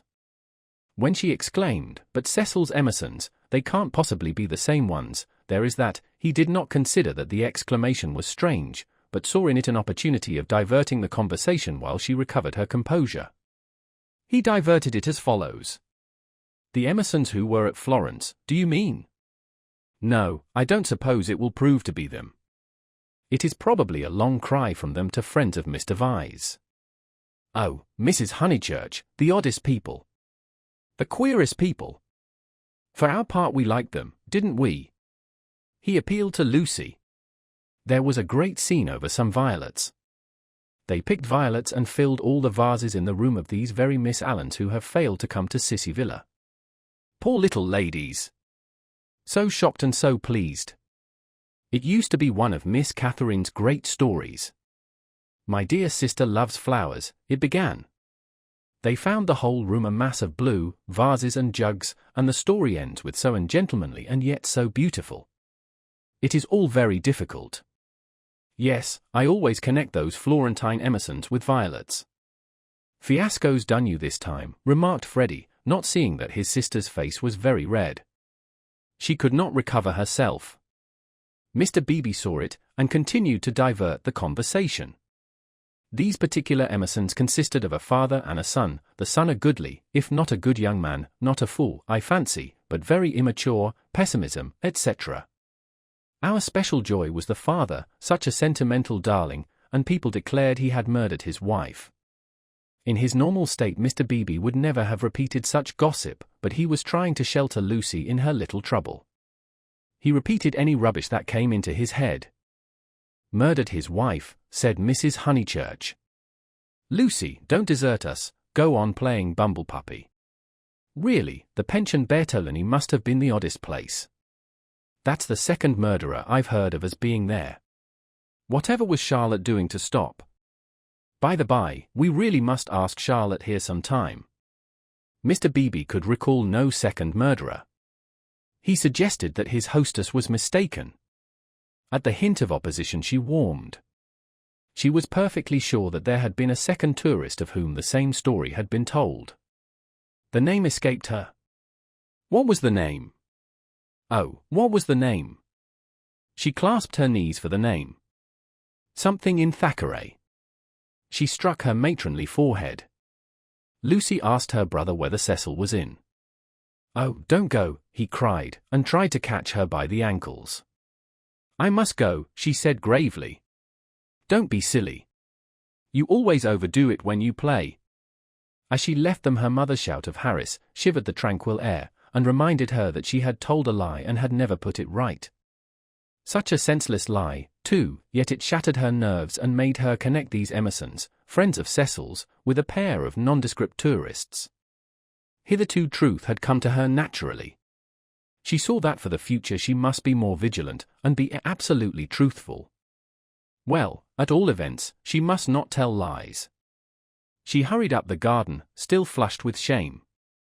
A word from Cecil would soothe her, she was sure. Cecil! Hello, he called, and leant out of the smoking-room window. He seemed in high spirits. I was hoping you'd come.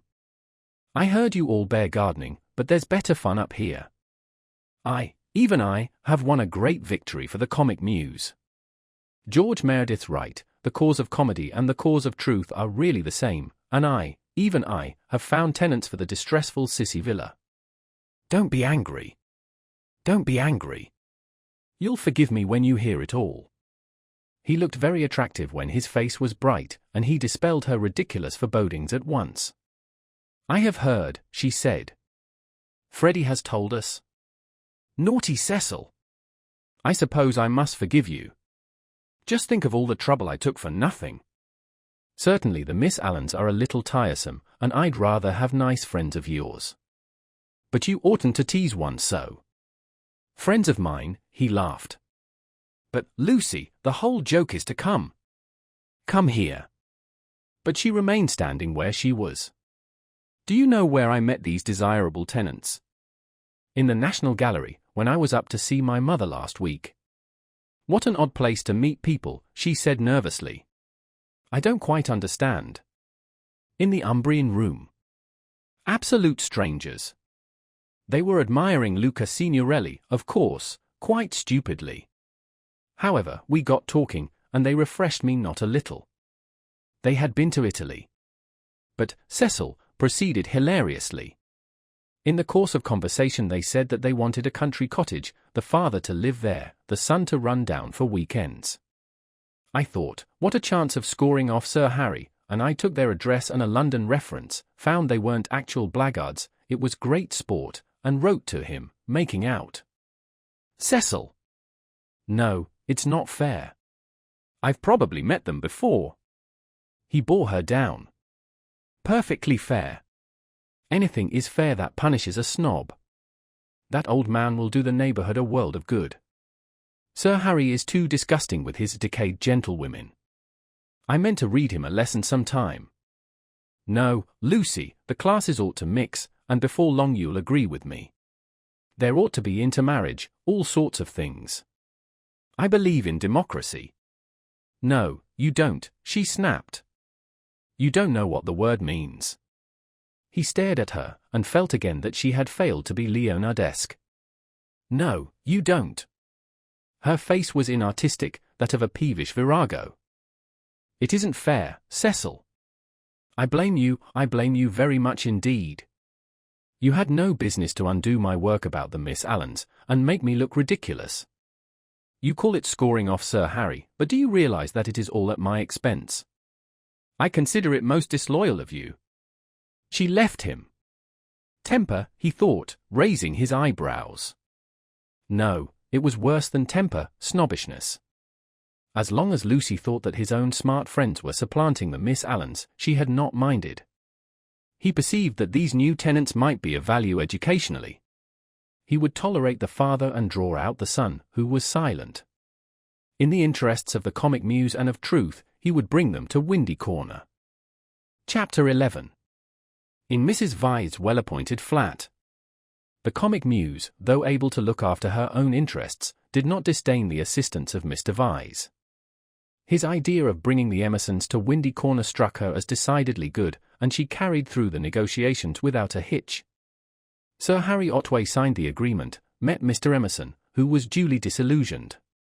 The Miss Allens were duly offended, and wrote a dignified letter to Lucy, whom they held responsible for the failure. Mr. Beebe planned pleasant moments for the newcomers, and told Mrs. Honeychurch that Freddie must call on them as soon as they arrived. Indeed, so ample was the muse's equipment that she permitted Mr. Harris, never a very robust criminal, to droop his head, to be forgotten, and to die.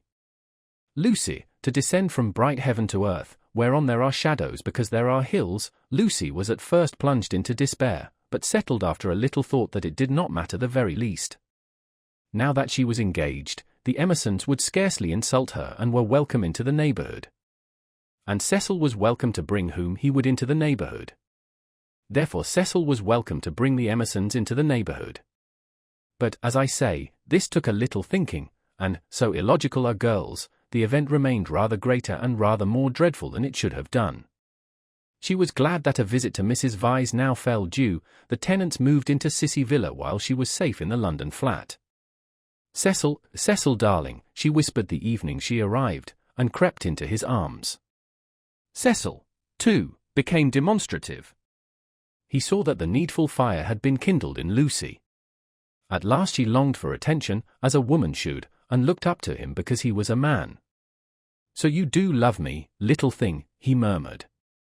Oh, Cecil, I do. I don't know what I should do without you. Several days passed. Then she had a letter from Miss Bartlett. A coolness had sprung up between the two cousins, and they had not corresponded since they parted in August. The coolness dated from what Charlotte would call the flight to Rome, and in Rome it had increased amazingly. For the companion who is merely uncongenial in the medieval world becomes exasperating in the classical. Charlotte, unselfish in the forum, would have tried a sweeter temper than Lucy's, and once, in the baths of Caracalla, they had doubted whether they could continue their tour. Lucy had said she would join the Vyses. Mrs. Vyse was an acquaintance of her mother, so there was no impropriety in the plan, and Miss Bartlett had replied that she was quite used to being abandoned suddenly. Finally nothing happened, but the coolness remained, and, for Lucy, was even increased when she opened the letter and read as follows. It had been forwarded from Windy Corner. Tunbridge Wells. September. Dearest Lucia, I have news of you at last. Miss Lavish has been bicycling in your parts, but was not sure whether a call would be welcome. Puncturing her tyre near Summer Street, and it being mended while she sat very woebegone in that pretty churchyard, she saw to her astonishment a door open opposite and the younger Emerson man come out. He said his father had just taken the house. He said he did not know that you lived in the neighborhood. He never suggested giving Eleanor a cup of tea. Dear Lucy, I am much worried, and I advise you to make a clean breast of his past behavior to your mother, Freddie, and Mr. Vyse, who will forbid him to enter the house, etc. That was a great misfortune, and I dare say you have told them already. Mr. Vyse is so sensitive. I remember how I used to get on his nerves at Rome.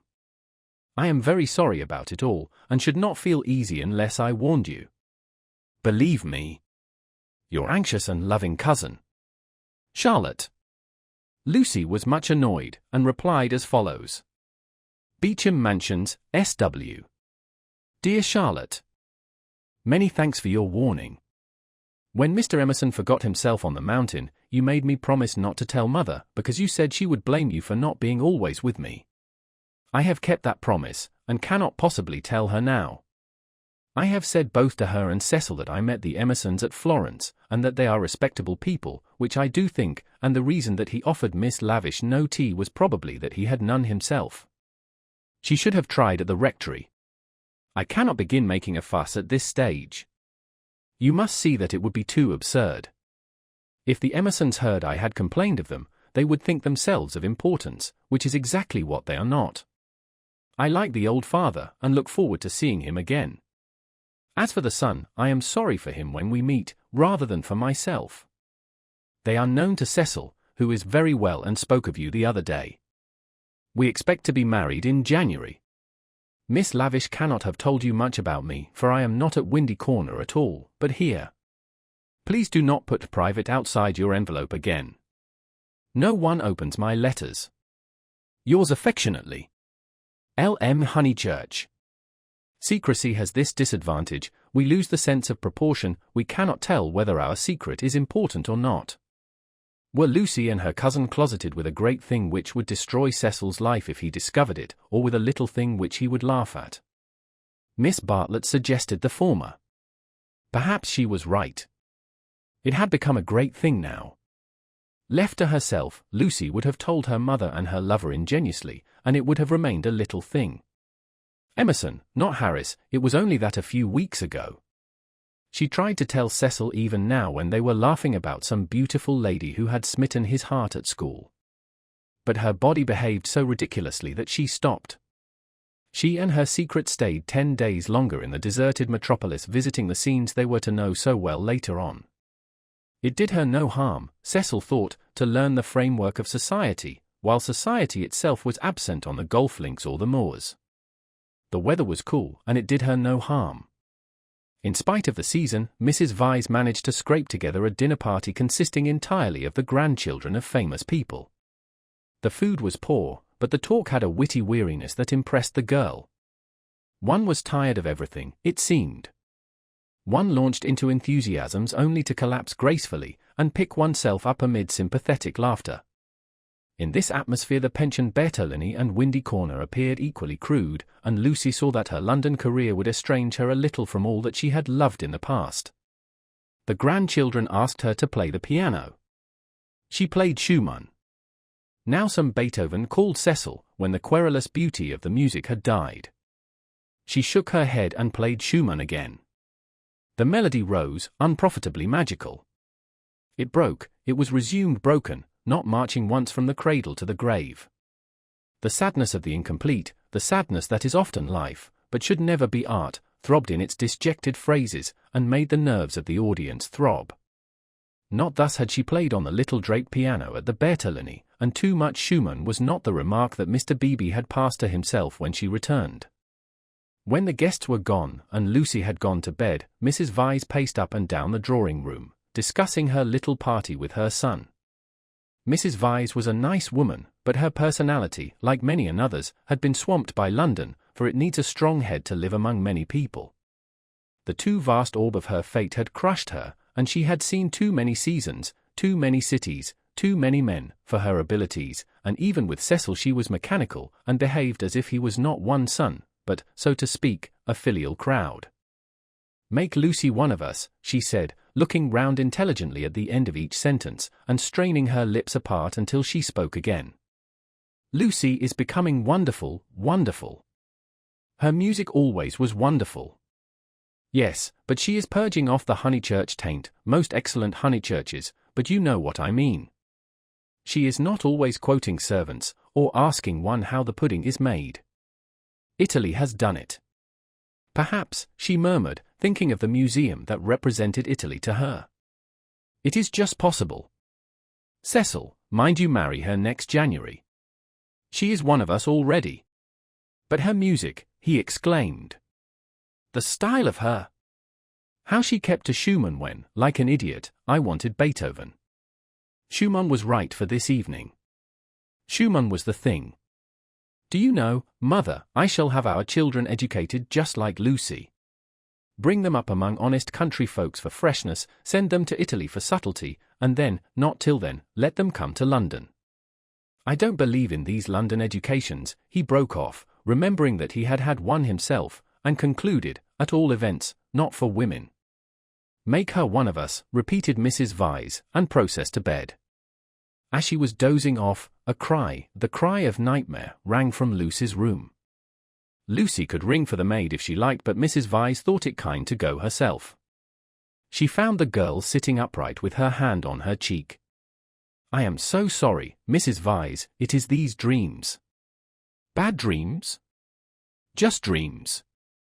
The elder lady smiled and kissed her, saying very distinctly, you should have heard us talking about you, dear. He admires you more than ever. Dream of that. Lucy returned the kiss, still covering one cheek with her hand. Mrs. Vyse recessed to bed. Cecil, whom the cry had not awoke, snored. Darkness enveloped the flat. Chapter 12. 12th chapter. It was a Saturday afternoon, gay and brilliant after abundant rains, and the spirit of youth dwelt in it, though the season was now autumn. All that was gracious triumphed. As the motorcars passed through Summer Street they raised only a little dust, and their stench was soon dispersed by the wind and replaced by the scent of the wet birches or of the pines. Mr. Beebe, at leisure for life's amenities, leant over his rectory gate. Freddie leant by him, smoking a pendant pipe. Suppose we go and hinder those new people opposite for a little. They might amuse you. Freddie, whom his fellow creatures never amused, suggested that the new people might be feeling a bit busy, and so on, since they had only just moved in. I suggested we should hinder them, said Mr. Beebe. They are worth it. Unlatching the gate, he sauntered over the triangular green to Sissy Villa. Hello, he cried, shouting in at the open door, through which much squalor was visible. A grave voice replied, Hello. I've brought someone to see you. I'll be down in a minute. The passage was blocked by a wardrobe, which the removal men had failed to carry up the stairs. Mr. Beebe edged round it with difficulty. The sitting room itself was blocked with books. Are these people great readers? Freddie whispered. Are they that sort? I fancy they know how to read, a rare accomplishment. What have they got? Byron. Exactly. A Shropshire lad. Never heard of it. The Way of All Flesh. Never heard of it. Gibbon. Hello. Dear George reads German. Schopenhauer, Nietzsche, and so we go on. Well, I suppose your generation knows its own business, Honeychurch. Mr. Beebe, look at that, said Freddie in awestruck tones. On the cornice of the wardrobe, the hand of an amateur had painted this inscription, Mistrust all enterprises that require new clothes. I know. Isn't it jolly? I like that. I'm certain that's the old man's doing. How very odd of him. Surely you agree. But Freddie was his mother's son and felt that one ought not to go on spoiling the furniture. Pictures, the clergyman continued, scrambling about the room. Giotto, they got that at Florence, I'll be bound. The same as Lucy's got. Oh, by the by, did Miss Honeychurch enjoy London? She came back yesterday. I suppose she had a good time. Yes, very, said Freddie, taking up a book. She and Cecil are thicker than ever. That's good hearing. I wish I wasn't such a fool, Mr. Beebe. Mr. Beebe ignored the remark.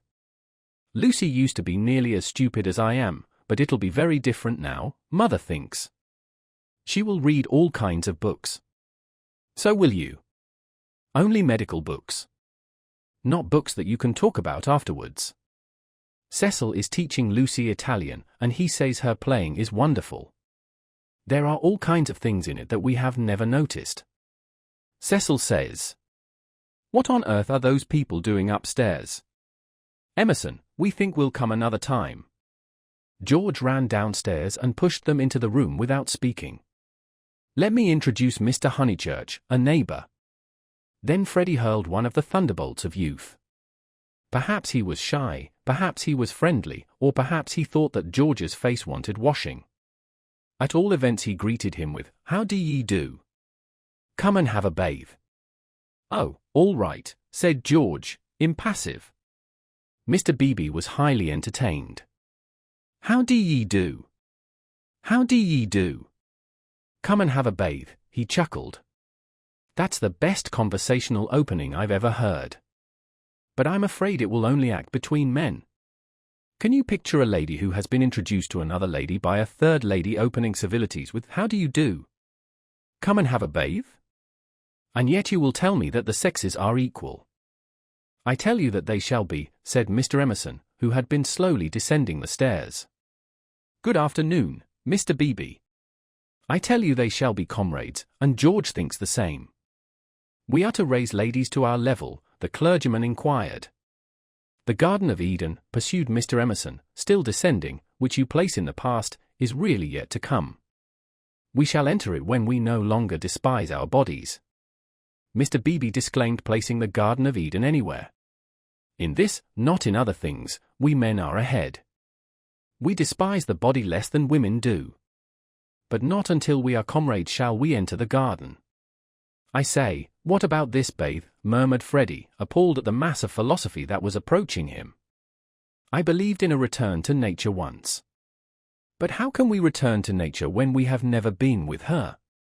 Today, I believe that we must discover nature. After many conquests we shall attain simplicity. It is our heritage. Let me introduce Mr. Honeychurch, whose sister you will remember at Florence. How do you do? Very glad to see you, and that you are taking George for a bathe. Very glad to hear that your sister is going to marry. Marriage is a duty. I am sure that she will be happy, for we know Mr. Vyse, too. He has been most kind. He met us by chance in the National Gallery, and arranged everything about this delightful house. Though I hope I have not vexed Sir Harry Otway.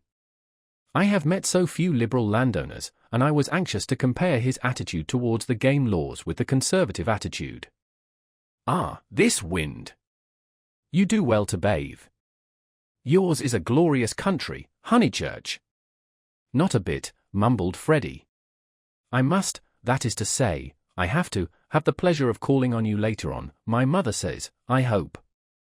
"Call, my lad? Who taught us that drawing-room twaddle? Call on your grandmother. Listen to the wind among the pines. Yours is a glorious country." Mr. Beebe came to the rescue. "Mr. Emerson, he will call, I shall call, you or your son will return our calls before 10 days have elapsed. I trust that you have realized about the 10 days interval. It does not count that I helped you with the stare eyes yesterday. It does not count that they're going to bathe this afternoon. Yes, go and bathe, George. Why do you dawdle talking? Bring them back to tea. Bring back some milk, cakes, honey. The change will do you good. George has been working very hard at his office. I can't believe he's well." George bowed his head, dusty and somber, exhaling the peculiar smell of one who has handled furniture. "Do you really want this bathe?" Freddie asked him. "It is only a pond, don't you know? I dare say you are used to something better." "Yes, I have said yes already." Mr. Beebe felt bound to assist his young friend, and led the way out of the house and into the pinewoods. How glorious it was! For a little time the voice of old Mr. Emerson pursued them, dispensing good wishes and philosophy. It ceased, and they only heard the fair wind blowing the bracken and the trees. Mr. Beebe, who could be silent, but who could not bear silence, was compelled to chatter, since the expedition looked like a failure, and neither of his companions would utter a word. He spoke of Florence. George attended gravely, assenting or dissenting with slight but determined gestures that were as inexplicable as the motions of the treetops above their heads. "And what a coincidence that you should meet Mr. Vyse! Did you realize that you would find all the pension Bertolini down here?" "I did not. Miss Lavish told me." When I was a young man, I always meant to write a history of coincidence. No enthusiasm. Though, as a matter of fact, coincidences are much rarer than we suppose. For example, it isn't purely coincidentally that you are here now, when one comes to reflect. To his relief, George began to talk. It is. I have reflected. It is fate. Everything is fate. We are flung together by fate, drawn apart by fate, flung together, drawn apart. The 12 winds blow us, we settle nothing. You have not reflected at all, rapped the clergyman. Let me give you a useful tip, Emerson, attribute nothing to fate. Don't say, I didn't do this, for you did it, 10 to 1. Now I'll cross-question you. Where did you first meet Miss Honeychurch and myself? Italy. And where did you meet Mr. Vyse, who is going to marry Miss Honeychurch? National Gallery. Looking at Italian art. There you are, and yet you talk of coincidence and fate. You naturally seek out things Italian, and so do we and our friends. This narrows the field immeasurably we meet again in it. It is fate that I am here, persisted George. But you can call it Italy if it makes you less unhappy. Mr. Beebe slid away from such heavy treatment of the subject. But he was infinitely tolerant of the young, and had no desire to snub George. And so for this and for other reasons my history of coincidence is still to write. Silence. Wishing to round off the episode, he added, we are all so glad that you have come. Silence. Here we are, called Freddie. Oh, good, exclaimed Mr. Beebe, mopping his brow. In there's the pond. I wish it was bigger, he added apologetically. They climbed down a slippery bank of pine needles.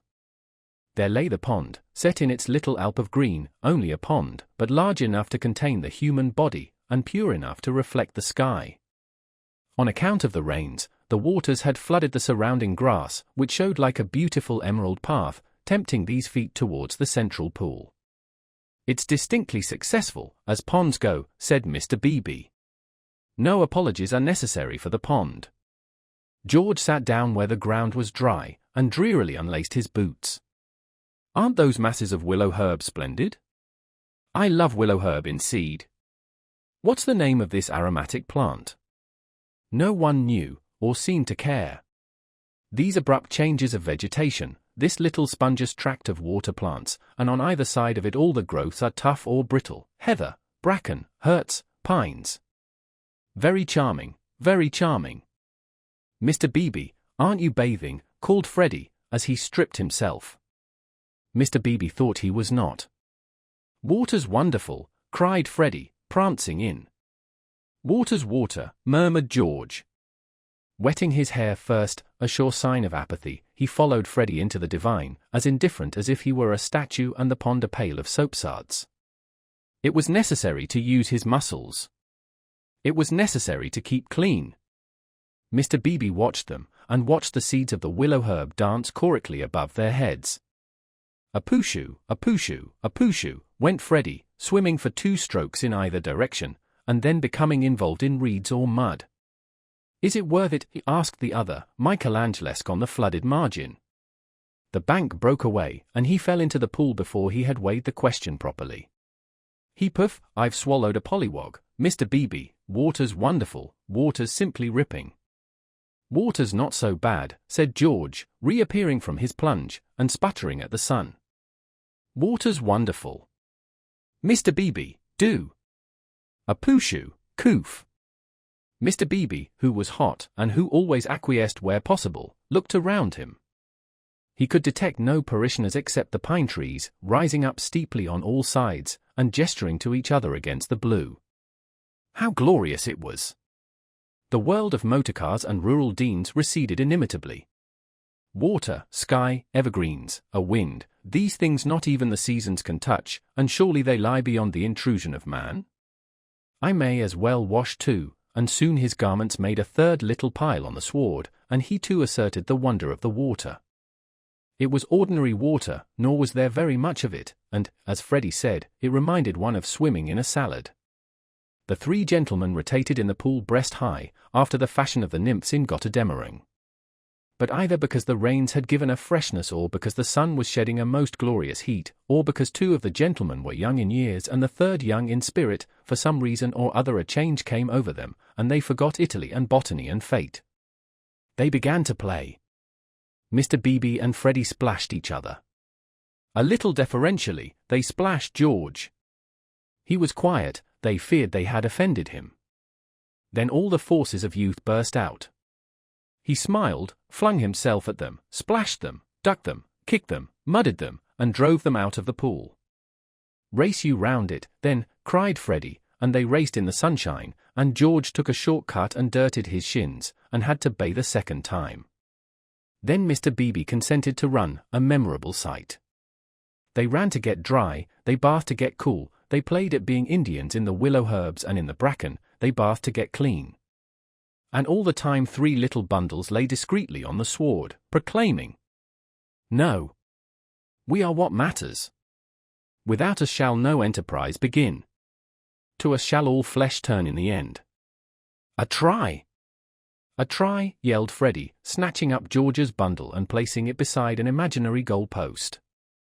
"Soccer rules," George retorted, scattering Freddie's bundle with a kick. "Goal! Goal! Pass! Take care, my watch," cried Mr. Beebe. Clothes flew in all directions. "Take care, my hat." "No, that's enough, Freddie. Dress now." "No, I say." But the 2 young men were delirious. Away they twinkled into the trees, Freddie with a clerical waistcoat under his arm, George with a wide-awake hat on his dripping hair. "That'll do," shouted Mr. Beebe, remembering that after all he was in his own parish. Then his voice changed as if every pine tree was a rural dean. "Hi! Steady on! I see people coming, you fellows!" Yells, and widening circles over the dappled earth. "Hi! Hi! Ladies!" Neither George nor Freddie was truly refined.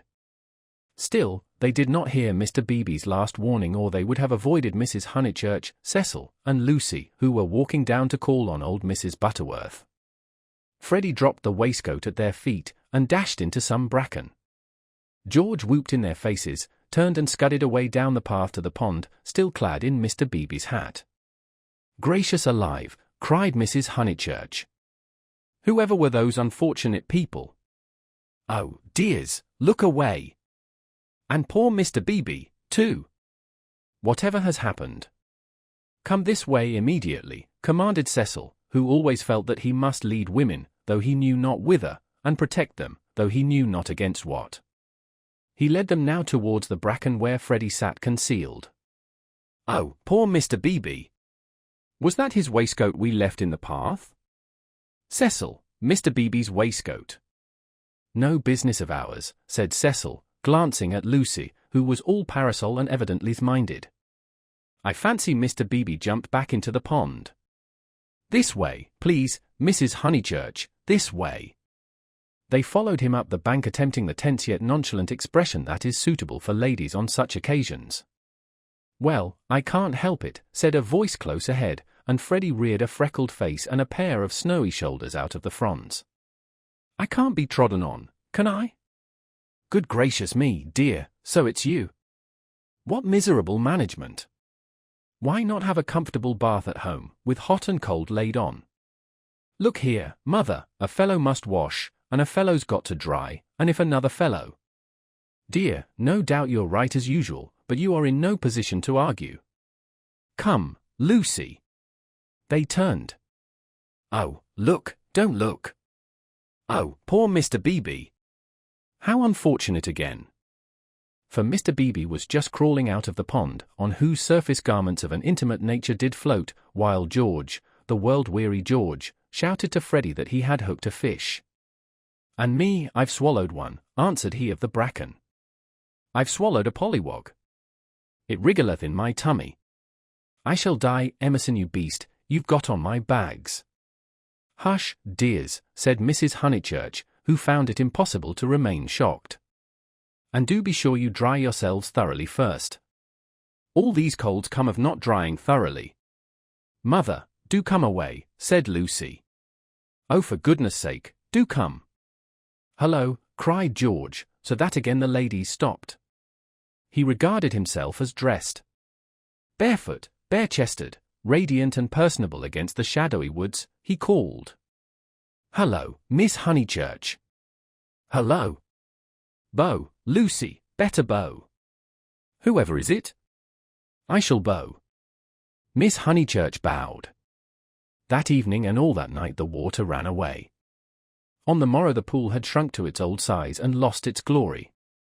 It had been a call to the blood and to the relaxed will, a passing benediction whose influence did not pass, a holiness, a spell, a momentary chalice for youth. Chapter 13. How Miss Bartlett's boiler was so tiresome.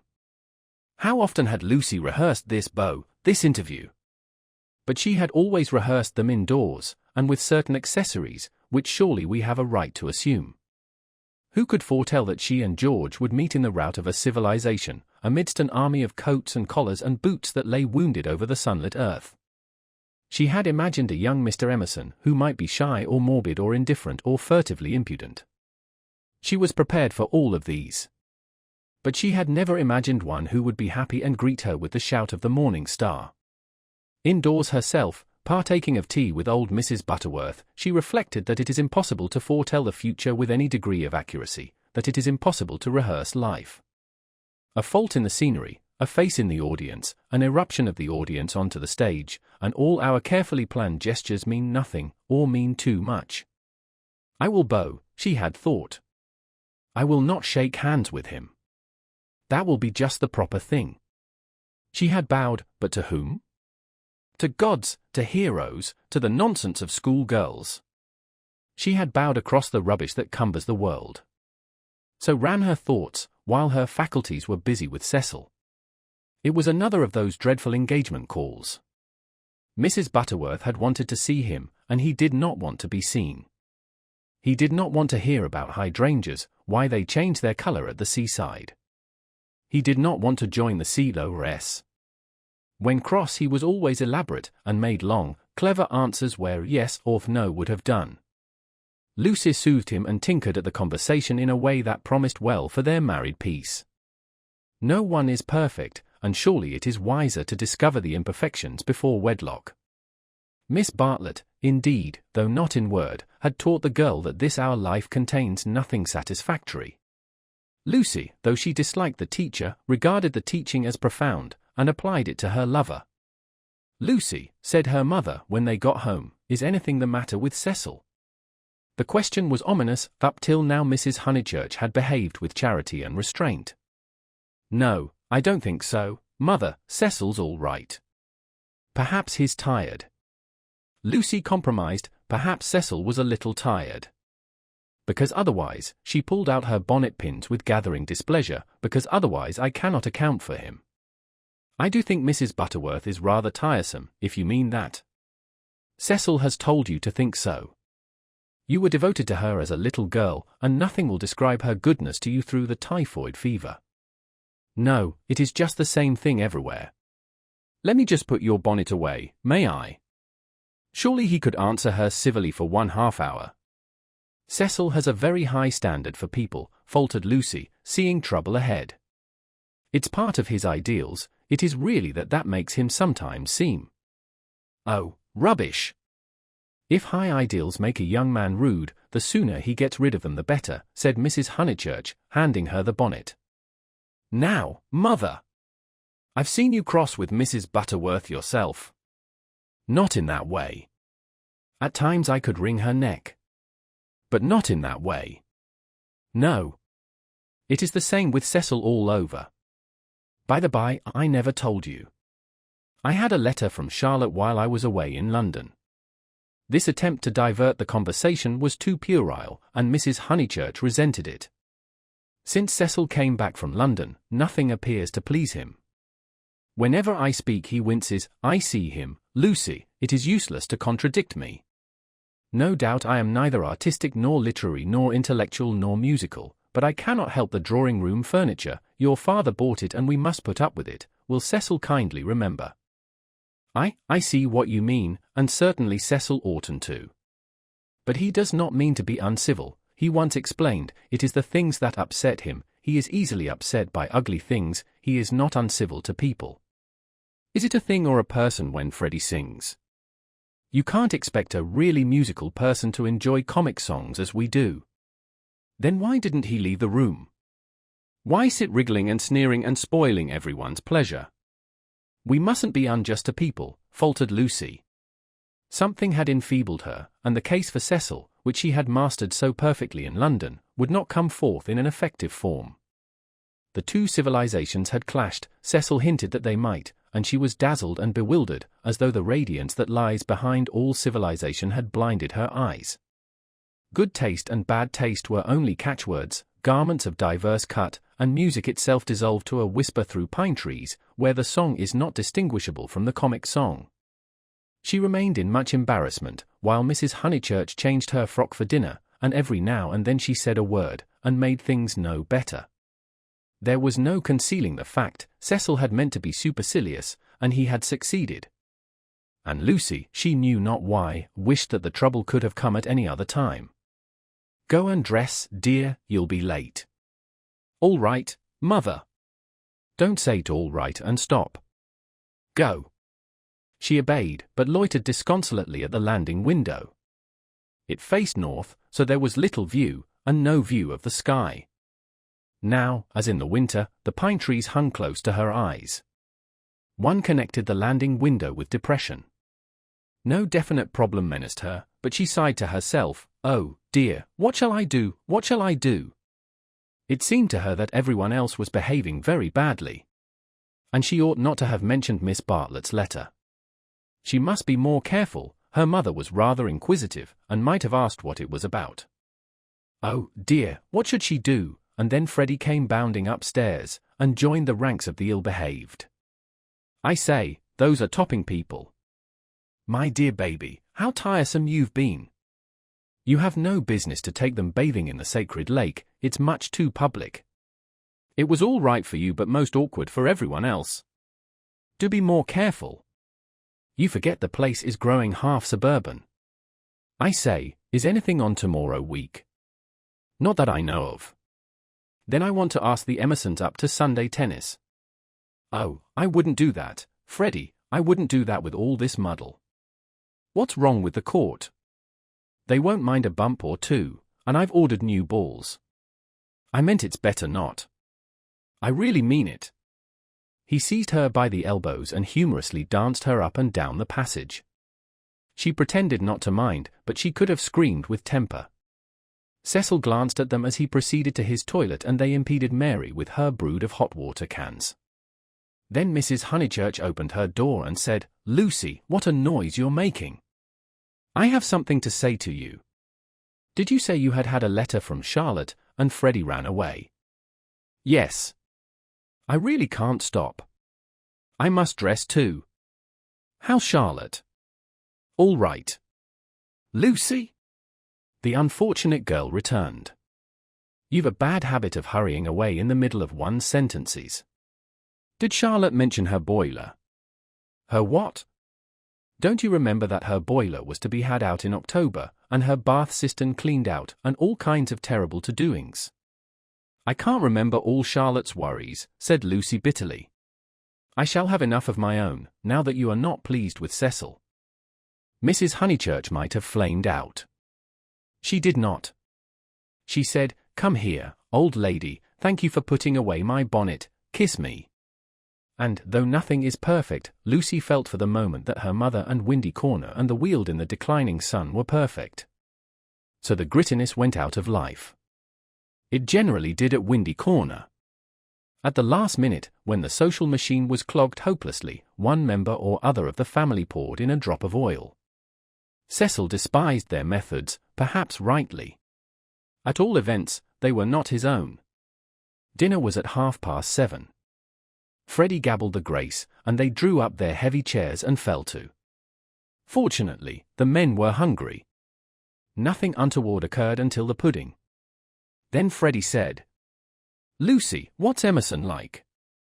I saw him in Florence, said Lucy, hoping that this would pass for a reply. Is he the clever sort, or is he a decent chap? Ask Cecil, it is Cecil who brought him here. He is the clever sort, like myself, said Cecil. Freddie looked at him doubtfully. How well did you know them at the Bertolini? Asked Mrs. Honeychurch. Oh, very slightly. I mean, Charlotte knew them even less than I did. Oh, that reminds me, you never told me what Charlotte said in her letter. One thing and another, said Lucy, wondering whether she would get through the meal without a lie. Among other things, that an awful friend of hers had been bicycling through Summer Street, wondered if she'd come up and see us, and mercifully didn't. Lucy, I do call the way you talk unkind. She was a novelist, said Lucy craftily. The remark was a happy one, for nothing roused Mrs. Honeychurch so much as literature in the hands of females. She would abandon every topic to inveigh against those women who, instead of minding their houses and their children, seek notoriety by print. Her attitude was, if books must be written, let them be written by men, and she developed it at great length, while Cecil yawned and Freddie played at this year, next year, now, never, with his plump stones, and Lucy artfully fed the flames of her mother's wrath. But soon the conflagration died down, and the ghosts began to gather in the darkness. There were too many ghosts about. The original ghost, that touch of lips on her cheek, had surely been laid long ago. It could be nothing to her that a man had kissed her on a mountain once. But it had begotten a spectral family, Mr. Harris, Miss Bartlett's letter, Mr. Beebe's memories of violets, and one or other of these was bound to haunt her before Cecil's very eyes. It was Miss Bartlett who returned now, and with appalling vividness. I have been thinking, Lucy, of that letter of Charlotte's. How is she? I tore the thing up. Didn't she say how she was? How does she sound? Cheerful. Oh, yes, I suppose so. No, not very cheerful, I suppose. Then, depend upon it, it is the boiler. I know myself how water preys upon one's mind. I would rather anything else, even a misfortune with the meat. Cecil laid his hand over his eyes. So would I, asserted Freddie, backing his mother up, backing up the spirit of her remark rather than the substance. And I have been thinking, she added rather nervously, surely we could squeeze Charlotte in here next week, and give her a nice holiday while the plumbers at Tunbridge Wells finish. I have not seen poor Charlotte for so long. It was more than her nerves could stand. And she could not protest violently after her mother's goodness to her upstairs. Mother, no, she pleaded. It's impossible. We can't have Charlotte on the top of the other things, we're squeezed to death as it is. Freddie's got a friend coming Tuesday, there's Cecil, and you've promised to take in Minnie Beebe because of the diphtheria scare. It simply can't be done. Nonsense. It can. If Minnie sleeps in the bath. Not otherwise. Minnie can sleep with you. I won't have her. Then, if you're so selfish, Mr. Floyd must share a room with Freddie. Miss Bartlett, Miss Bartlett, Miss Bartlett, moaned Cecil, again laying his hand over his eyes. It's impossible, repeated Lucy. I don't want to make difficulties, but it really isn't fair on the maids to fill up the house so. Alas! The truth is, dear, you don't like Charlotte. No, I don't. And no more does Cecil. She gets on our nerves. You haven't seen her lately, and don't realize how tiresome she can be, though so good. So please, Mother, don't worry us this last summer, but spoil us by not asking her to come. Here, here, said Cecil. Mrs. Honeychurch, with more gravity than usual, and with more feeling than she usually permitted herself, replied, this isn't very kind of you too. You have each other and all these woods to walk in, so full of beautiful things, and poor Charlotte has only the water turned off and plumbers. You are young, dears, and however clever young people are, and however many books they read, they will never guess what it feels like to grow old. Cecil crumbled his bread. I must say Cousin Charlotte was very kind to me that year I called on my bike, put in Freddie. She thanked me for coming till I felt like such a fool, and fuss round no end to get an egg boiled for my tea just right. I know, dear. She is kind to everyone, and yet Lucy makes this difficulty when we try to give her some little return. But Lucy hardened her heart. It was no good being kind to Miss Bartlett. She had tried herself too often and too recently. One might lay up treasure in heaven by the attempt, but one enriched neither Miss Bartlett nor anyone else upon earth. She was reduced to saying, "I can't help it, Mother. I don't like Charlotte. I admit it's horrid of me. From your own account, you told her as much. Well, she would leave Florence so stupidly." She flurried. The ghosts were returning, they filled Italy, they were even usurping the places she had known as a child. The sacred lake would never be the same again, and, on Sunday week, something would even happen to Windy Corner. How would she fight against ghosts? For a moment the visible world faded away, and memories and emotions alone seemed real. "I suppose Miss Bartlett must come, since she boils eggs so well," said Cecil, who was in rather a happier frame of mind, thanks to the admirable cooking. "I didn't mean the egg was well boiled," corrected Freddie, because in point of fact she forgot to take it off, and as a matter of fact I don't care for eggs. "I only meant how jolly kind she seemed." Cecil frowned again. "Oh, these Honeychurches! Eggs, boilers, hydrangeas, maids, of such were their lives compact." "May me and Lucy get down from our chairs?" he asked, with scarcely veiled insolence. "We don't want no dessert." Chapter 14. How Lucy faced the external situation bravely. Of course Miss Bartlett accepted. And, equally of course, she felt sure that she would prove a nuisance, and begged to be given an inferior spare room, something with no view, anything. Her love to Lucy. And, equally of course, George Emerson could come to tennis on the Sunday week. Lucy faced the situation bravely, though, like most of us, she only faced the situation that encompassed her. She never gazed inwards. If at times strange images rose from the depths, she put them down to nerves. When Cecil brought the Emersons to Summer Street, it had upset her nerves. Charlotte would burnish up past foolishness, and this might upset her nerves. She was nervous at night. When she talked to George, they met again almost immediately at the rectory. His voice moved her deeply, and she wished to remain near him. How dreadful if she really wished to remain near him! Of course, the wish was due to nerves, which love to play such perverse tricks upon us. Once she had suffered from things that came out of nothing and meant she didn't know what. Now Cecil had explained psychology to her one wet afternoon, and all the troubles of youth in an unknown world could be dismissed. It is obvious enough for the reader to conclude, she loves young Emerson. A reader in Lucy's place would not find it obvious. Life is easy to chronicle, but bewildering to practice, and we welcome nerves or any other shibboleth that will cloak our personal desire. She loved Cecil, George made her nervous. Will the reader explain to her that the phrases should have been reversed? But the external situation, she will face that bravely. The meeting at the rectory had passed off well enough. Standing between Mr. Beebe and Cecil, she had made a few temperate allusions to Italy, and George had replied. She was anxious to show that she was not shy, and was glad that he did not seem shy either. "A nice fellow," said Mr. Beebe afterwards. "He will work off his crudities in time. I rather mistrust young men who slip into life gracefully." Lucy said, "He seems in better spirits. He laughs more." "Yes," replied the clergyman. "He is waking up." That was all. But as the week wore on, more of her defenses fell, and she entertained an image that had physical beauty. In spite of the clearest directions, Miss Bartlett contrived to bungle her arrival. She was due at the southeastern station at Dorking, whither Mrs. Honeychurch drove to meet her. She arrived at the London and Brighton station, and had to hire a cab up. No one was at home except Freddie and his friend, who had to stop their tennis and to entertain her for a solid hour. Cecil and Lucy turned up at 4 o'clock, and these, with little Minnie Beebe, made a somewhat lugubrious sextet upon the upper lawn for tea. "I shall never forgive myself," said Miss Bartlett, who kept on rising from her seat, and had to be begged by the united company to remain. "I have upset everything. Bursting in on young people. But I insist on paying for my cab up.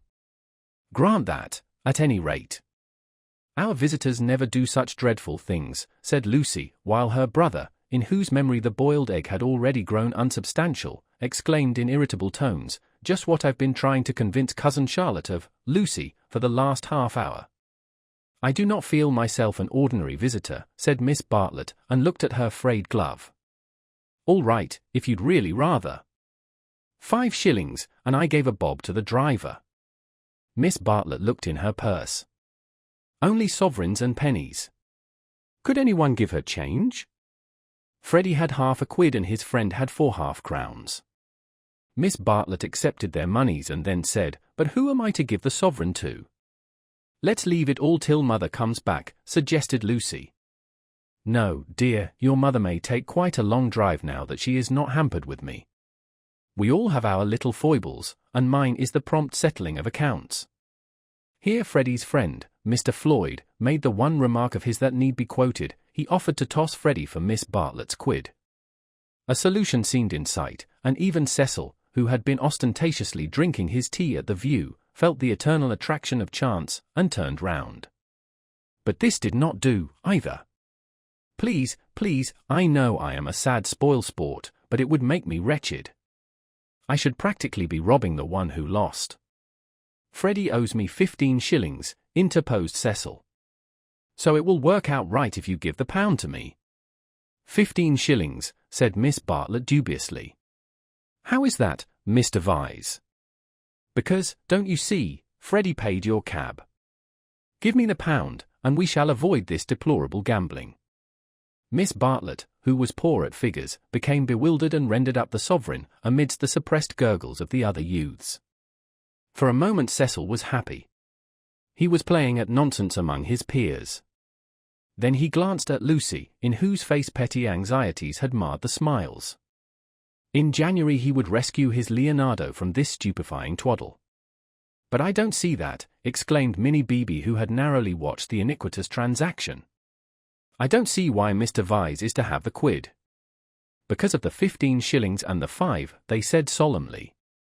15 shillings and 5 shillings make £1, you see." "But I don't see."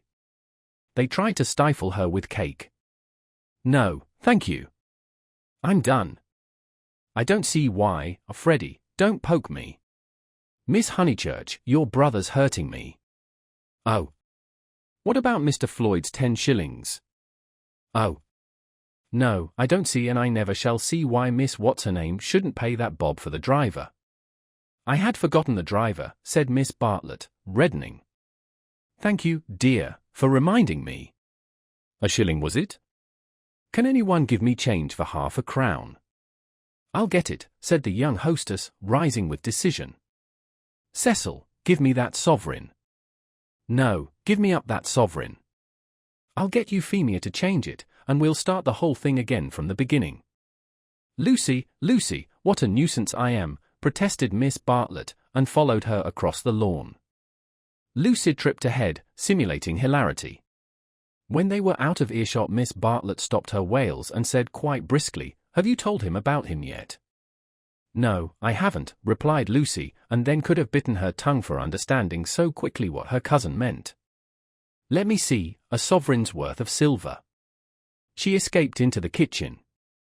Miss Bartlett's sudden transitions were too uncanny. It sometimes seemed as if she planned every word she spoke or caused to be spoken, as if all this worry about cabs and change had been a ruse to surprise the soul. "No, I haven't told Cecil or anyone," she remarked when she returned. "I promised you I shouldn't. Here is your money, all shillings, except 2 half-crowns. Would you count it? You can settle your debt nicely now." Miss Bartlett was in the drawing-room, gazing at the photograph of St. John ascending, which had been framed. "How dreadful," she murmured, "how more than dreadful, if Mr. Vyse should come to hear of it from some other source." "Oh, no, Charlotte," said the girl, entering the battle. "George Emerson is all right, and what other source is there?" Miss Bartlett considered. "For instance, the driver. I saw him looking through the bushes at you. Remember, he had a violet between his teeth." Lucy shuddered a little. "We shall get the silly affair on our nerves if we aren't careful. How could a Florentine cab driver ever get hold of Cecil? We must think of every possibility. Oh, it's all right. Or perhaps old Mr. Emerson knows. In fact, he is certain to know. I don't care if he does. I was grateful to you for your letter, but even if the news does get round, I think I can trust Cecil to laugh at it.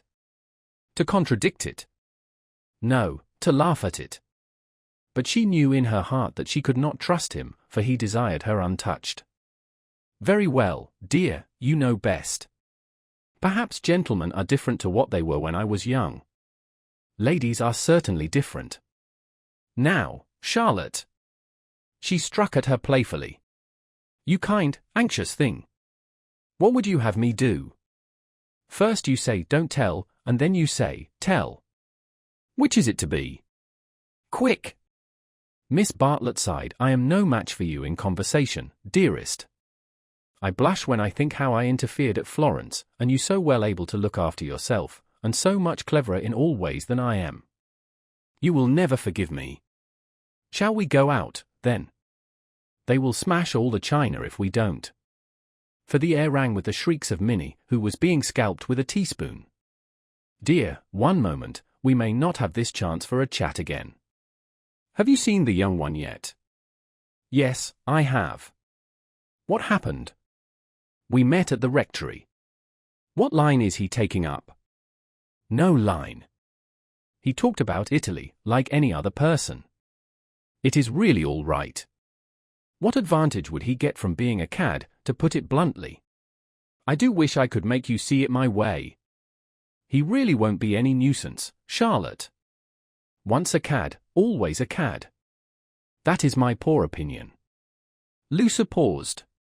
Cecil said one day, and I thought it so profound, that there are two kinds of cads, the conscious and the subconscious. She paused again, to be sure of doing justice to Cecil's profundity. Through the window she saw Cecil himself, turning over the pages of a novel. It was a new one from Smith's library. Her mother must have returned from the station. Once a cad, always a cad, droned Miss Bartlett. What I mean by subconscious is that Emerson lost his head. I fell into all those violets, and he was silly and surprised. I don't think we ought to blame him very much. It makes such a difference when you see a person with beautiful things behind him unexpectedly. It really does, it makes an enormous difference, and he lost his head. He doesn't admire me, or any of that nonsense, one straw. Freddie rather likes him, and has asked him up here on Sunday, so you can judge for yourself. He has improved, he doesn't always look as if he's going to burst into tears. He is a clerk in the general manager's office at one of the big railways, not a porter. And runs down to his father for weekends. Papa was to do with journalism, but is rheumatic and has retired. There. Now for the garden. She took hold of her guest by the arm. Suppose we don't talk about this silly Italian business any more. We want you to have a nice restful visit at Windy Corner, with no worriting. Lucy thought this rather a good speech. The reader may have detected an unfortunate slip in it. Whether Miss Bartlett detected the slip one cannot say, for it is impossible to penetrate into the minds of elderly people. She might have spoken further, but they were interrupted by the entrance of her hostess. Explanations took place, and in the midst of them Lucy escaped, the images throbbing a little more vividly in her brain. Chapter 15. The Disaster Within. The Sunday after Miss Bartlett's arrival was a glorious day, like most of the days of that year. In the Weald, autumn approached, breaking up the green monotony of summer, touching the parks with the grey bloom of mist, the beech trees with russet, the oak trees with gold. Up on the heights, battalions of black pines witnessed the change, themselves unchangeable. Either country was spanned by a cloudless sky, and in either arose the tinkle of church bells. The garden of Windy Corners was deserted except for a red book, which lay sunning itself upon the gravel path. From the house came incoherent sounds, as of females preparing for worship. The men say they won't go. Well, I don't blame them. Minnie says, need she go? Tell her, no nonsense, Anne. Mary. Hook me behind. Dearest Lucia, may I trespass upon you for a pin? For Miss Bartlett had announced that she at all events was one for church. The sun rose higher on its journey, guided, not by Phaeton, but by Apollo, competent, unswerving, divine. Its rays fell on the ladies whenever they advanced towards the bedroom windows, on Mr. Beebe down at Summer Street as he smiled over a letter from Miss Catherine Allen, on George Emerson cleaning his father's boots, and lastly, to complete the catalogue of memorable things, on the red book mentioned previously. The ladies move, Mr. Beebe moves, George moves, and movement may engender shadow. But this book lies motionless, to be caressed all the morning by the sun and to raise its covers slightly, as though acknowledging the caress. Presently Lucy steps out of the drawing-room window. Her new cerise dress has been a failure and makes her look tawdry and wan. At her throat is a garnet brooch, on her finger a ring set with rubies, an engagement ring. Her eyes are bent to the Weald. She frowns a little, not in anger, but as a brave child frowns when he is trying not to cry. In all that expanse no human eye is looking at her, and she may frown unrebuked and measure the spaces that yet survive between Apollo and the western hills. Lucy? Lucy? What's that book? Who's been taking a book out of the shelf and leaving it about to spoil? It's only the library book that Cecil's been reading. But pick it up, and don't stand idling there like a flamingo. Lucy picked up the book and glanced at the title listlessly, under a loggia. She no longer read novels herself, devoting all her spare time to solid literature in the hope of catching Cecil up. It was dreadful how little she knew, and even when she thought she knew a thing, like the Italian painters, she found she had forgotten it. Only this morning she had confused Francesco Francia with Piero della Francesca, and Cecil had said, "What? You aren't forgetting your Italy already?" And this too had lent anxiety to her eyes when she saluted the dear view and the dear garden in the foreground, and above them, scarcely conceivable elsewhere, the dear sun. "Lucy, have you a sixpence for Minnie and a shilling for yourself?" She hastened into her mother, who was rapidly working herself into a Sunday fluster.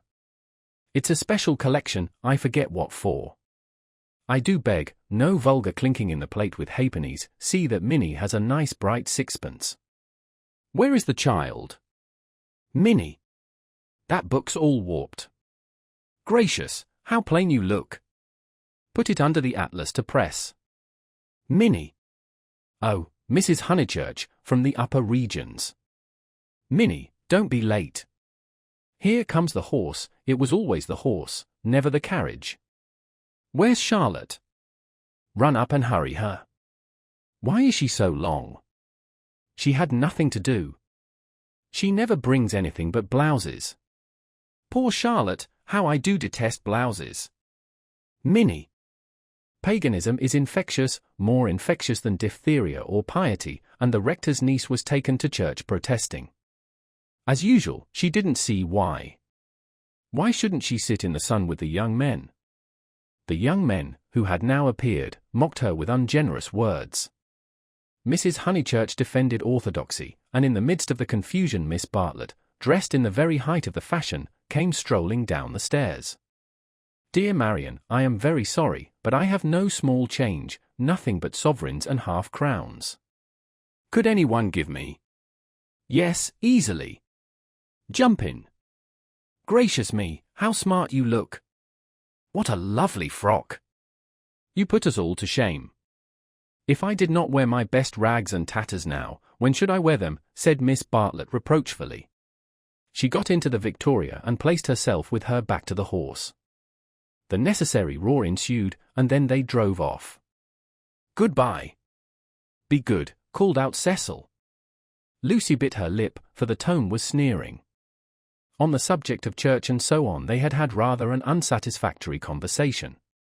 He had said that people ought to overhaul themselves, and she did not want to overhaul herself, she did not know it was done. Honest orthodoxy Cecil respected, but he always assumed that honesty is the result of a spiritual crisis, he could not imagine it as a natural birthright, that might grow heavenward like flowers. All that he said on this subject pained her, though he exuded tolerance from every pore, somehow the Emersons were different.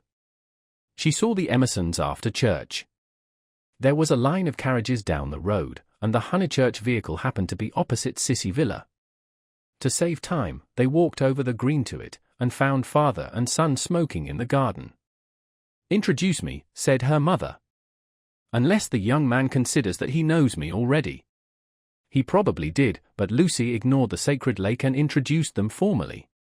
Old Mr. Emerson claimed her with much warmth, and said how glad he was that she was going to be married. She said yes, she was glad too, and then, as Miss Bartlett and Minnie were lingering behind with Mr. Beebe, she turned the conversation to a less disturbing topic, and asked him how he liked his new house. Very much, he replied, but there was a note of offense in his voice. She had never known him offended before. He added, "We find, though, that the Miss Allens were coming, and that we have turned them out. Women mind such a thing. I am very much upset about it." "I believe that there was some misunderstanding," said Mrs. Honeychurch uneasily. "Our landlord was told that we should be a different type of person," said George, who seemed disposed to carry the matter further. "He thought we should be artistic. He is disappointed. And I wonder whether we ought to write to the Miss Allens and offer to give it up. What do you think?" He appealed to Lucy. "Oh, stop now, you have come," said Lucy lightly. She must avoid censuring Cecil. For it was on Cecil that the little episode turned, though his name was never mentioned. "So George says. He says that the Miss Allens must go to the wall. Yet it does seem so unkind." "There is only a certain amount of kindness in the world," said George, watching the sunlight flash on the panels of the passing carriages. "Yes," exclaimed Mrs. Honeychurch. "That's exactly what I say. Why all this twiddling and twaddling over two Miss Allens? There is a certain amount of kindness, just as there is a certain amount of light," he continued in measured tones. "We cast a shadow on something wherever we stand, and it is no good moving from place to place to save things, because the shadow always follows. Choose a place where you won't do harm, yes, choose a place where you won't do very much harm, and stand in it for all you are worth, facing the sunshine." "Oh, Mr. Emerson, I see you're clever." "Eh? I see you're going to be clever. I hope you didn't go behaving like that to poor Freddie." George's eyes laughed, and Lucy suspected that he and her mother would get on rather well.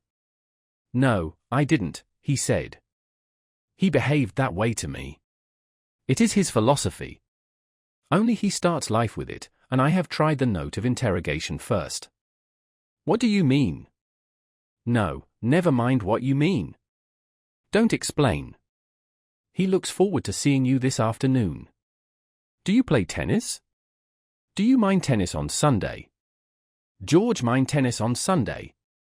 George, after his education, distinguished between Sunday. "Very well, George doesn't mind tennis on Sunday." "No more do I." "That's settled. Mr. Emerson, if you could come with your son we should be so pleased." He thanked her, but the walk sounded rather far. He could only potter about in these days. She turned to George, "And then he wants to give up his house to the Miss Allens." "I know," said George, and put his arm round his father's neck. The kindness that Mr. Beebe and Lucy had always known to exist in him came out suddenly, like sunlight touching a vast landscape, a touch of the morning sun. She remembered that in all his perversities he had never spoken against affection. Miss Bartlett approached.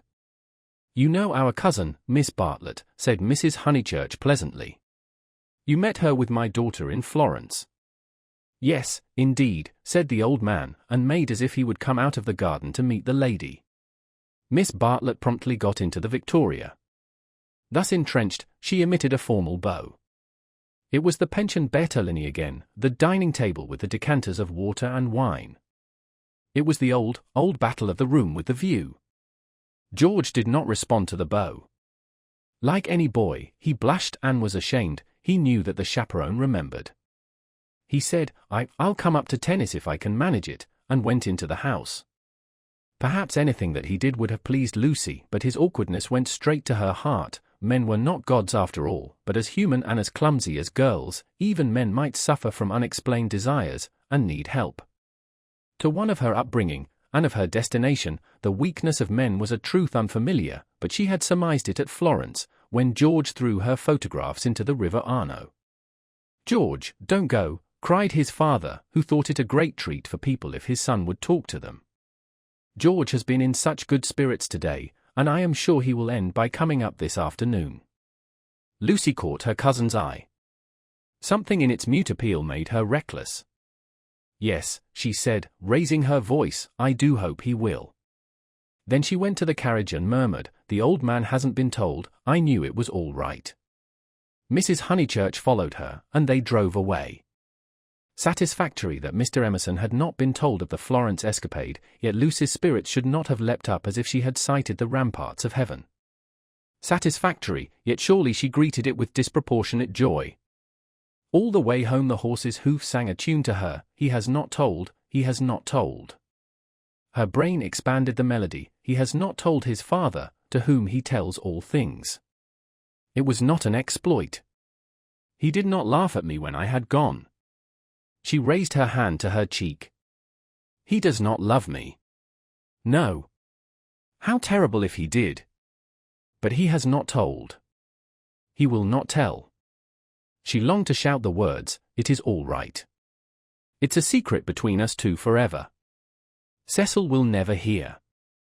She was even glad that Miss Bartlett had made her promise secrecy that last dark evening at Florence, when they had knelt packing in his room. The secret, big or little, was guarded. Only 3 English people knew of it in the world. Thus she interpreted her joy. She greeted Cecil with unusual radiance, because she felt so safe. As he helped her out of the carriage, she said, the Emersons have been so nice. George Emerson has improved enormously. How are my protégés? Asked Cecil, who took no real interest in them, and had long since forgotten his resolution to bring them to Windy Corner for educational purposes. Protégés, she exclaimed with some warmth. For the only relationship which Cecil conceived was feudal, that of protector and protected. He had no glimpse of the comradeship after which the girl's soul yearned. You shall see for yourself how your protégés are. George Emerson is coming up this afternoon. He is a most interesting man to talk to. Only don't, she nearly said, don't protect him. But the bell was ringing for lunch, and, as often happened, Cecil had paid no great attention to her remarks. Charm, not argument, was to be her forte. Lunch was a cheerful meal. Generally Lucy was depressed at meals. Someone had to be soothed, either Cecil or Miss Bartlett, or a being not visible to the mortal eye, a being who whispered to her soul, it will not last, this cheerfulness. In January you must go to London to entertain the grandchildren of celebrated men. But today she felt she had received a guarantee. Her mother would always sit there, her brother here. The sun, though it had moved a little since the morning, would never be hidden behind the western hills. After luncheon they asked her to play. She had seen Gluck's Armide that year, and played from memory the music of the Enchanted Garden, the music to which Renaud approaches, beneath the light of an eternal dawn, the music that never gains, never wanes, but ripples forever like the tideless seas of fairyland. Such music is not for the piano, and her audience began to get restive, and Cecil, sharing the discontent, called out, now play us the other garden, the one in Parsifal. She closed the instrument. Not very dutiful, said her mother's voice. Fearing that she had offended Cecil, she turned quickly round. There George was. He had crept in without interrupting her. Oh, I had no idea, she exclaimed, getting very red, and then, without a word of greeting, she reopened the piano. Cecil should have the Parsifal, and anything else that he liked. Our performer has changed her mind, said Miss Bartlett, perhaps implying, she will play the music to Mr. Emerson. Lucy did not know what to do nor even what she wanted to do. She played a few bars of the Flower Maiden song very badly and then she stopped. I vote tennis, said Freddie, disgusted at the scrappy entertainment. Yes, so do I. Once more she closed the unfortunate piano. I vote you have amends for. All right. Not for me, thank you, said Cecil. I will not spoil the set. He never realized that it may be an act of kindness in a bad player to make up a fourth. Oh, come along, Cecil. I'm bad, Floyd's rotten, and so I dare say's Emerson. George corrected him, I am not bad. One looked down one's nose at this. Then certainly I won't play, said Cecil, while Miss Bartlett, under the impression that she was snubbing George, added, I agree with you, Mr. Vyse. You had much better not play. Much better not. Minnie, rushing in where Cecil feared to tread, announced that she would play. "I shall miss every ball anyway, so what does it matter?" But Sunday intervened and stamped heavily upon the kindly suggestion. "Then it will have to be Lucy," said Mrs. Honeychurch. "You must fall back on Lucy. There is no other way out of it. Lucy, go and change your frock." Lucy's Sabbath was generally of this amphibious nature. She kept it without hypocrisy in the morning, and broke it without reluctance in the afternoon. As she changed her frock, she wondered whether Cecil was sneering at her. Really, she must overhaul herself and settle everything up before she married him. Mr. Floyd was her partner. She liked music, but how much better tennis seemed. How much better to run about in comfortable clothes than to sit at the piano and feel girt under the arms. Once more music appeared to her the employment of a child. George served, and surprised her by his anxiety to win. She remembered how he had sighed among the tombs at Santa Croce because things wouldn't fit, how after the death of that obscure Italian he had leant over the parapet by the Arno and said to her, "I shall want to live, I tell you." He wanted to live now, to win at tennis, to stand for all he was worth in the sun which had begun to decline and was shining in her eyes, and he did win. Ah, how beautiful the Weald looked! The hill stood out above its radiance, as Fiesole stands above the Tuscan plain, and the South Downs, if one chose, were the mountains of Carrara.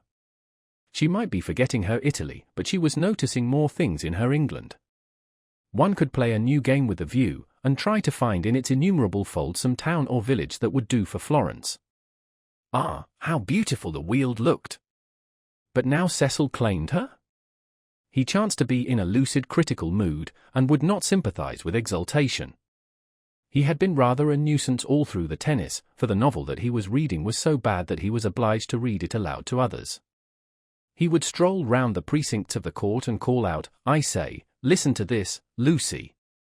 3 split infinitives. "Dreadful," said Lucy, and missed her stroke. When they had finished their set, he still went on reading. There was some murder scene, and really everyone must listen to it. Freddie and Mr. Floyd were obliged to hunt for a lost ball in the laurels, but the other two acquiesced. The scene is laid in Florence. What fun, Cecil!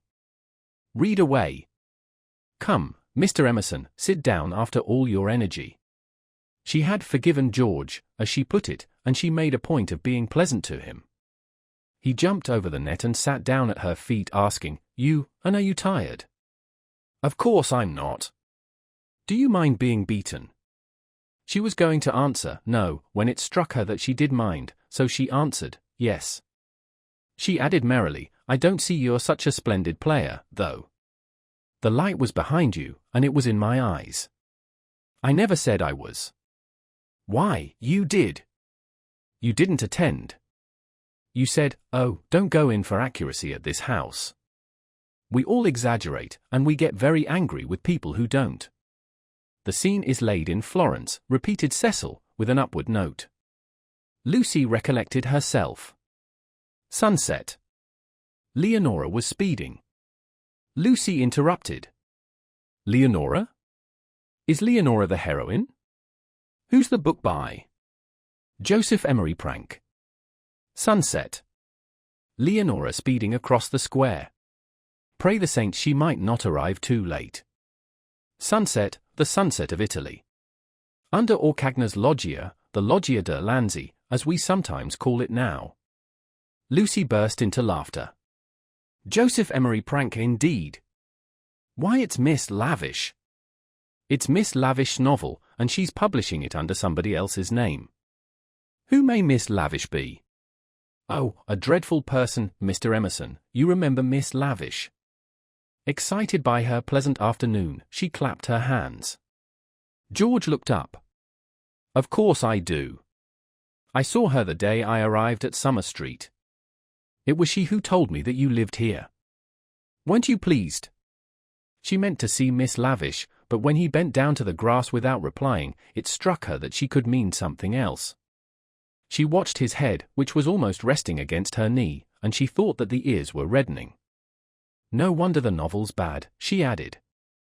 "I never liked Miss Lavish. But I suppose one ought to read it as one's met her." All modern books are bad, said Cecil, who was annoyed at her inattention and vented his annoyance on literature. Everyone writes for money in these days. Oh, Cecil! It is so. I will inflict Joseph Emery prank on you no longer.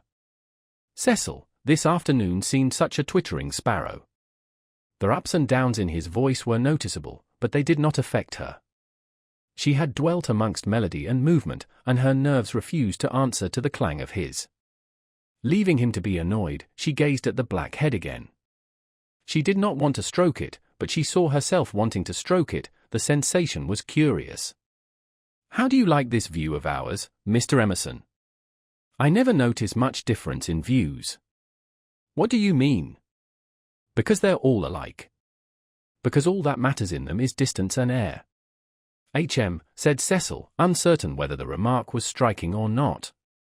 My father, he looked up at her, and he was a little flushed, says that there is only one perfect view, the view of the sky straight over our heads, and that all these views on earth are but bungled copies of it.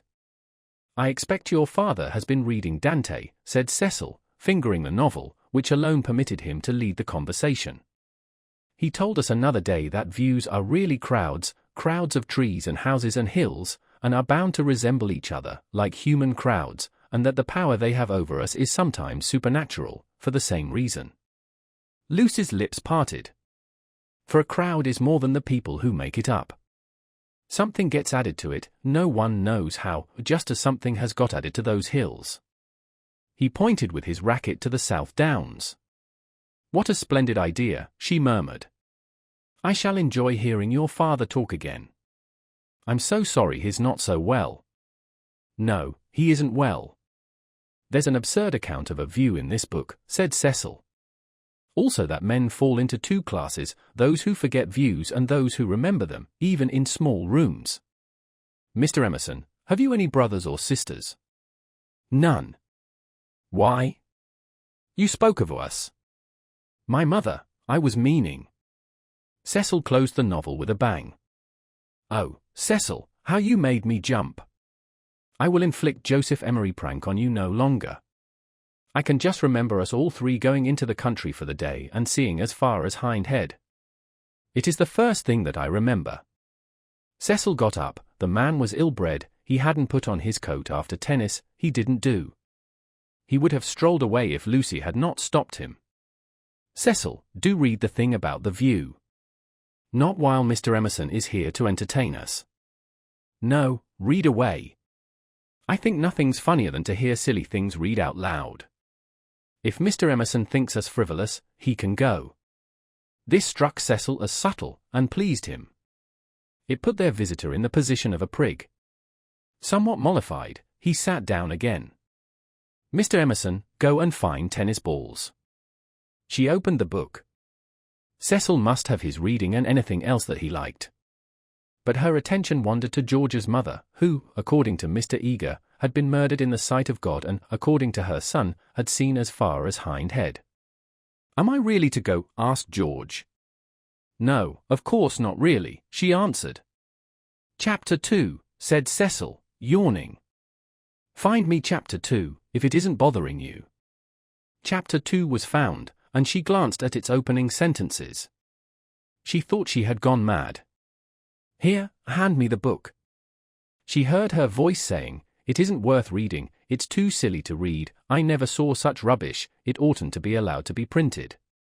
He took the book from her. Leonora, he read, sat pensive and alone. Before her lay the rich champaign of Tuscany, dotted over with many a smiling village. The season was spring. Miss Lavish knew, somehow, and had printed the past in draggled prose, for Cecil to read and for George to hear. A golden haze, he read. He read, afar off the towers of Florence, while the bank on which she sat was carpeted with violets.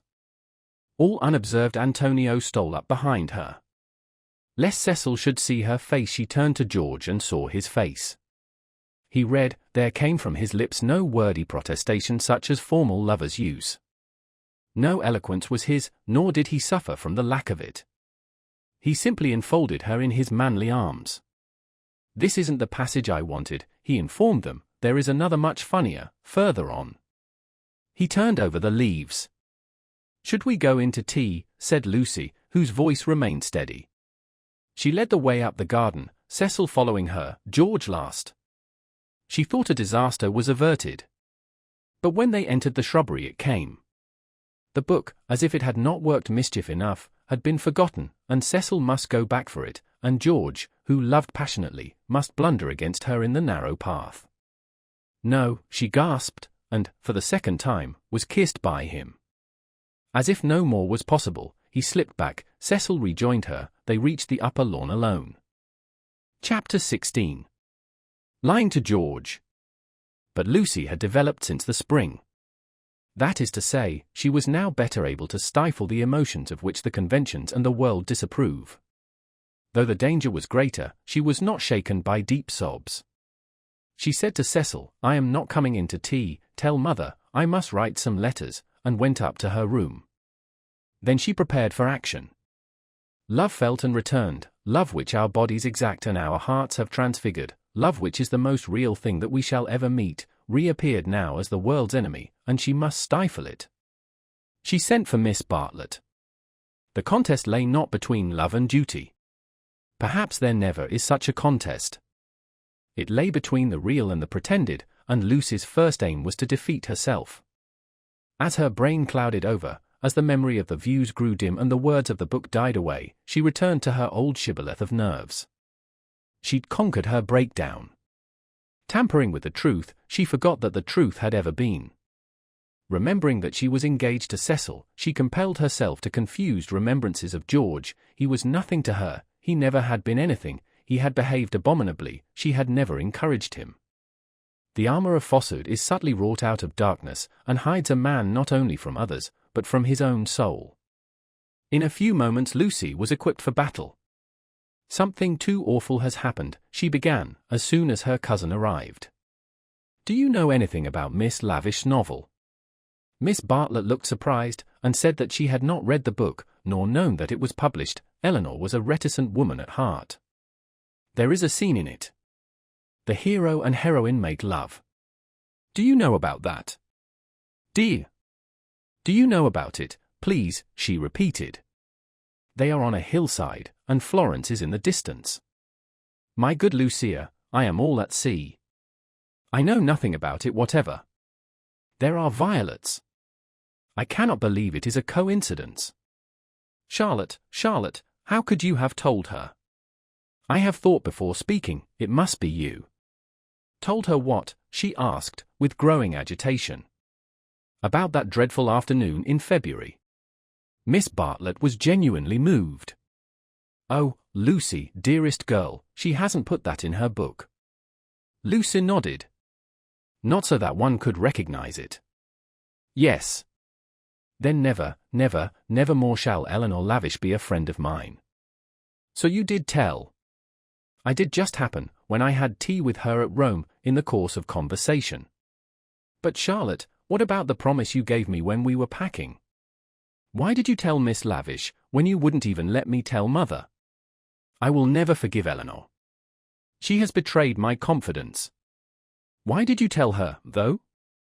This is a most serious thing. Why does anyone tell anything?"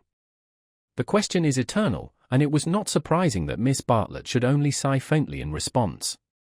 She had done wrong, she admitted it, she only hoped that she had not done harm, she had told Eleanor in the strictest confidence. Lucy stamped with irritation. "Cecil happened to read out the passage aloud to me and to Mr. Emerson. It upset Mr. Emerson and he insulted me again." Behind Cecil's back. "Ooh! Is it possible that men are such brutes?" Behind Cecil's back as we were walking up the garden. Miss Bartlett burst into self-accusations and regrets. "What is to be done now? Can you tell me?" "Oh, Lucy, I shall never forgive myself, never to my dying day. Fancy if your prospects—" "I know," said Lucy, wincing at the word. "I see now why you wanted me to tell Cecil, and what you meant by some other source. You knew that you had told Miss Lavish, and that she was not reliable." It was Miss Bartlett's turn to wince. "However," said the girl, despising her cousin's shiftiness, "what's done's done. You have put me in a most awkward position. How am I to get out of it? Miss Bartlett could not think. The days of her energy were over. She was a visitor, not a chaperone, and a discredited visitor at that. She stood with clasped hands while the girl worked herself into the necessary rage. That man must have such a setting down that he won't forget. And who's to give it him? I can't tell Mother now, owing to you. Nor Cecil, Charlotte, owing to you. I am caught up every way. I think I shall go mad. I have no one to help me. That's why I've sent for you. What's wanted is a man with a whip. Miss Bartlett agreed. One wanted a man with a whip. Yes, but it's no good agreeing. What's to be done? We women go maundering on. What does a girl do when she comes across a cad? I always said he was a cad, dear. Give me credit for that, at all events. From the very first moment, when he said his father was having a bath. Oh, bother the credit and who's been right or wrong. We've both made a muddle of it. George Emerson is still down the garden there, and is he to be left unpunished, or isn't he? I want to know. Miss Bartlett was absolutely helpless. Her own exposure had unnerved her, and thoughts were colliding painfully in her brain. She moved feebly to the window, and tried to detect the cad's white flannels among the laurels. You were ready enough at the Bertolini when you rushed me off to Rome. Can't you speak again to him now? Willingly would I move heaven and earth. I want something more definite, said Lucy contemptuously. Will you speak to him? It is the least you can do, surely, considering it all happened because you broke your word. Never again shall Eleanor Lavish be a friend of mine.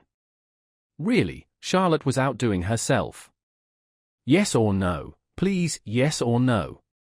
It is the kind of thing that only a gentleman can settle. George Emerson was coming up the garden with a tennis ball in his hand. Very well, said Lucy, with an angry gesture. No one will help me. I will speak to him myself. And immediately she realized that this was what her cousin had intended all along. Hello, Emerson, called Freddie from below. Found the lost ball? Good man. Want any tea? And there was an eruption from the house onto the terrace. Oh, Lucy, but that is brave of you. I admire you. They had gathered round George, who beckoned, she felt, over the rubbish, the sloppy thoughts, the furtive yearnings that were beginning to cumber her soul. Her anger faded at the sight of him. Ah! The Emersons were fine people in their way. She had to subdue a rush in her blood before saying, Freddie has taken him into the dining room. The others are going down the garden. Come. Let us get this over quickly. Come. I want you in the room, of course. Lucy, do you mind doing it? How can you ask such a ridiculous question? Poor Lucy, she stretched out her hand. I seem to bring nothing but misfortune wherever I go. Lucy nodded. She remembered their last evening at Florence, the packing, the candle, the shadow of Miss Bartlett's toque on the door. She was not to be trapped by pathos a second time. Eluding her cousin's caress, she led the way downstairs. Try the jam, Freddie was saying. The jam's jolly good. George, looking big and dishevelled, was pacing up and down the dining room. As she entered he stopped, and said, No, nothing to eat. You go down to the others, said Lucy, Charlotte and I will give Mr. Emerson all he wants. Where's Mother? She started on her Sunday writing. She's in the drawing room. That's all right. You go away. He went off singing. Lucy sat down at the table. Miss Bartlett, who was thoroughly frightened, took up a book and pretended to read. She would not be drawn into an elaborate speech. She just said, I can't have it, Mr. Emerson. I cannot even talk to you. Go out of this house, and never come into it again as long as I live here, flushing as she spoke and pointing to the door. I hate a row. Go please. What? No discussion. But I can't. She shook her head. Go, please. I do not want to call in Mr. Vyse. "You don't mean," he said, absolutely ignoring Miss Bartlett, "you don't mean that you are going to marry that man?" The line was unexpected. She shrugged her shoulders, as if his vulgarity wearied her. "You are merely ridiculous," she said quietly. Then his words rose gravely over hers. "You cannot live with Vyse. He's only for an acquaintance. He is for society and cultivated talk. He should know no one intimately, least of all a woman." It was a new light on Cecil's character. "Have you ever talked to Vyse without feeling tired?" "I can scarcely discuss." "No, but have you ever?" "He is the sort who are all right so long as they keep to things, books, pictures, but kill when they come to people. That's why I'll speak out through all this muddle even now. It's shocking enough to lose you in any case, but generally a man must deny himself joy, and I would have held back if your Cecil had been a different person. I would never have let myself go. But I saw him first in the National Gallery, when he winced because my father mispronounced the names of great painters. Then he brings us here, and we find it is to play some silly trick on a kind neighbor. That is the man all over, playing tricks on people, on the most sacred form of life that he can find. Next, I meet you together, and find him protecting and teaching you and your mother to be shocked, when it was for you to settle whether you were shocked or no. Cecil all over again. He daren't let a woman decide. He's the type who's kept Europe back for 1,000 years. Every moment of his life is forming you, telling you what's charming or amusing or ladylike, telling you what a man thinks womanly, and you of all women, listen to his voice instead of to your own. So it was at the rectory, when I met you both again, so it has been the whole of this afternoon. Therefore, or not therefore I kissed you, because the book made me do that, and I wish to goodness I had more self-control. I'm not ashamed. I don't apologize. But it has frightened you, and you may not have noticed that I love you. Or would you have told me to go, and dealt with a tremendous thing so lightly? But therefore I settled to fight him." Lucy thought of a very good remark. "You say Mr. Vyse wants me to listen to him, Mr. Emerson. Pardon me for suggesting that you have caught the habit." And he took the shoddy reproof and touched it into immortality. He said, "Yes, I have," and sank down as if suddenly weary. "I'm the same kind of brute at bottom. This desire to govern a woman, it lies very deep, and men and women must fight it together before they shall enter the garden. But I do love you surely in a better way than he does." He thought. "Yes, really in a better way. I want you to have your own thoughts even when I hold you in my arms." He stretched them towards her. "Lucy, be quick, there's no time for us to talk now, come to me as you came in the spring, and afterwards I will be gentle and explain. I have cared for you since that man died. I cannot live without you, no good, I thought, she is marrying someone else, but I meet you again when all the world is glorious water and sun. As you came through the wood I saw that nothing else mattered. I called. I wanted to live and have my chance of joy." "And Mr. Vyse," said Lucy, who kept commendably calm. "Does he not matter?" "That I love Cecil and shall be his wife shortly? A detail of no importance, I suppose." But he stretched his arms over the table towards her. "May I ask what you intend to gain by this exhibition?" He said, "It is our last chance. I shall do all that I can." And as if he had done all else, he turned to Miss Bartlett, who sat like some portent against the skies of the evening. "You wouldn't stop us this second time if you understood," he said. "I have been into the dark, and I am going back into it, unless you will try to understand." Her long, narrow head drove backwards and forwards, as though demolishing some invisible obstacle. She did not answer. "It is being young," he said quietly, picking up his racket from the floor and preparing to go. "It is being certain that Lucy cares for me really. It is that love and youth matter intellectually." In silence the two women watched him. His last remark, they knew, was nonsense, but was he going after it or not? Would not he, the cad, the charlatan, attempt a more dramatic finish? No. He was apparently content. He left them, carefully closing the front door, and when they looked through the hall window, they saw him go up the drive and begin to climb the slopes of withered fern behind the house. Their tongues were loosed, and they burst into stealthy rejoicings. "Oh, Lucia, come back here. Oh, what an awful man." Lucy had no reaction, at least, not yet. "Well, he amuses me," she said. "Either I'm mad, or else he is, and I'm inclined to think it's the latter. One more fuss through with you, Charlotte." "Many thanks. I think, though, that this is the last. My admirer will hardly trouble me again." "And Miss Bartlett, too," essayed the roguish. "Well, it isn't everyone who could boast such a conquest, dearest, is it?" "Oh, one oughtn't to laugh, really. It might have been very serious. But you were so sensible and brave, so unlike the girls of my day. Let's go down to them." But, once in the open air, she paused. Some emotion, pity, terror, love, but the emotion was strong, seized her, and she was aware of autumn. Summer was ending, and the evening brought her odors of decay, the more pathetic because they were reminiscent of spring.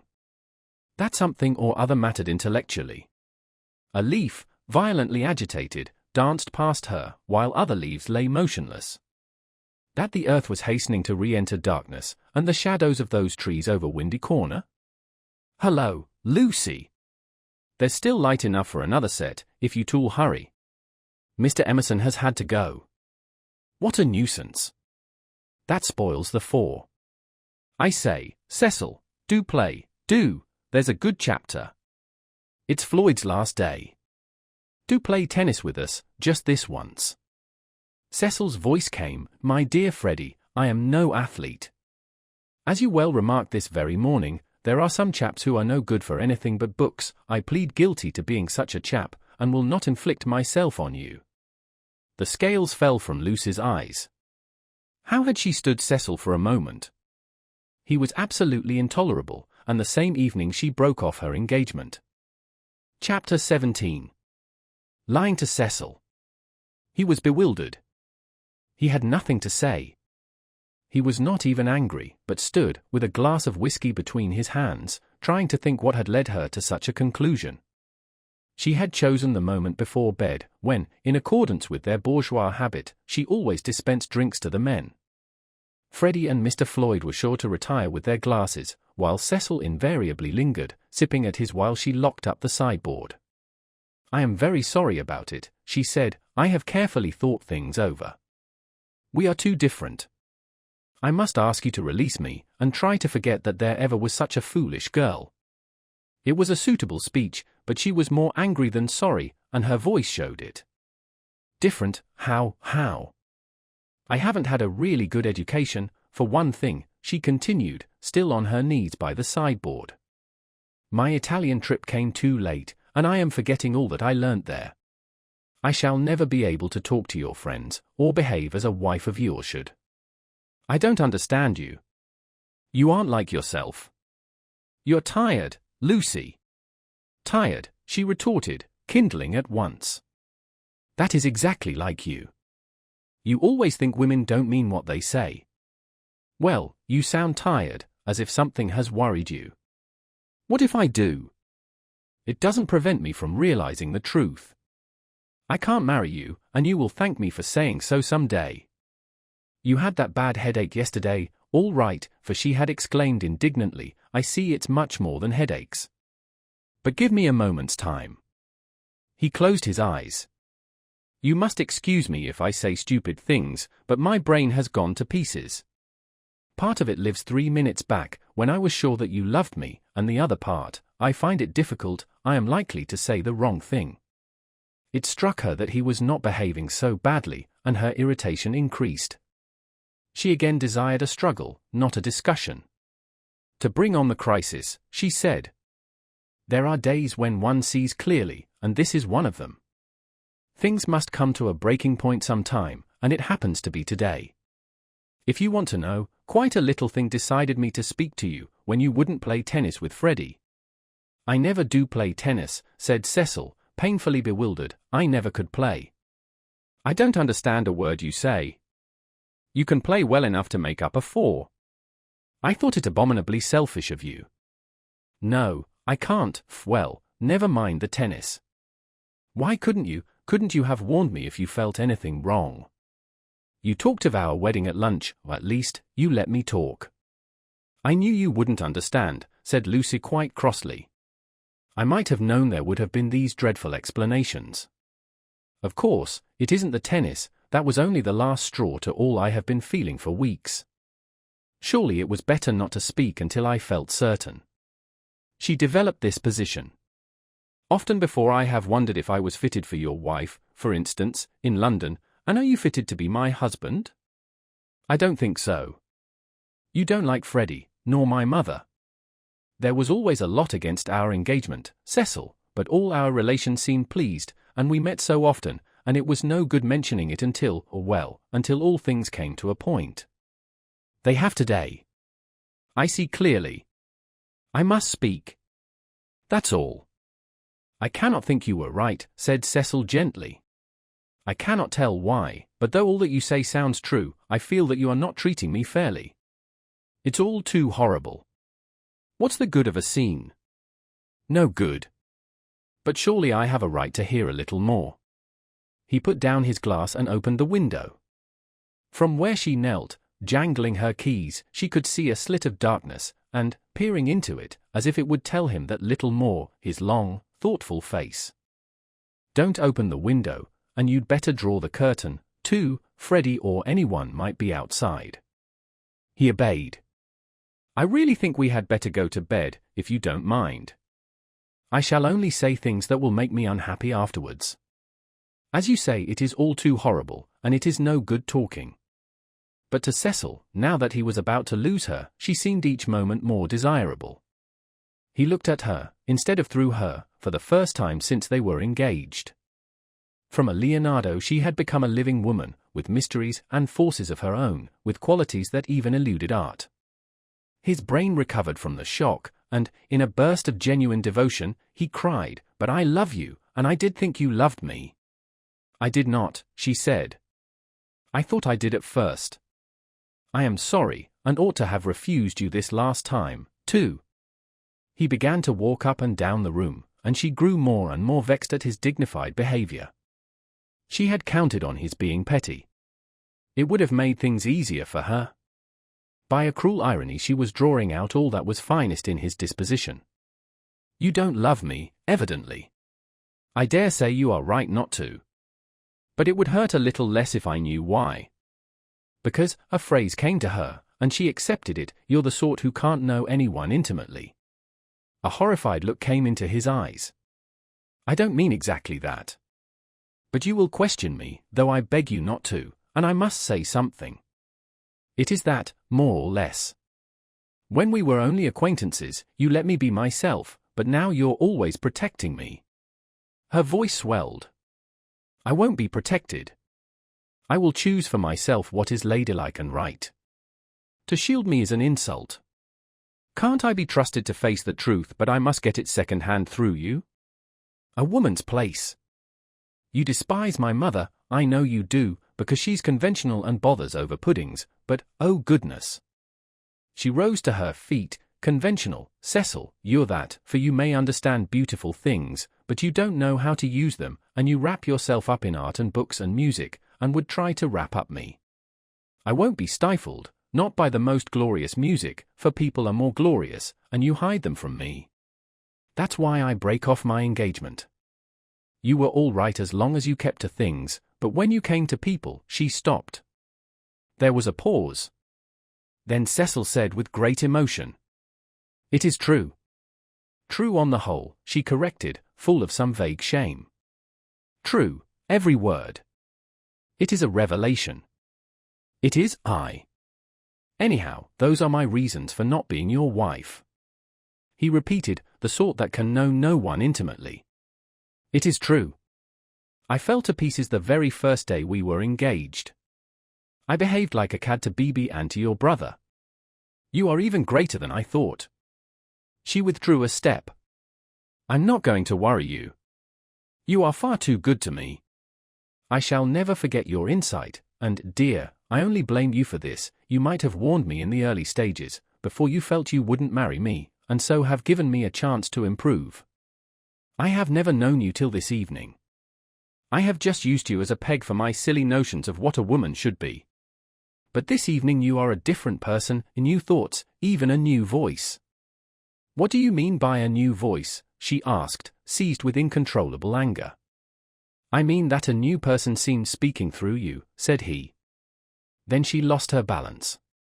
She cried, "If you think I am in love with someone else, you are very much mistaken. Of course I don't think that. You are not that kind, Lucy." "Oh, yes, you do think it. It's your old idea, the idea that has kept Europe back. I mean the idea that women are always thinking of men. If a girl breaks off her engagement, everyone says, 'Oh, she had someone else in her mind, she hopes to get someone else.' It's disgusting, brutal. As if a girl can't break it off for the sake of freedom." He answered reverently, "I may have said that in the past. I shall never say it again. You have taught me better." She began to redden and pretended to examine the windows again. "Of course, there is no question of a someone else in this, no jilting or any such nauseous stupidity. I beg your pardon most humbly if my words suggested that there was. I only meant that there was a force in you that I hadn't known of up till now." "All right, Cecil, that will do. Don't apologize to me. It was my mistake. It is a question between ideals, yours and mine, pure abstract ideals, and yours are the nobler. I was bound up in the old vicious notions, and all the time you were splendid and new." His voice broke. "I must actually thank you for what you have done, for showing me what I really am. Solemnly, I thank you for showing me a true woman. Will you shake hands?" "Of course I will," said Lucy, twisting up her other hand in the curtains. "Good night, Cecil." "Goodbye." "That's all right. I'm sorry about it. Thank you very much for your gentleness. Let me light your candle, shall I?" They went into the hall. "Thank you. Good night again. God bless you, Lucy. Goodbye, Cecil." She watched him steal upstairs, while the shadows from 3 banisters passed over her face like the beat of wings. On the landing he paused strong in his renunciation, and gave her a look of memorable beauty. For all his culture, Cecil was an ascetic at heart, and nothing in his love became him like the leaving of it. She could never marry. In the tumult of her soul, that stood firm. Cecil believed in her, she must some day believe in herself. She must be one of the women whom she had praised so eloquently, who care for liberty and not for men. She must forget that George loved her, that George had been thinking through her and gained her this honorable release, that George had gone away into, what was it, the darkness. She put out the lamp. It did not do to think, nor, for the matter of that, to feel. She gave up trying to understand herself, and joined the vast armies of the benighted, who follow neither the heart nor the brain, and march to their destiny by catchwords. The armies are full of pleasant and pious folk. But they have yielded to the only enemy that matters, the enemy within. They have sinned against passion and truth, and vain will be their strife after virtue. As the years pass, they are censured.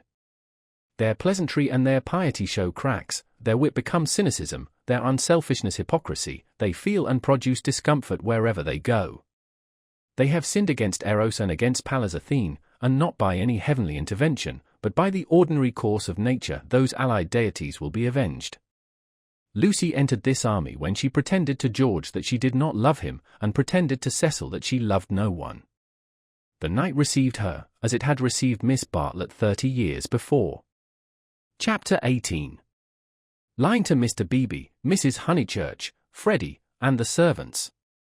Windy Corner lay, not on the summit of the ridge, but a few hundred feet down the southern slope, at the springing of one of the great buttresses that supported the hill. On either side of it was a shallow ravine, filled with ferns and pine trees, and down the ravine on the left ran the highway into the Weald. Whenever Mr. Beebe crossed the ridge and caught sight of these noble dispositions of the earth, and, poised in the middle of them, Windy Corner, he laughed. The situation was so glorious, the house so commonplace, not to say impertinent. The late Mr. Honeychurch had effected the cube because it gave him the most accommodation for his money, and the only addition made by his widow had been a small turret, shaped like a rhinoceros horn, where she could sit in wet weather and watch the carts going up and down the road. So impertinent, and yet the house did, for it was the home of people who loved their surroundings honestly. Other houses in the neighborhood had been built by expensive architects, over others their inmates had fidgeted sedulously, yet all these suggested the accidental, the temporary, while Windy Corner seemed as inevitable as an ugliness of nature's own creation. One might laugh at the house, but one never shuddered. Mr. Beebe was bicycling over this Monday afternoon with a piece of gossip. He had heard from the Miss Allens. These admirable ladies, since they could not go to Sissy Villa, had changed their plans. They were going to Greece instead. Since Florence did my poor sister so much good, wrote Miss Catherine, we do not see why we should not try Athens this winter. Of course, Athens is a plunge, and the doctor has ordered her special digestive bread, but, after all, we can take that with us, and it is only getting first into a steamer and then into a train. But is there an English church? And the letter went on to say, I do not expect we shall go any further than Athens, but if you knew of a really comfortable pension at Constantinople, we should be so grateful. Lucy would enjoy this letter, and the smile with which Mr. Beebe greeted Windy Corner was partly for her. She would see the fun of it, and some of its beauty, for she must see some beauty.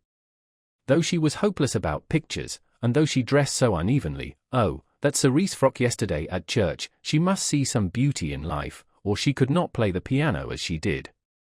He had a theory that musicians are incredibly complex, and know far less than other artists what they want and what they are, that they puzzle themselves as well as their friends, that their psychology is a modern development, and has not yet been understood. This theory, had he known it, had possibly just been illustrated by facts. Ignorant of the events of yesterday, he was only riding over to get some tea, to see his niece, and to observe whether Miss Honeychurch saw anything beautiful in the desire of two old ladies to visit Athens. A carriage was drawn up outside Windy Corner, and just as he caught sight of the house it started, bowled up the drive, and stopped abruptly when it reached the main road. Therefore it must be the horse, who always expected people to walk up the hill in case they tired him. The door opened obediently, and two men emerged, whom Mr. Beebe recognized as Cecil and Freddie. They were an odd couple to go driving, but he saw a trunk beside the coachman's legs. Cecil, who wore a bowler, must be going away, while Freddie, a cap, was seeing him to the station. They walked rapidly, taking the short cuts, and reached the summit while the carriage was still pursuing the windings of the road. They shook hands with the clergyman, but did not speak. "So you're off for a minute, Mr. Vyse?" he asked. Cecil said, "Yes," while Freddie edged away. "I was coming to show you this delightful letter from those friends of Miss Honeychurch." He quoted from it. "Isn't it wonderful? Isn't it romance? Most certainly they will go to Constantinople. They are taken in a snare that cannot fail. They will end by going round the world." Cecil listened civilly, and said he was sure that Lucy would be amused and interested. "Isn't romance capricious? I never notice it in you young people. You do nothing but play lawn tennis, and say that romance is dead, while the Miss Allens are struggling with all the weapons of propriety against the terrible thing. A really comfortable pension at Constantinople. So they call it out of decency, but in their hearts they want a pension with magic windows opening on the foam of perilous seas in fairyland forlorn. No ordinary view will content the Miss Allens. They want the pension, Keats." "I'm awfully sorry to interrupt, Mr. Beebe," said Freddie, "but have you any matches?" "I have," said Cecil, and it did not escape Mr. Beebe's notice that he spoke to the boy more kindly. "You have never met these Miss Allens, have you, Mr. Vyse?" "Never." "Then you don't see the wonder of this Greek visit. I haven't been to Greece myself, and don't mean to go, and I can't imagine any of my friends going. It is altogether too big for our little lot. Don't you think so? Italy is just about as much as we can manage. Italy is heroic, but Greece is godlike or devilish, I am not sure which, and in either case absolutely out of our suburban focus." "All right, Freddie, I am not being clever, upon my word I am not. I took the idea from another fellow, and give me those matches when you've done with them." He lit a cigarette, and went on talking to the two young men. "I was saying, if our poor little Cockney lives must have a background, let it be Italian. Big enough in all conscience. The ceiling of the Sistine Chapel for me. There the contrast is just as much as I can realize. But not the Parthenon, not the frieze of Phidias at any price, and here comes the Victoria. You're quite right, said Cecil. Greece is not for our little lot, and he got in. Freddie followed, nodding to the clergyman, whom he trusted not to be pulling one's leg, really. And before they had gone a dozen yards he jumped out and came running back for Vi's matchbox, which had not been returned. As he took it, he said, "I'm so glad you only talked about books." Cecil's hard hit. Lucy won't marry him. If you'd gone on about her, as you did about them, he might have broken down. But when? Late last night. I must go. Perhaps they won't want me down there. No, go on. Goodbye. Thank goodness, exclaimed Mr. Beebe to himself, and struck the saddle of his bicycle approvingly. It was the one foolish thing she ever did. Oh, what a glorious riddance. And, after a little thought, he negotiated the slope into Windy Corner, light of heart. The house was again as it ought to be, cut off forever from Cecil's pretentious world. He would find Miss Minnie down in the garden. In the drawing-room Lucy was tinkling at a Mozart sonata. He hesitated a moment, but went down the garden as requested. There he found a mournful company.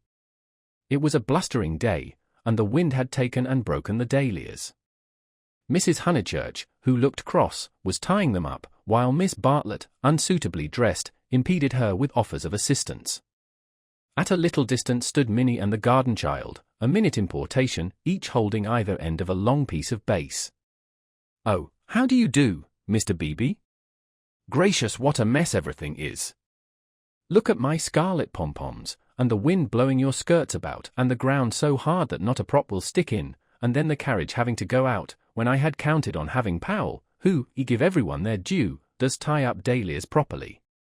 Evidently Mrs. Honeychurch was shattered. "How do you do?" said Miss Bartlett, with a meaning glance, as though conveying that more than dahlias had been broken off by the autumn gales. "Here, Lenny, the bass," cried Mrs. Honeychurch. The garden child, who did not know what bass was, stood rooted to the path with horror. Minnie slipped to her uncle and whispered that everyone was very disagreeable today, and that it was not her fault if dahlia strings would tear longways instead of across. "Come for a walk with me," he told her. "You have worried them as much as they can stand." "Mrs. Honeychurch, I only called in aimlessly. I shall take her up to tea at the Beehive Tavern, if I may." "Oh, must you?" "Yes, do. Not the scissors, thank you, Charlotte. When both my hands are full already, I'm perfectly certain that the orange cactus will go before I can get to it." Mr. Beebe, who was an adept at relieving situations, invited Miss Bartlett to accompany them to this mild festivity. "Yes, Charlotte, I don't want you, do go. There's nothing to stop about for, either in the house or out of it." Miss Bartlett said that her duty lay in the dahlia bed, but when she had exasperated everyone, except Minnie, by a refusal, she turned round and exasperated Minnie by an acceptance. As they walked up the garden, the orange cactus fell, and Mr. Beebe's last vision was of the garden child clasping it like a lover, his dark head buried in a wealth of blossom. "It is terrible, this havoc among the flowers," he remarked. "It is always terrible when the promise of months is destroyed in a moment," enunciated Miss Bartlett. "Perhaps we ought to send Miss Honeychurch down to her mother. Or will she come with us? I think we had better leave Lucy to herself, and to her own pursuits." "They're angry with Miss Honeychurch because she was late for breakfast," whispered Minnie, "and Floyd has gone, and Mr. Vyse has gone, and Freddie won't play with me. In fact, Uncle Arthur, the house is not at all what it was yesterday." "Don't be a prig," said her Uncle Arthur. "Go and put on your boots." He stepped into the drawing-room, where Lucy was still attentively pursuing the sonatas of Mozart. She stopped when he entered. "How do you do? Miss Bartlett and Minnie are coming with me to tea at the Beehive. Would you come too?" "I don't think I will, thank you." "No, I didn't suppose you would care too much." Lucy turned to the piano and struck a few chords.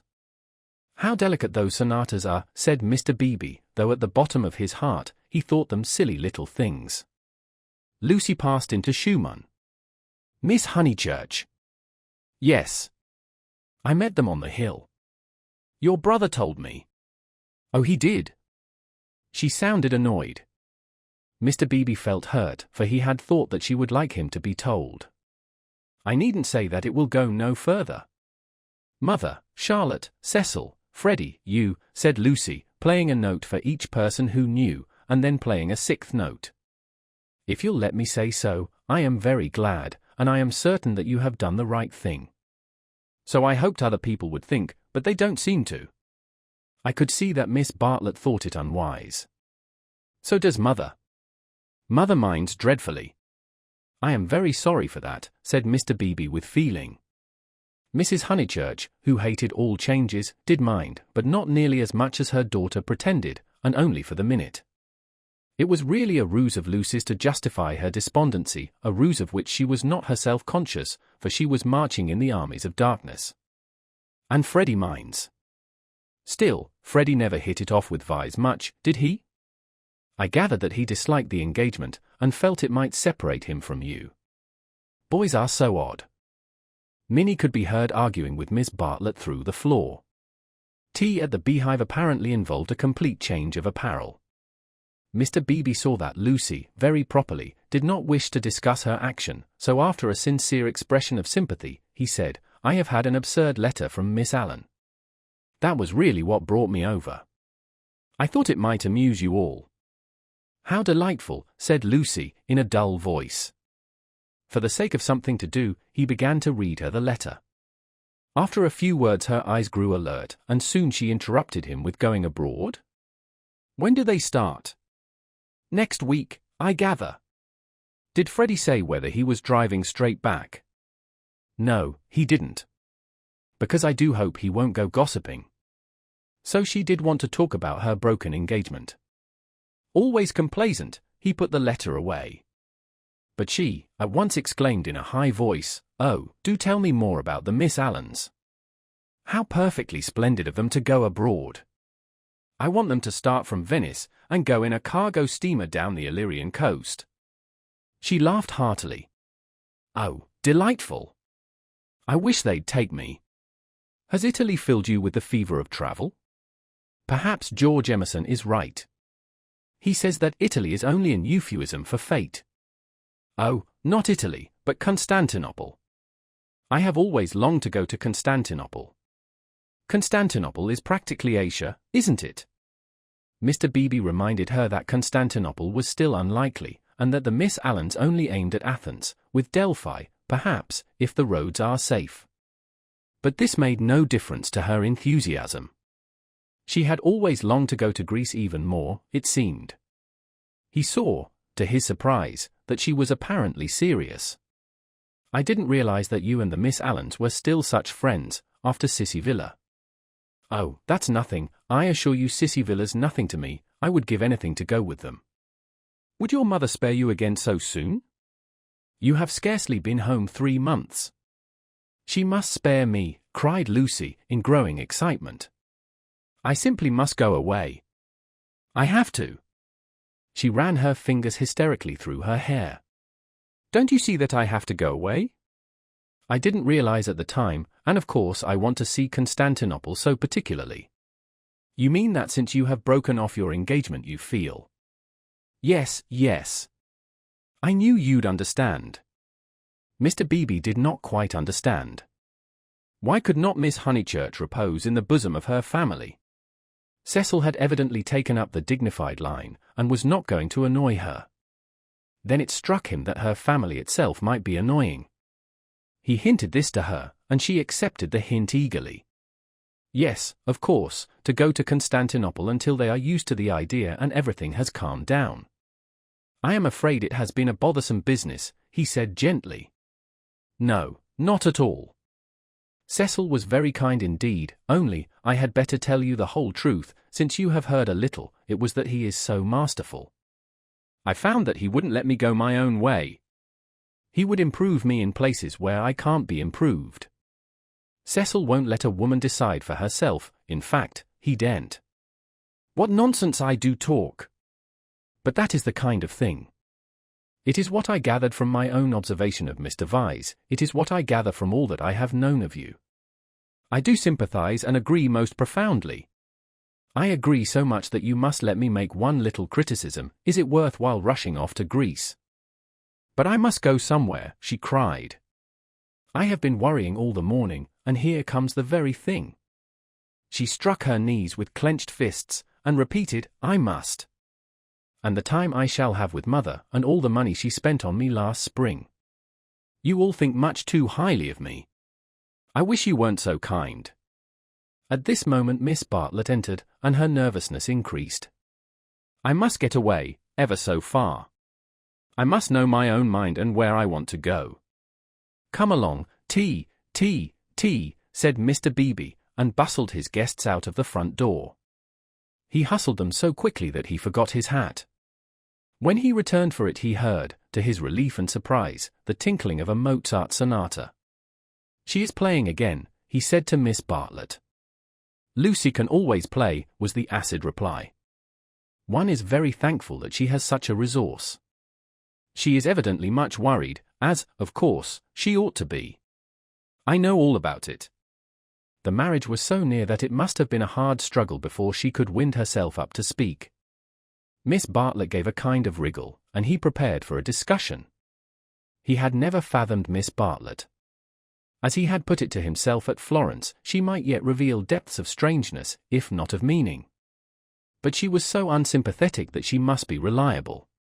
He assumed that much, and he had no hesitation in discussing Lucy with her. Minnie was fortunately collecting ferns. She opened the discussion with, we had much better let the matter drop. I wonder. It is of the highest importance that there should be no gossip in Summer Street. It would be death to gossip about Mr. Vy's dismissal at the present moment. Mr. Beebe raised his eyebrows.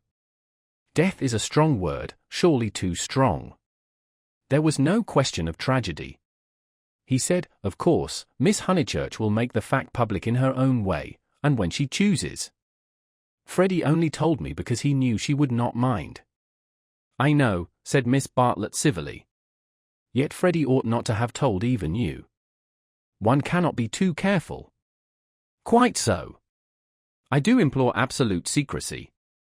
A chance word to a chattering friend, Anne. Exactly. He was used to these nervous old maids and to the exaggerated importance that they attach to words.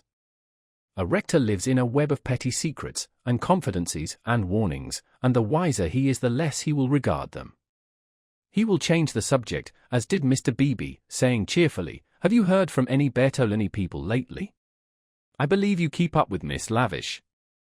It is odd how we of that pension, who seemed such a fortuitous collection, have been working into one another's lives.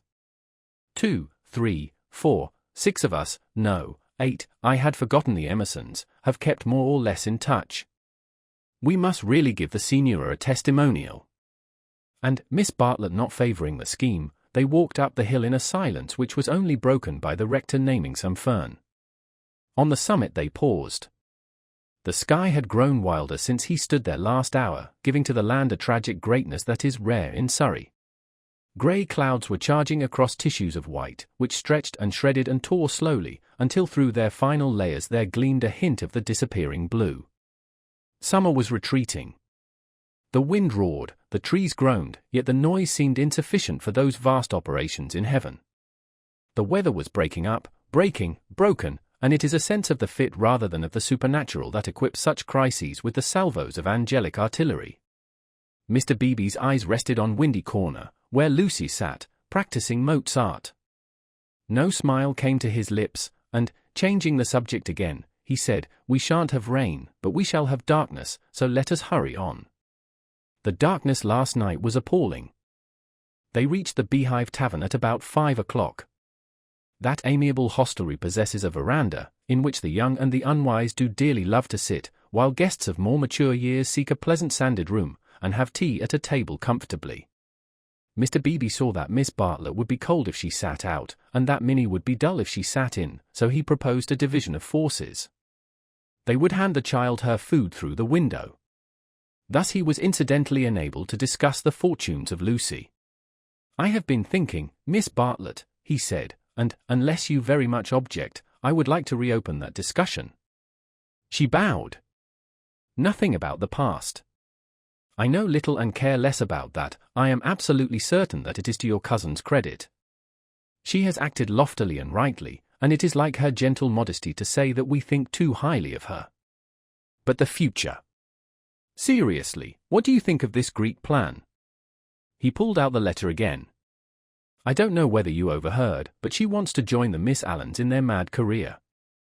It's all, I can't explain, it's wrong. Miss Bartlett read the letter in silence, laid it down, seemed to hesitate, and then read it again. I can't see the point of it myself. To his astonishment, she replied, There I cannot agree with you. In it I spy Lucy's salvation. Really? Now, why? She wanted to leave Windy Corner. I know, but it seems so odd, so unlike her, so, I was going to say, selfish. It is natural, surely, after such painful scenes, that she should desire a change. Here, apparently, was one of those points that the male intellect misses. Mr. Beebe exclaimed, So she says herself, and since another lady agrees with her, I must own that I am partially convinced. Perhaps she must have a change. I have no sisters and I don't understand these things. But why need she go as far as Greece? You may well ask that, replied Miss Bartlett, who was evidently interested, and had almost dropped her evasive manner. Why Greece? What is it, Minnie dear, jam? Why not Tunbridge Wells? Oh, Mr. Beebe. I had a long and most unsatisfactory interview with dear Lucy this morning. I cannot help her. I will say no more. Perhaps I have already said too much. I am not to talk. I wanted her to spend 6 months with me at Tunbridge Wells, and she refused. Mr. Beebe poked at a crumb with his knife. But my feelings are of no importance. I know too well that I get on Lucy's nerves. Our tour was a failure. She wanted to leave Florence, and when we got to Rome she did not want to be in Rome, and all the time I felt that I was spending her mother's money. Let us keep to the future, though, interrupted Mr. Beebe. I want your advice. Very well, said Charlotte, with a choky abruptness that was new to him, though familiar to Lucy. I for one will help her to go to Greece. Will you? Mr. Beebe considered. It is absolutely necessary, she continued, lowering her veil and whispering through it with a passion, an intensity, that surprised him. I know. The darkness was coming on, and he felt that this odd woman really did know. She must not stop here a moment, and we must keep quiet till she goes. I trust that the servants know nothing. Afterwards, but I may have said too much already. Only, Lucy and I are helpless against Mrs. Honeychurch alone. If you help we may succeed. Otherwise, she repeated as if the word held finality. Yes, I will help her, said the clergyman, setting his jaw firm. Come, let us go back now, and settle the whole thing up. Miss Bartlett burst into florid gratitude. The tavern sign, a beehive trimmed evenly with bees, creaked in the wind outside as she thanked him. Mr. Beebe did not quite understand the situation, but then, he did not desire to understand it, nor to jump to the conclusion of another man that would have attracted a grosser mind. He only felt that Miss Bartlett knew of some vague influence from which the girl desired to be delivered, and which might well be clothed in the fleshly form. Its very vagueness spurred him into knight-errantry. His belief in celibacy, so reticent, so carefully concealed beneath his tolerance and culture, now came to the surface and expanded like some delicate flower. They that marry do well, but they that refrain do better. So ran his belief, and he never heard that an engagement was broken off but with a slight feeling of pleasure. In the case of Lucy, the feeling was intensified through dislike of Cecil, and he was willing to go further, to place her out of danger until she could confirm her resolution of virginity. The feeling was very subtle and quite undogmatic, and he never imparted it to any other of the characters in this entanglement. Yet it existed, and it alone explains his action subsequently, and his influence on the action of others. The compact that he made with Miss Bartlett in the tavern was to help not only Lucy, but religion also. They hurried home through a world of black and grey. He conversed on indifferent topics, the Emersons' need of a housekeeper, servants, Italian servants, novels about Italy, novels with a purpose. Could literature influence life? Windy Corner glimmered. In the garden, Mrs. Honeychurch, now helped by Freddie, still wrestled with the lives of her flowers. "It gets too dark," she said hopelessly. "This comes of putting off. We might have known the weather would break up soon, and now Lucy wants to go to Greece. I don't know what the world's coming to." "Mrs. Honeychurch," he said, "go to Greece she must. Come up to the house and let's talk it over. Do you, in the first place, mind her breaking with Vi's?" "Mr. Beebe, I'm thankful, simply thankful." "So am I," said Freddie. "Good. Now come up to the house." They conferred in the dining room for half an hour. Lucy would never have carried the Greek scheme alone. It was expensive and dramatic, both qualities that her mother loathed. Nor would Charlotte have succeeded. The honors of the day rested with Mr. Beebe. By his tact and common sense, and by his influence as a clergyman, for a clergyman who was not a fool influenced Mrs. Honeychurch greatly, he bent her to their purpose. "I don't see why Greece is necessary," she said, "but as you do, I suppose it is all right. It must be something I can't understand." "Lucy? Let's tell her." "Lucy?" "She is playing the piano," Mr. Beebe said. He opened the door, and heard the words of a song. "Look not thou on beauty's charming." I didn't know that Miss Honeychurch sang, too. "Sit thou still when kings are arming. Taste not when the wine cup glistens." It's a song that Cecil gave her. "How odd girls are." "What's that?" called Lucy, stopping short. "All right, dear," said Mrs. Honeychurch kindly. She went into the drawing room, and Mr. Beebe heard her kiss Lucy and say, "I am sorry I was so cross about Greece, but it came on the top of the dahlias." Rather a hard voice said, "Thank you, Mother, that doesn't matter a bit. And you are right, too, Greece will be all right, you can go if the Miss Allens will have you." "Oh, splendid." "Oh, thank you." Mr. Beebe followed. Lucy still sat at the piano with her hands over the keys. She was glad, but he had expected greater gladness. Her mother bent over her. Freddie, to whom she had been singing, reclined on the floor with his head against her, and an unlit pipe between his lips. Oddly enough, the group was beautiful.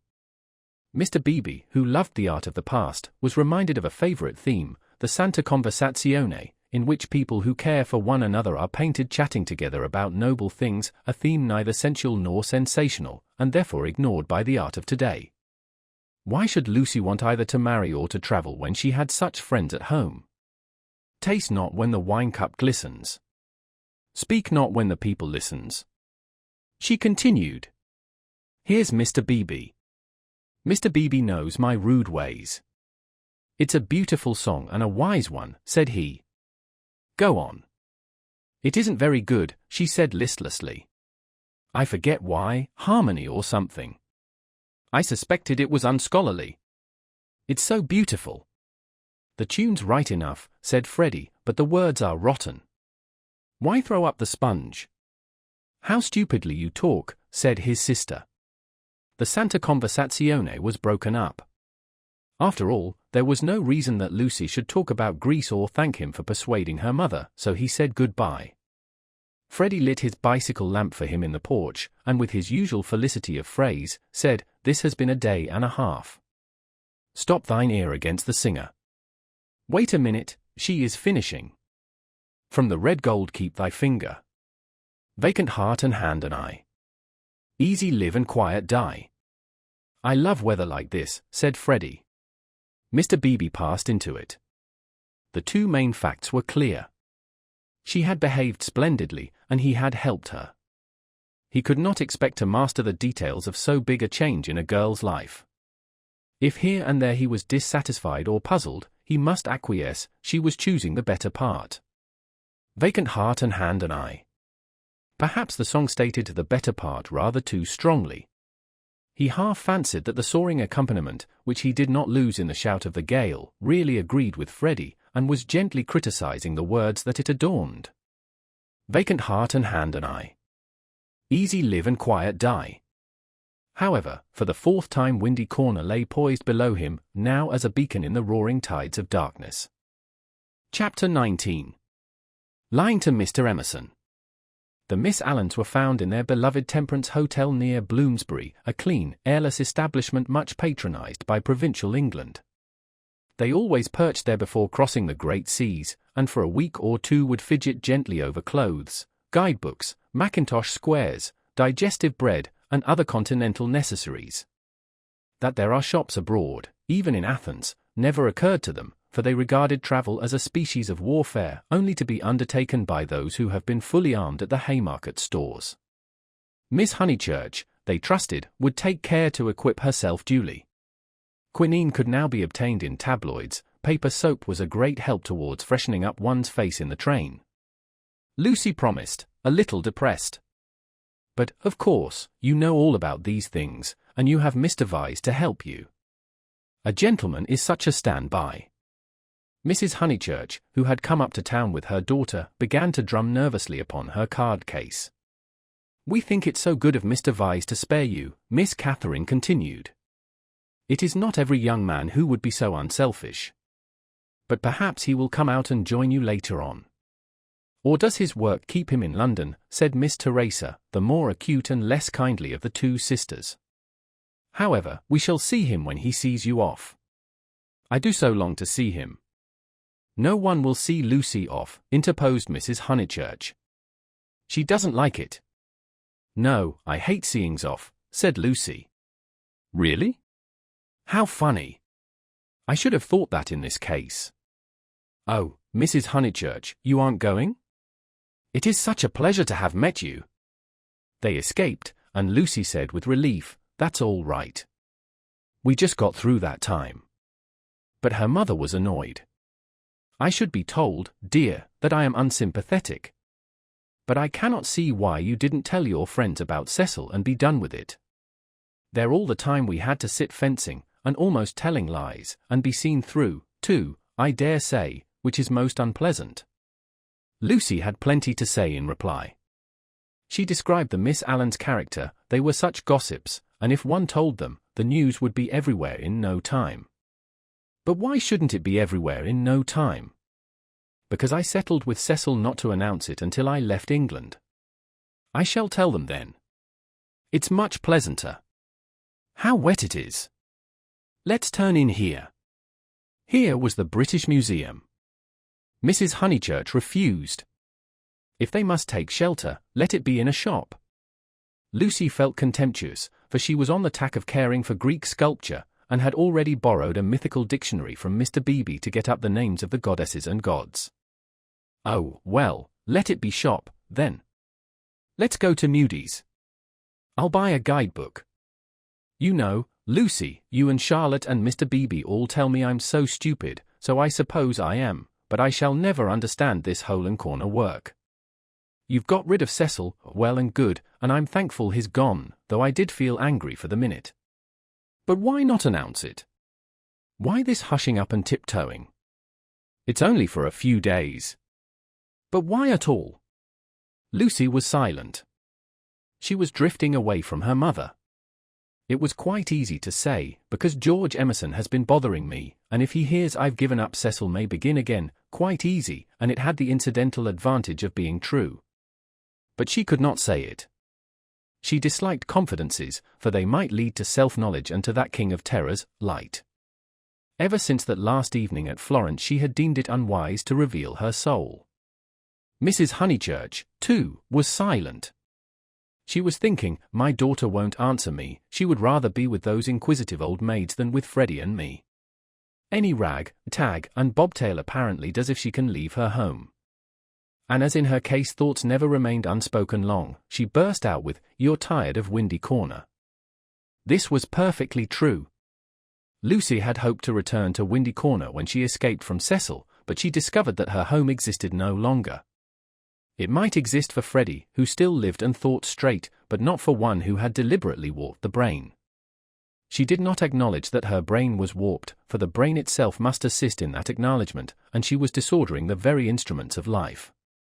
She only felt, I do not love George. I broke off my engagement because I did not love George. I must go to Greece because I do not love George. It is more important that I should look up gods in the dictionary than that I should help my mother. Everyone else is behaving very badly.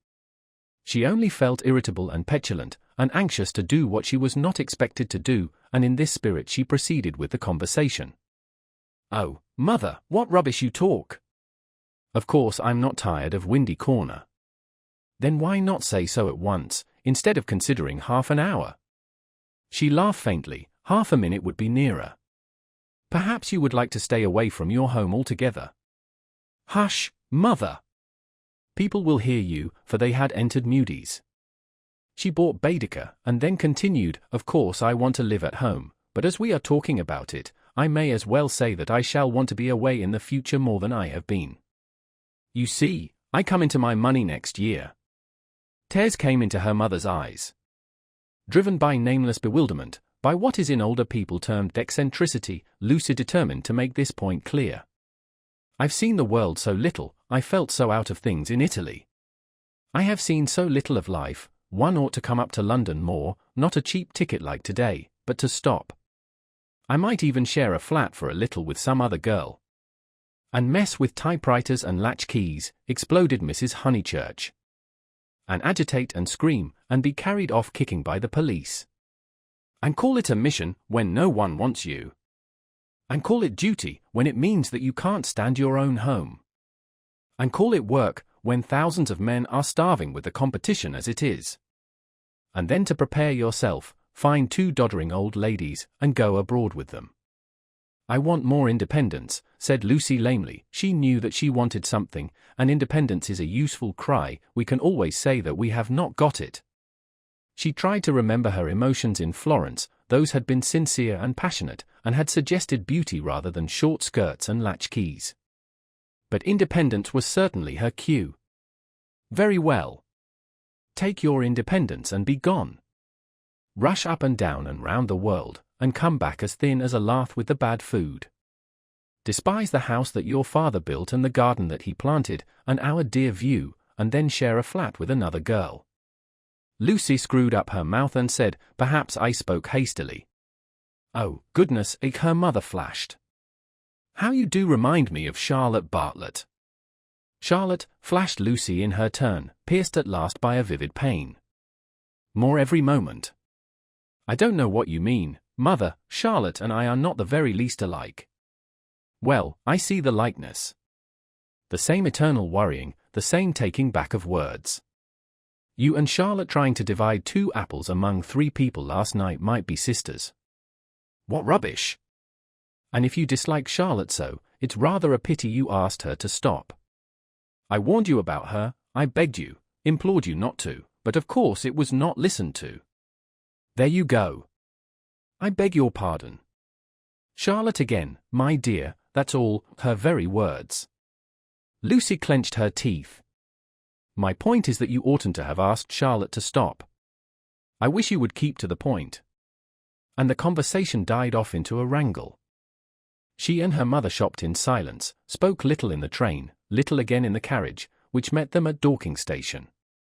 It had poured all day, and as they ascended through the deep Surrey lanes showers of water fell from the overhanging beech trees and rattled on the hood. Lucy complained that the hood was stuffy.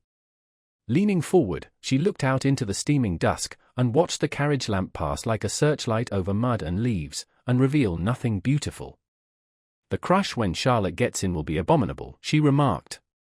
For they were to pick up Miss Bartlett at Summer Street, where she had been dropped as the carriage went down, to pay a call on Mr. Beebe's old mother. "We shall have to sit 3 aside, because the trees drop, and yet it isn't raining. Oh, for a little air." Then she listened to the horse's hoofs. "He has not told, he has not told." That melody was blurred by the soft road. "Can't we have the hood down?" she demanded, and her mother, with sudden tenderness, said, "Very well, old lady, stop the horse." And the horse was stopped, and Lucy and Powell wrestled with the hood, and squirted water down Mrs. Honeychurch's neck. But now that the hood was down, she did see something that she would have missed. There were no lights in the windows of Cissy Villa, and round the garden gate she fancied she saw a padlock. "Is that house to let again, Powell?" she called. Yes, miss, he replied. Have they gone? It is too far out of town for the young gentleman, and his father's rheumatism has come on, so he can't stop on alone, so they are trying to let furnished, was the answer. They have gone, then? Yes, miss, they have gone. Lucy sank back. The carriage stopped at the rectory. She got out to call for Miss Bartlett. So the Emersons had gone, and all this bother about Greece had been unnecessary. Waste! That word seemed to sum up the whole of life. Wasted plans, wasted money, wasted love, and she had wounded her mother. Was it possible that she had muddled things away? Quite possible. Other people had. When the maid opened the door, she was unable to speak, and stared stupidly into the hall. Miss Bartlett at once came forward, and after a long preamble asked a great favour, might she go to church?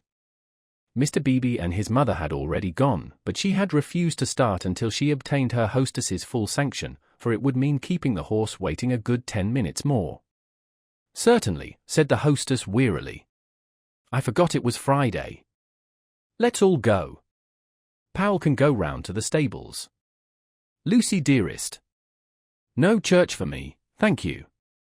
A sigh, and they departed. The church was invisible, but up in the darkness to the left there was a hint of colour. This was a stained window, through which some feeble light was shining, and when the door opened Lucy heard Mr. Beebe's voice running through the litany to a minute congregation. Even their church, built upon the slope of the hill so artfully, with its beautiful raised transept and its spire of silvery shingle, even their church had lost its charm, and the thing one never talked about, religion, was fading like all the other things. She followed the maid into the rectory. Would she object to sitting in Mr. Beebe's study? There was only that one fire. She would not object. Some one was there already, for Lucy heard the words, "A lady to wait, sir." Old Mr. Emerson was sitting by the fire, with his foot upon a gout stool. "Oh, Miss Honeychurch, that you should come," he quavered, and Lucy saw an alteration in him since last Sunday. Not a word would come to her lips. George she had faced, and could have faced again, but she had forgotten how to treat his father. "Miss Honeychurch, dear, we are so sorry. George is so sorry." He thought he had a right to try.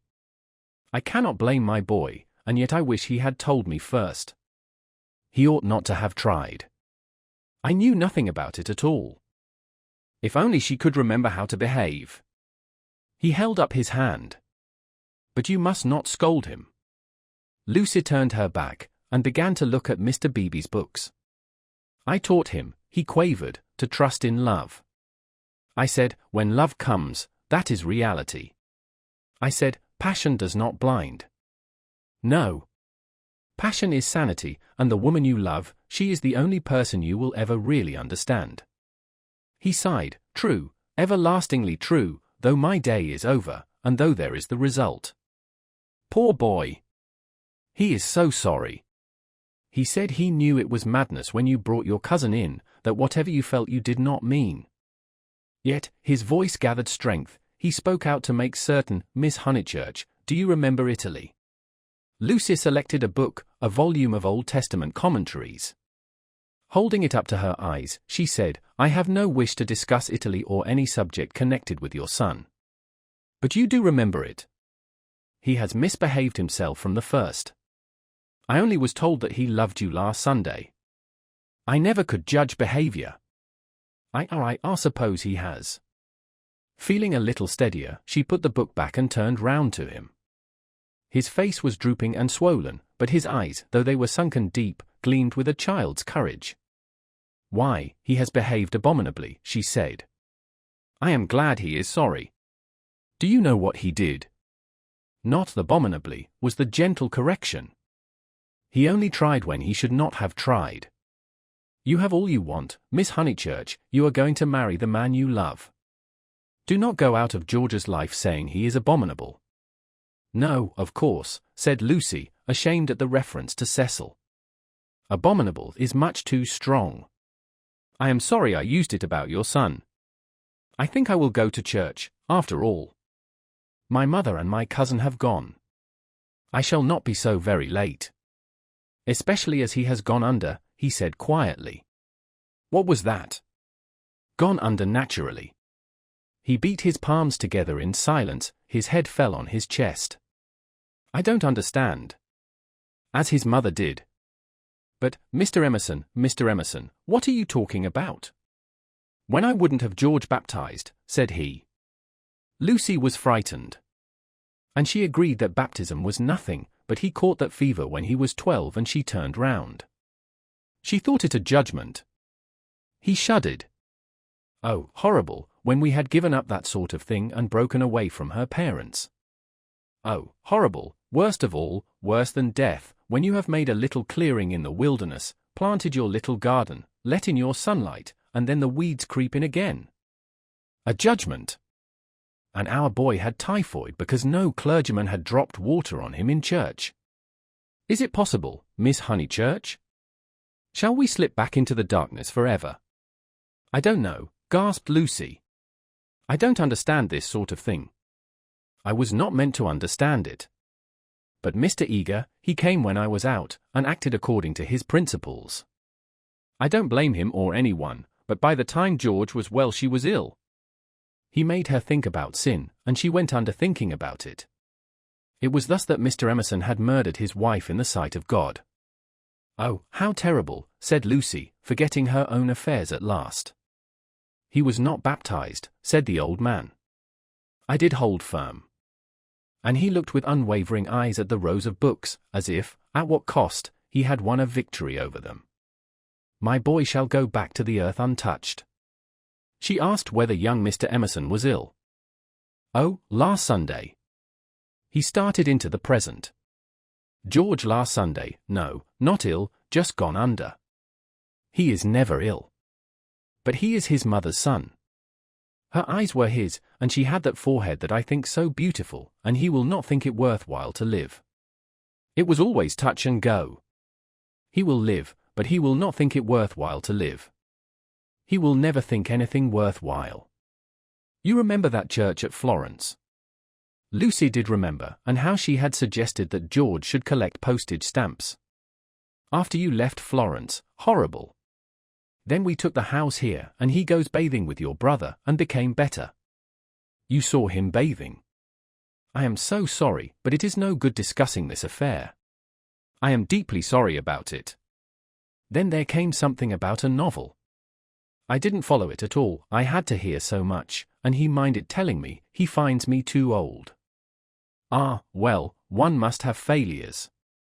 George comes down tomorrow, and takes me up to his London rooms. He can't bear to be about here, and I must be where he is. Mr. Emerson, cried the girl, don't leave at least, not on my account. I am going to Greece. Don't leave your comfortable house. It was the first time her voice had been kind and he smiled.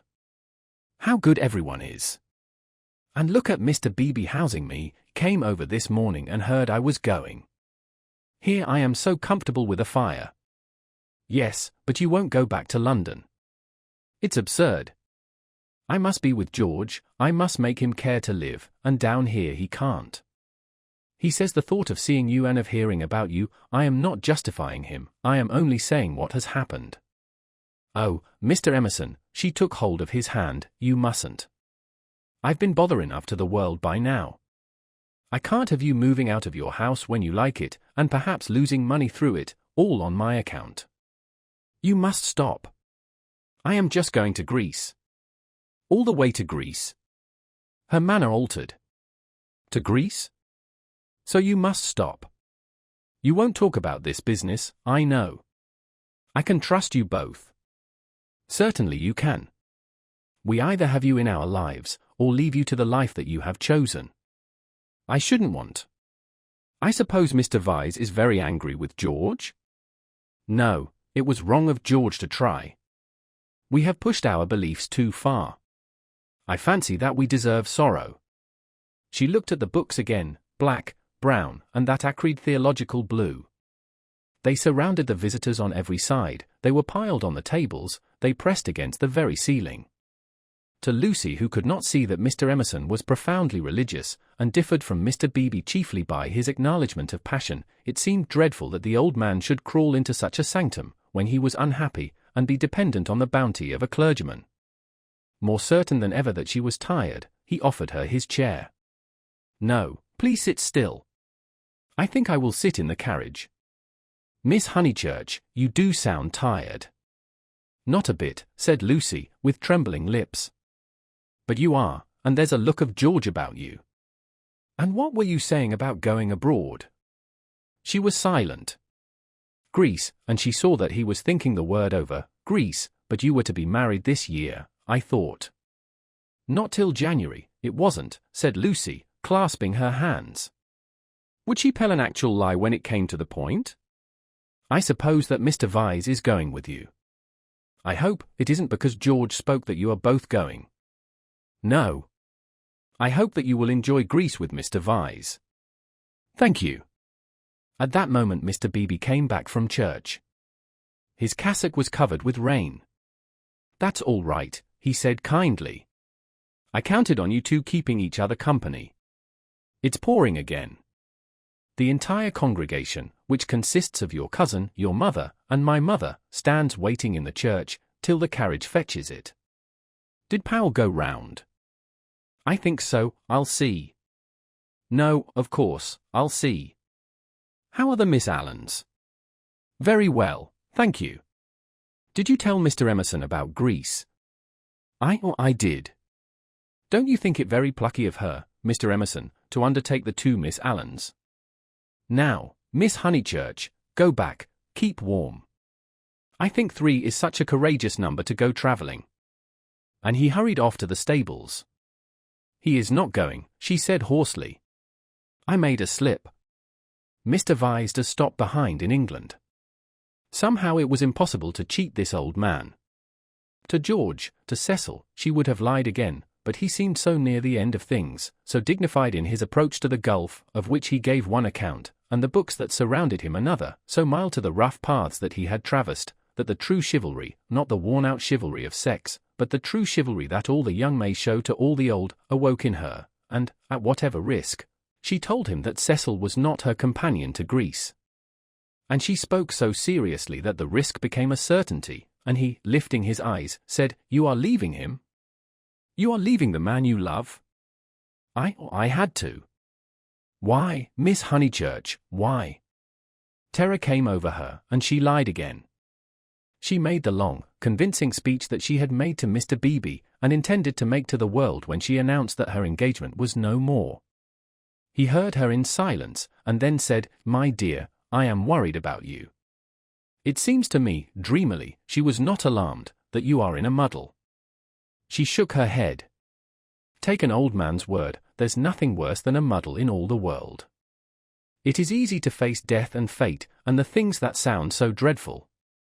It is on my muddles that I look back with horror, on the things that I might have avoided. We can help one another but little. I used to think I could teach young people the whole of life, but I know better now, and all my teaching of George has come down to this: beware of muddle. Do you remember in that church, when you pretended to be annoyed with me and weren't? Do you remember before, when you refused the room with the view? Those were muddles, little, but ominous, and I am fearing that you are in one now." She was silent. "Don't trust me, Miss Honeychurch. Though life is very glorious, it is difficult." She was still silent. "Life," wrote a friend of mine, "is a public performance on the violin, in which you must learn the instrument as you go along." I think he puts it well. Man has to pick up the use of his functions as he goes along, especially the function of love. Then he burst out excitedly, "That's it, that's what I mean. You love George." And after his long preamble, the 3 words burst against Lucy like waves from the open sea. "But you do," he went on, not waiting for contradiction. "You love the boy body and soul, plainly, directly, as he loves you, and no other word expresses it. You won't marry the other man for his sake." "How dare you?" gasped Lucy, with the roaring of waters in her ears. "Oh, how like a man, I mean, to suppose that a woman is always thinking about a man." "But you are." She summoned physical disgust. "You're shocked, but I mean to shock you. It's the only hope at times. I can reach you no other way. You must marry, or your life will be wasted. You have gone too far to retreat. I have no time for the tenderness, and the comradeship, and the poetry, and the things that really matter, and for which you marry.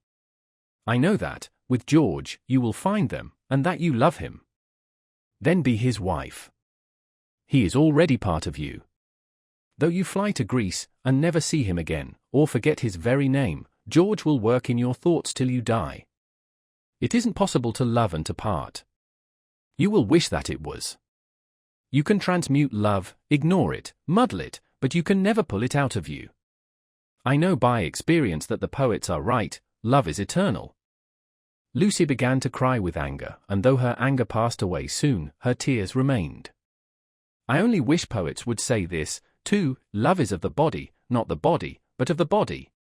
Ah! The misery that would be saved if we confessed that. Ah! For a little directness to liberate the soul. Your soul, dear Lucy. I hate the word now, because of all the cant with which superstition has wrapped it round. But we have souls.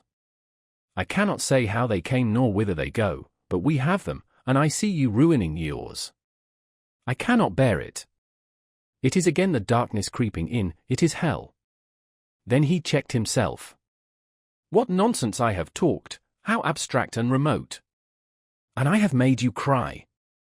Dear girl, forgive my prosiness, marry my boy. When I think what life is, and how seldom love is answered by love, marry him, it is one of the moments for which the world was made. She could not understand him, the words were indeed remote. Yet as he spoke the darkness was withdrawn, veil after veil, and she saw to the bottom of her soul. Then, Lucy. You frightened me, she moaned. Cecil, Mr. Beebe, the tickets bought, everything. She fell sobbing into the chair. I'm caught in the tangle. I must suffer and grow old away from him. I cannot break the whole of life for his sake. They trusted me. A carriage drew up at the front door. Give George my love, once only. Tell him to muddle. Then she arranged her veil, while the tears poured over her cheeks inside. Lucy?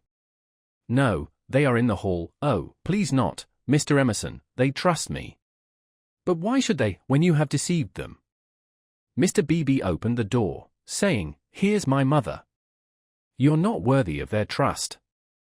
What's that? Said Mr. Beebe sharply. I was saying, why should you trust her when she deceived you? 1 minute, mother. He came in and shut the door. I don't follow you, Mr. Emerson. To whom do you refer? Trust whom? I mean she has pretended to you that she did not love George. They have loved one another all along. Mr. Beebe looked at the sobbing girl. He was very quiet, and his white face, with its ruddy whiskers, seemed suddenly inhuman. A long black column, he stood and awaited her reply. I shall never marry him, quavered Lucy. A look of contempt came over him, and he said, Why not? Mr. Beebe, I have misled you, I have misled myself. Oh, rubbish, Miss Honeychurch. It is not rubbish, said the old man hotly. It's the part of people that you don't understand. Mr. Beebe laid his hand on the old man's shoulder pleasantly. Lucy? Lucy, called voices from the carriage. Mr. Beebe, could you help me? He looked amazed at the request, and said in a low, stern voice, I am more grieved than I can possibly express. It is lamentable, lamentable, incredible. What's wrong with the boy? Fired up the other again. Nothing, Mr. Emerson, except that he no longer interests me. Marry George, Miss Honeychurch. He will do admirably. He walked out and left them. They heard him guiding his mother upstairs. Lucy, the voices called. She turned to Mr. Emerson in despair. But his face revived her. It was the face of a saint who understood. Now it is all dark. Now beauty and passion seem never to have existed. I know. But remember the mountains over Florence and the view. Ah, dear, if I were George, and gave you one kiss, it would make you brave. You have to go cold into a battle that needs warmth, out into the muddle that you have made yourself, and your mother and all your friends will despise you, oh, my darling, and rightly, if it is ever right to despise. George still dark, all the tussle and the misery without a word from him. Am I justified? Into his own eyes tears came. Yes, for we fight for more than love or pleasure, there is truth. Truth counts, truth does count. You kiss me, said the girl. You kiss me. I will try. He gave her a sense of deities reconciled, a feeling that, in gaining the man she loved, she would gain something for the whole world. Throughout the squalor of her homeward drive, she spoke at once, his salutation remained. He had robbed the body of its taint, the world's taunts of their sting, he had shown her the holiness of direct desire. She never exactly understood, she would say in after years, how he managed to strengthen her. It was as if he had made her see the whole of everything at once. Chapter 20. The End of the Middle Ages. The Miss Allens did go to Greece, but they went by themselves. They alone of this little company will double Malea and plough the waters of the Saronic Gulf.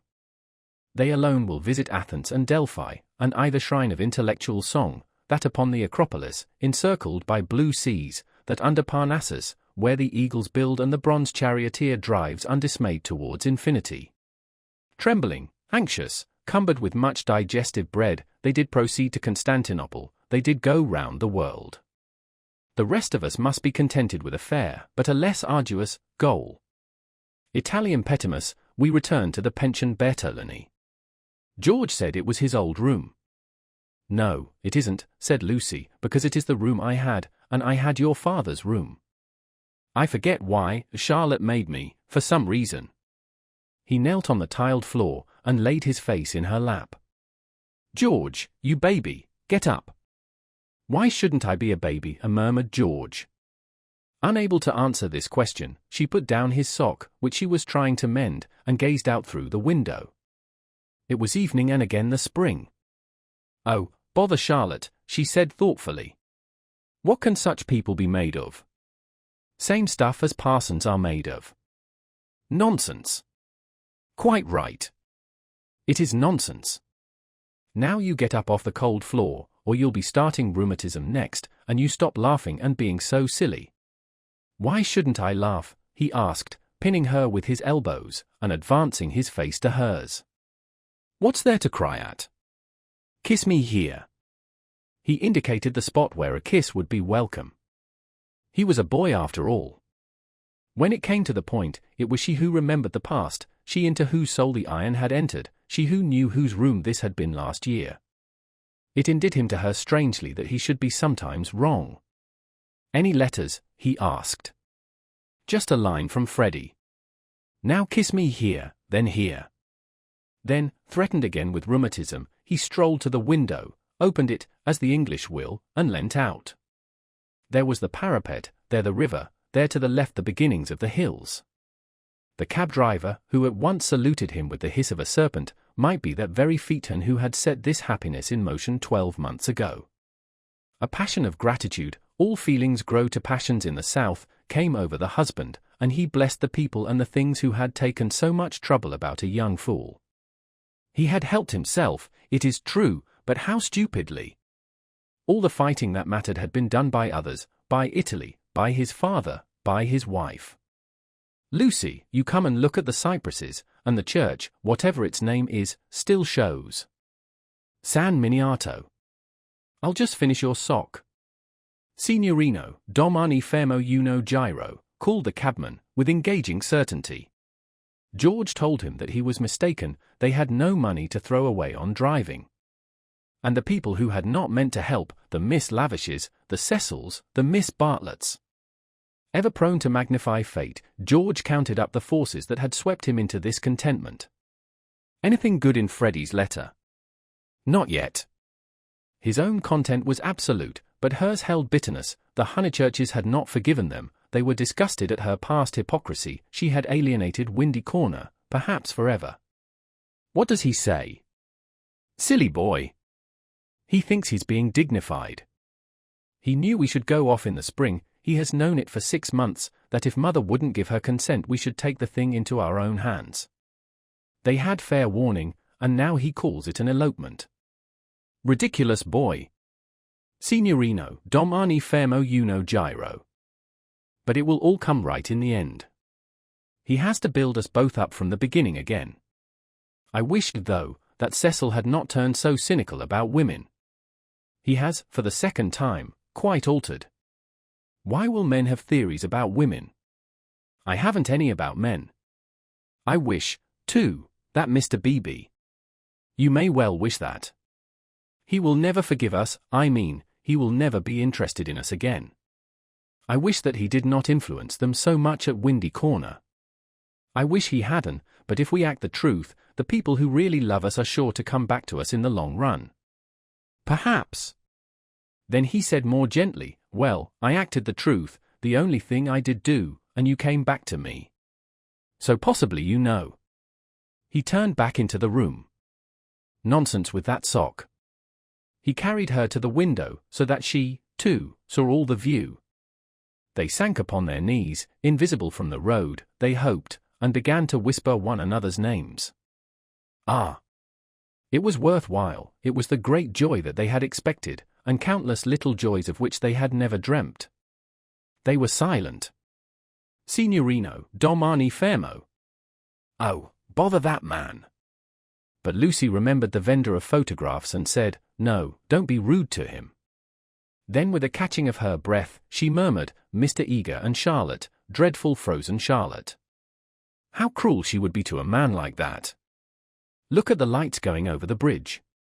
But this room reminds me of Charlotte. How horrible to grow old in Charlotte's way. To think that evening at the rectory that she shouldn't have heard your father was in the house.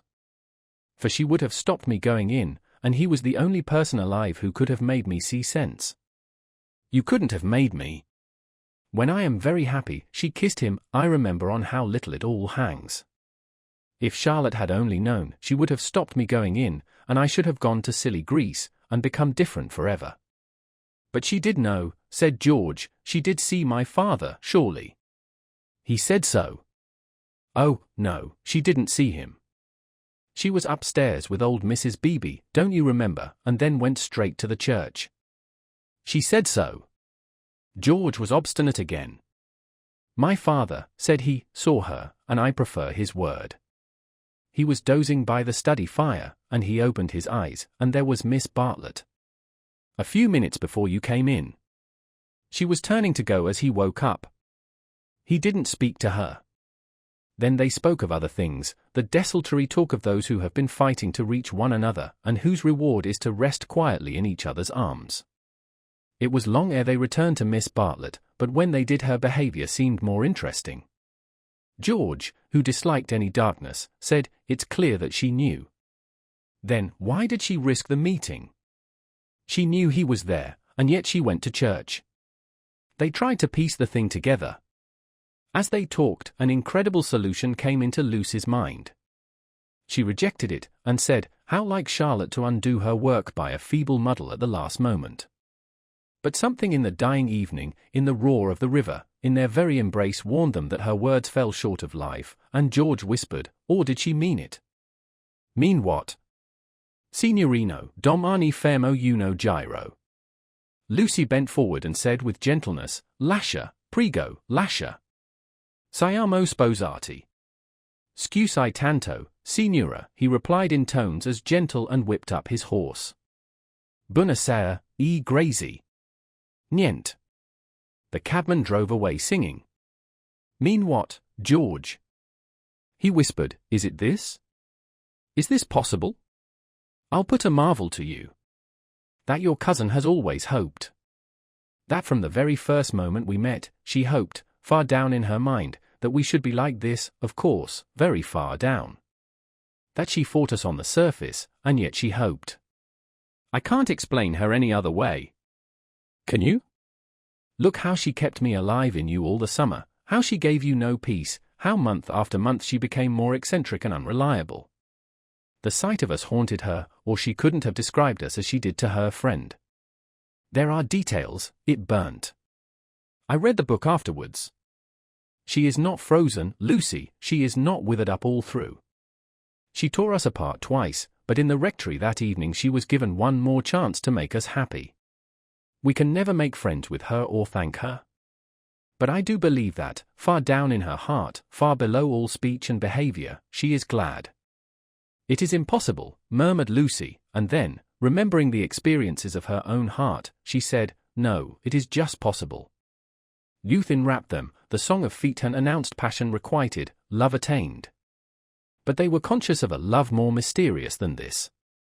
The song died away, they heard the river, bearing down the snows of winter into the Mediterranean.